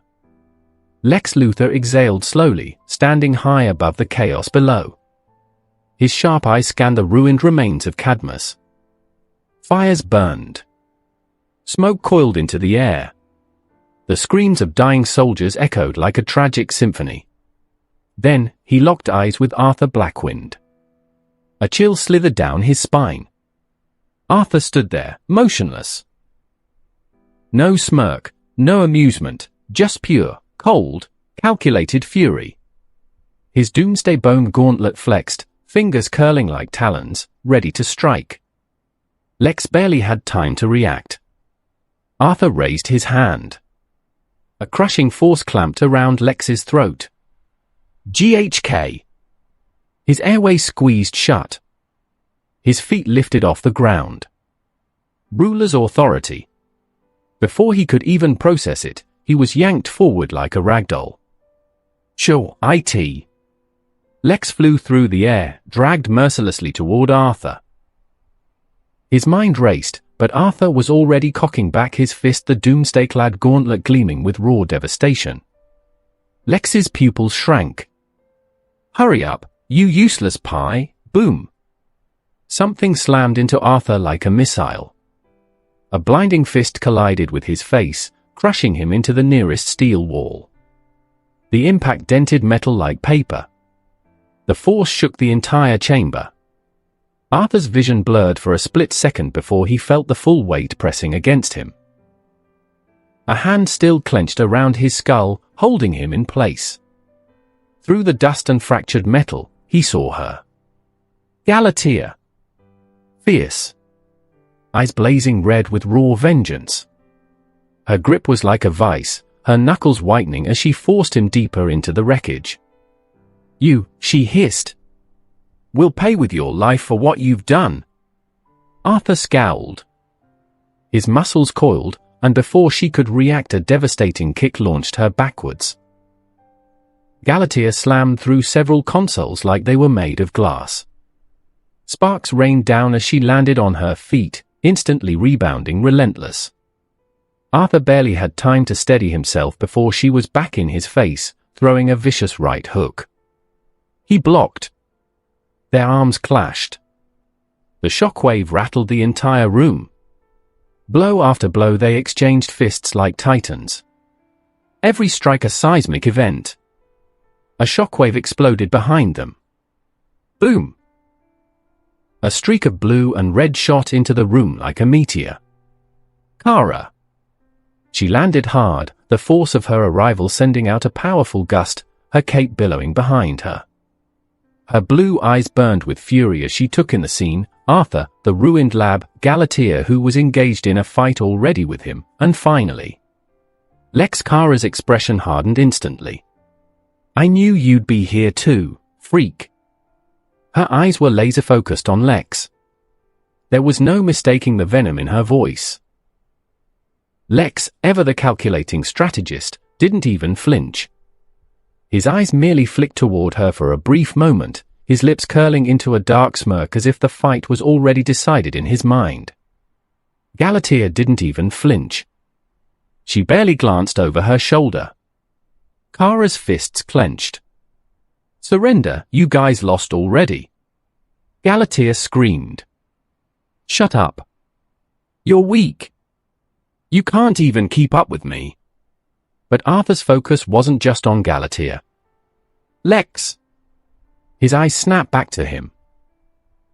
Lex was retreating, limping away from the battlefield, a sinister smirk curling his lips. A hidden mechanism rumbled beneath the floor. Faintly glowing. Activating. Arthur narrowed his eyes. What the hell is he up to? Lex stopped at a control panel, hand hovering over a button. He turned, just enough for Arthur to see his grin widen. "I'll be seeing you in, never." Arthur's stomach sank. Something felt very wrong. The control panel lit up in a cascade of warning red, too fast, too bright, screaming something no one had time to read. Lex's hand came down on the button. Arthur's eyes widened. But Galatea was still between them, her fist slamming into Arthur's side, throwing him back a step, just enough. A surge of light exploded from the ceiling and floor in tandem, two immense pillars of raw energy, like lances of gods themselves, shot straight through the chamber. Kara cried out as the force struck her mid-flight, hurling her into a wall with a violent boom, cracking the metal surface like brittle glass. "Kara, stay back!" Arthur roared. But the beam had already encased him and Galatea, both caught in the center of the trap. The light wasn't just light. It was pressure. Agony. Gravity folded on itself. Arthur's knees buckled slightly, a rare sight. His eyes narrowed, teeth clenched. His entire body screamed in protest, but he refused to fall. Galatea let out a shriek of pain, more primal than human, as the force seared into her Kryptonian skin. Even she couldn't handle this. Her clone flesh was unraveling. Arthur grunted, lifting his head slowly, blood trailing from his nose, and extended one hand toward Lex, his will blazing with wrath. "You will not run away." Ruler's authority ignited. Lex, already gloating from his safe distance, froze. "Why, no, no." He screamed, as his body jerked violently, ripped forward like a puppet on strings. He crashed into the beam, howling in agony as the energy chewed through his suit, his skin blistering instantly. Arthur clenched one gauntleted fist around Lex's throat, the other barely holding Galatea back. "You fool, you'll kill us both." Lex rasped, coughing up blood, his eyes wide with panic. "Only I can stop it." Arthur, his voice strained but unrelenting, leaned closer. You weren't gonna stop it anyway. The beam grew brighter, hotter. The air itself began to warp. Arthur's vision blurred. The chamber felt like a collapsing star. Arthur! Kara screamed from outside, beating her fists against the containment field, her eyes wide with helpless rage. Tell me what to do. Tell me how to stop it. She launched herself at the energy field again, her shoulder cracked from the rebound. Inside, Arthur was burning from within, shadows swirling violently around him as he forced one arm up. Kara saw it, his hand reaching toward her. Arthur! For a moment, she thought he was reaching for her. But then his palm opened. Ruler's authority. Stay back, idiot. His voice was faint, barely audible but resolute. A wall of invisible force snapped up between them, just for a second. Long enough. No. Kara shouted, tears streaking down her cheeks. And then boom.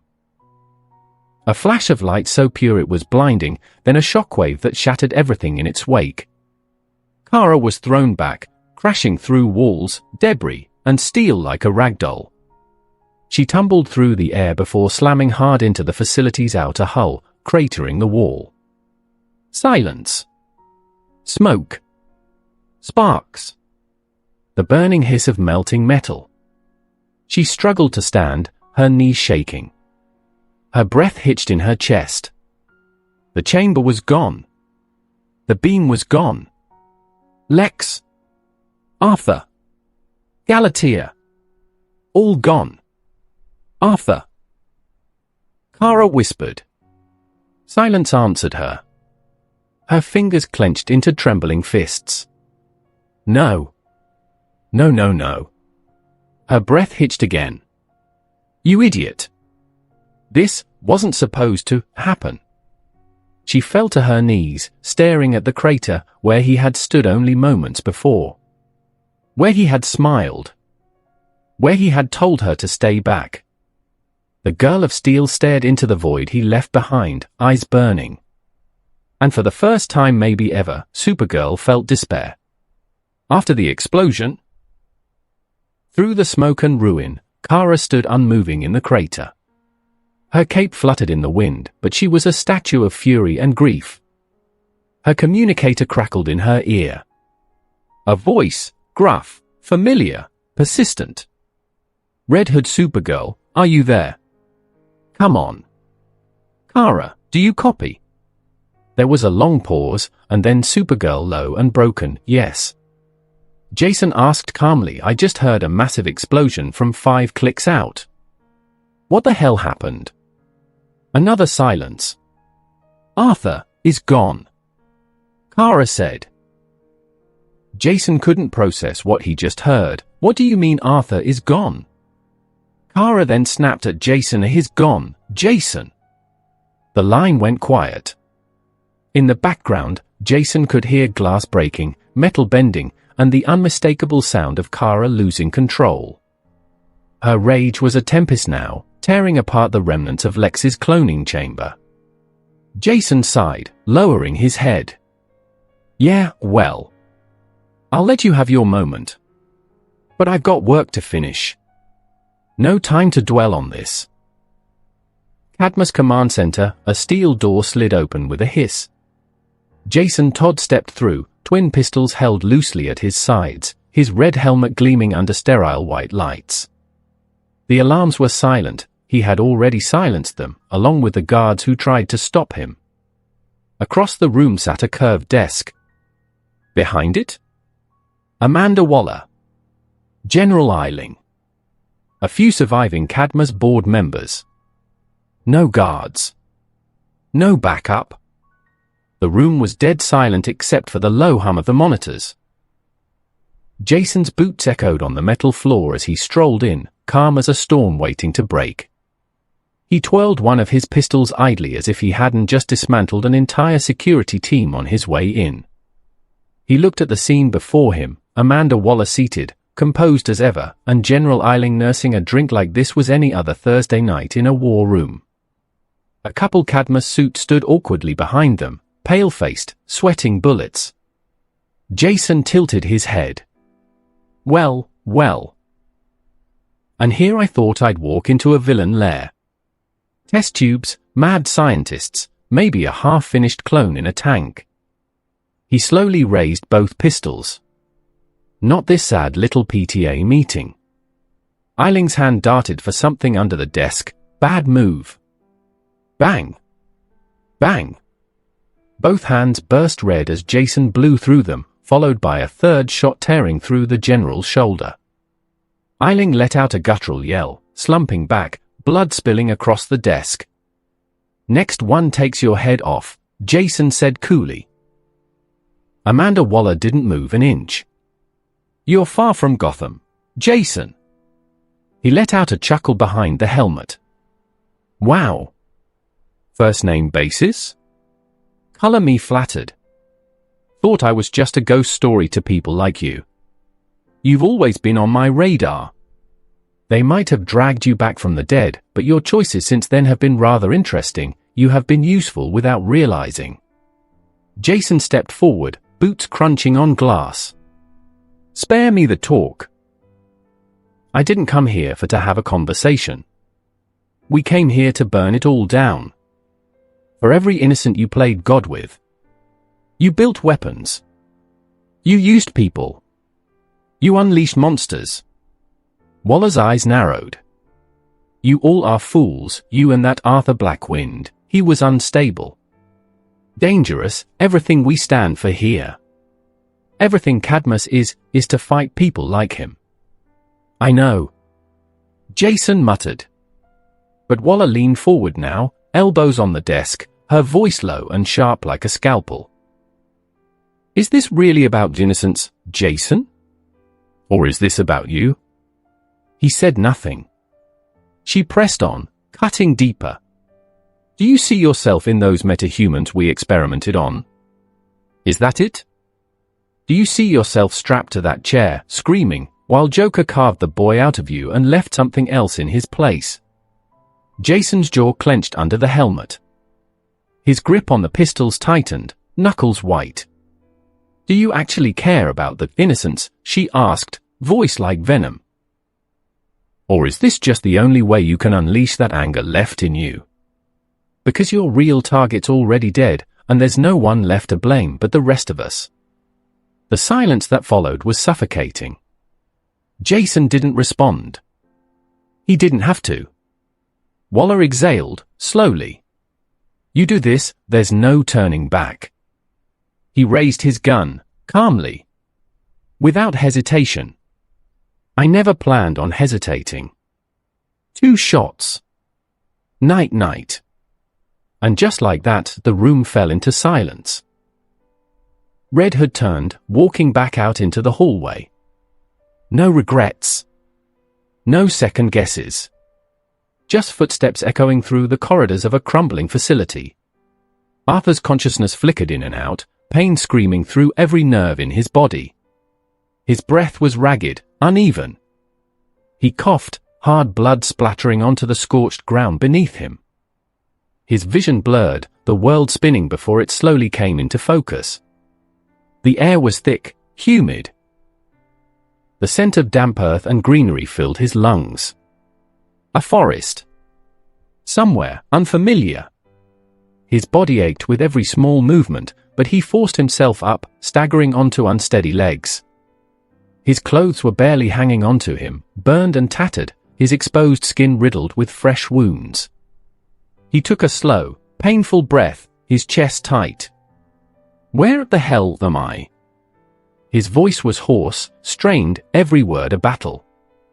A weak, rasping noise pulled his attention. Next to him, barely clinging to life, was Lex. The once pristine mastermind was reduced to a charred, gasping husk. His skin was burned beyond recognition, his breath shallow and labored. But somehow, impossibly, he was still alive. His lips twitched, blood bubbling at the corners of his mouth. I tease, not a failure, after all. Lex choked the words out, barely audible.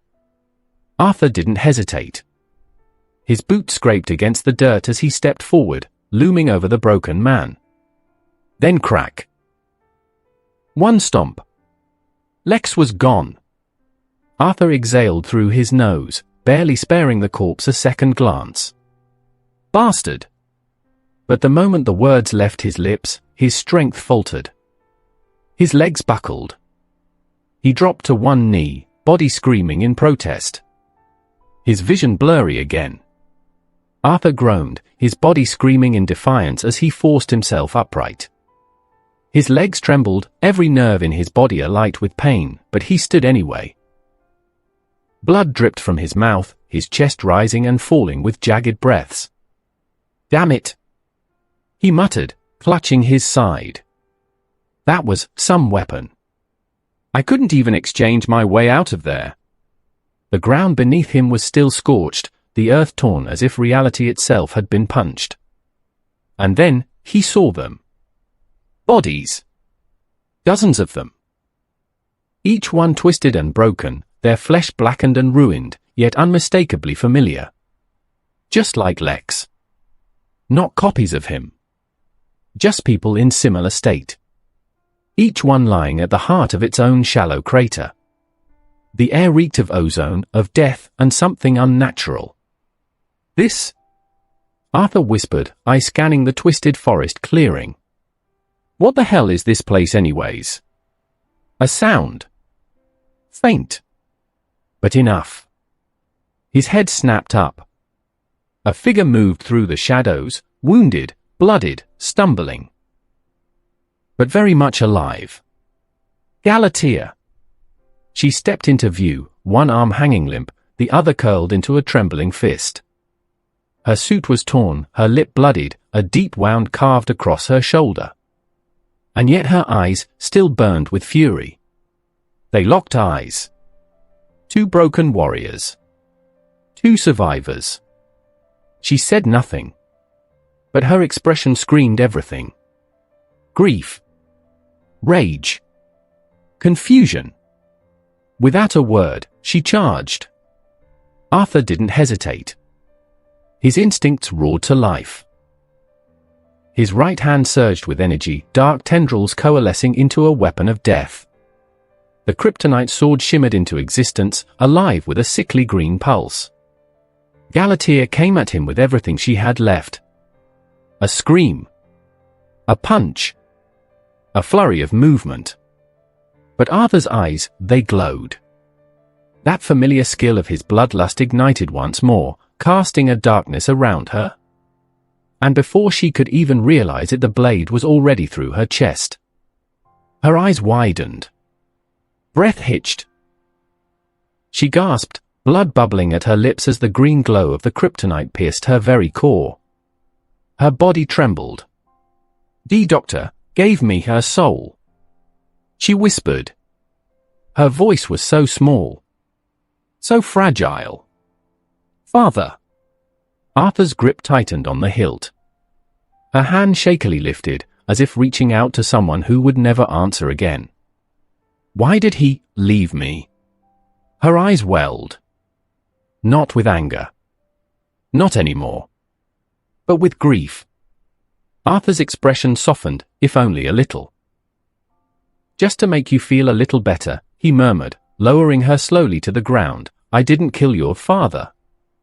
He met her gaze, one last time.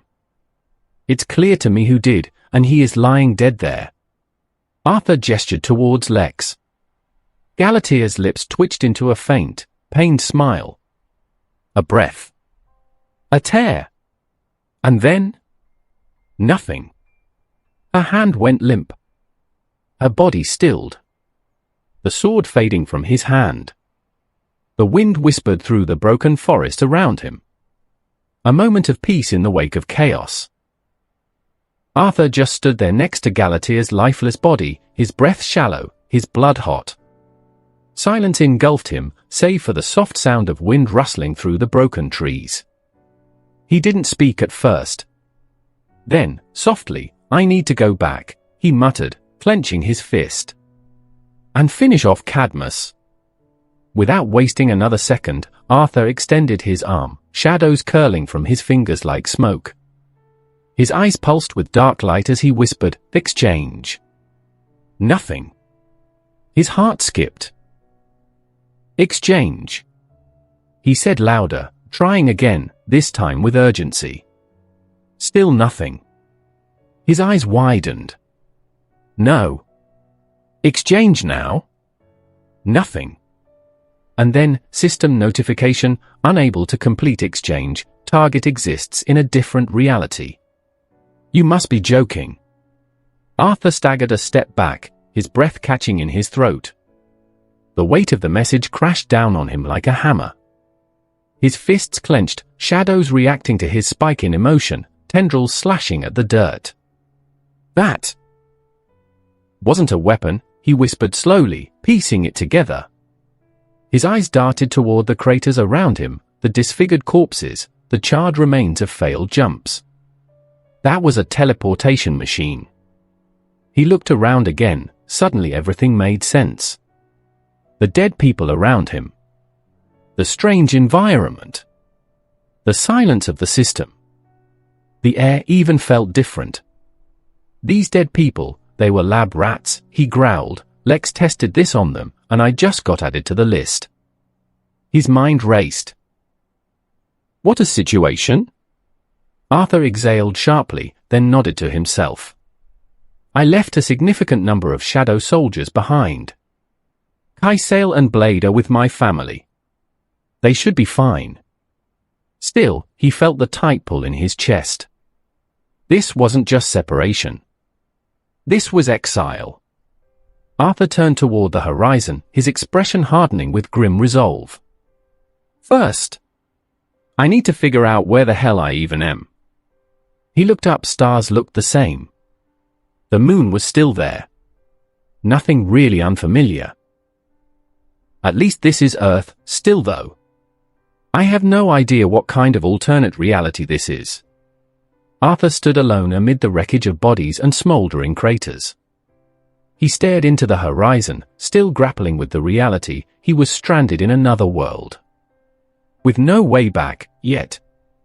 Well, he muttered to himself, brushing dust and dried blood from his sleeve.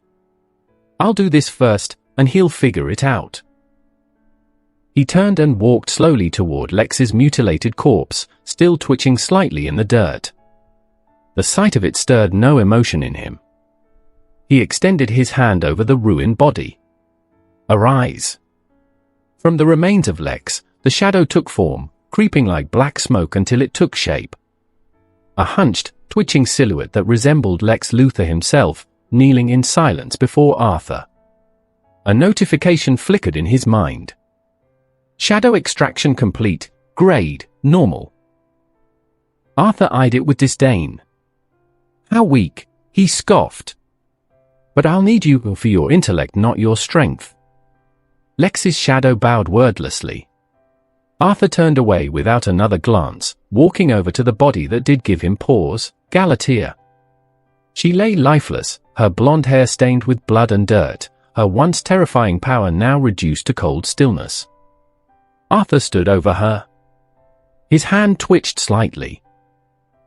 He wasn't sure if it was pity or guilt or just humanity for something that wasn't exactly a human. But his eyes glowed blue. A soul, you said earlier. Let's see if you have some of that left in you. He knelt beside her, placed his hand over her, and whispered, Arise. The shadows began to swirl, slow at first, then faster. A pulse of dark energy erupted from her corpse, like a heartbeat echoing across the dead forest. The ground trembled. The air thickened. Black wisps erupted from her body, pulling her spirit from the veil of death. Then she moved. Her eyes opened, violet and glowing with eerie light. Galatea, reborn in shadow. She slowly rose to one knee, head bowed. Grant me a name, my king. Arthur stared at her, eyes glowing. You call me my king, yet moments ago you tried to rip my throat out. Her voice was different now. Softer, but stronger, as though the weight she once carried had finally lifted.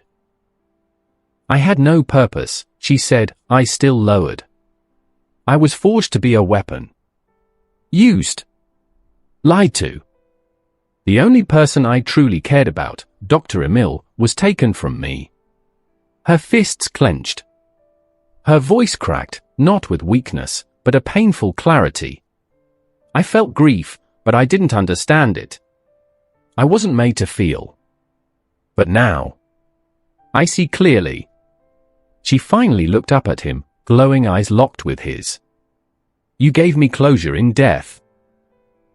You took care of the one who harmed the only soul that ever showed me kindness. For that, I thank you. She bowed her head again, reverent. And now I swear myself to you. I am no longer a failed clone. No longer a tool of Cadmus. I am your sword. Your shield. My king. Arthur stood still, eyes locked with hers, reading the conviction behind her every word. And in that moment, he knew she meant it. Then rise, Arthur said, his voice calm but absolute. Galatea. Shadow General Galatea. The moment her name echoed through the forest, shadow burst from her body like a tidal wave, her form stabilizing with regal power. Kneeling before him like a knight before her liege. Galatea looked up once more, a solemn, near peaceful smile touching her lips.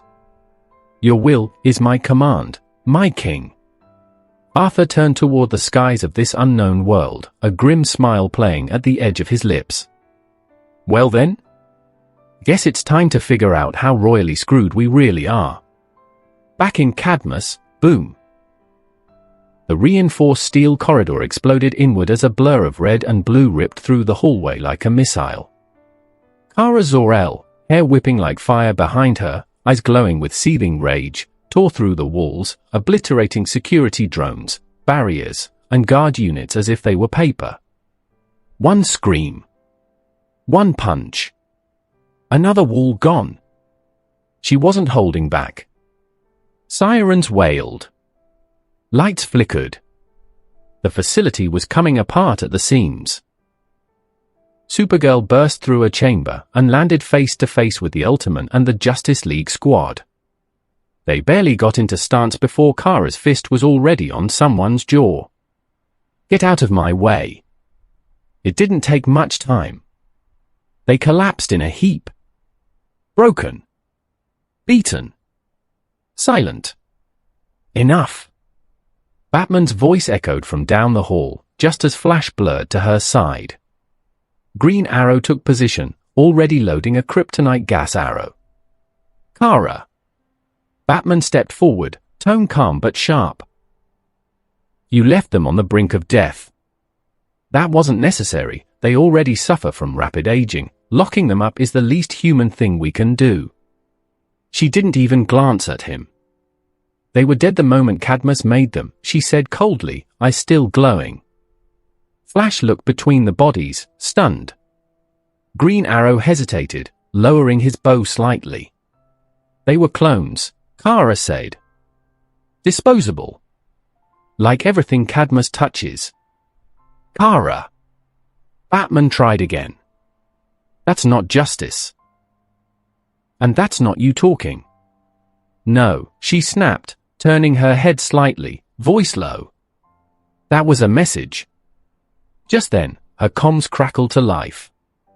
A familiar voice came through. Cool. Confident. With just the right dose of cocky. Jason Todd. I'm done here. You should leave as well. Facilities toast. Kara paused, then Jason chuckled. Oh, and Kara? If Arthur's really dead, then why the hell am I looking at his shadow standing right in front of me? Kara's eyes widened. Her heart skipped. What? And that concludes this episode. If you enjoyed it, I'd seriously appreciate it if you could leave a like on the video, as it genuinely helps out a lot and keeps me going. Plus, it takes only 1 second. That said, have a wonderful day. See you in the next one.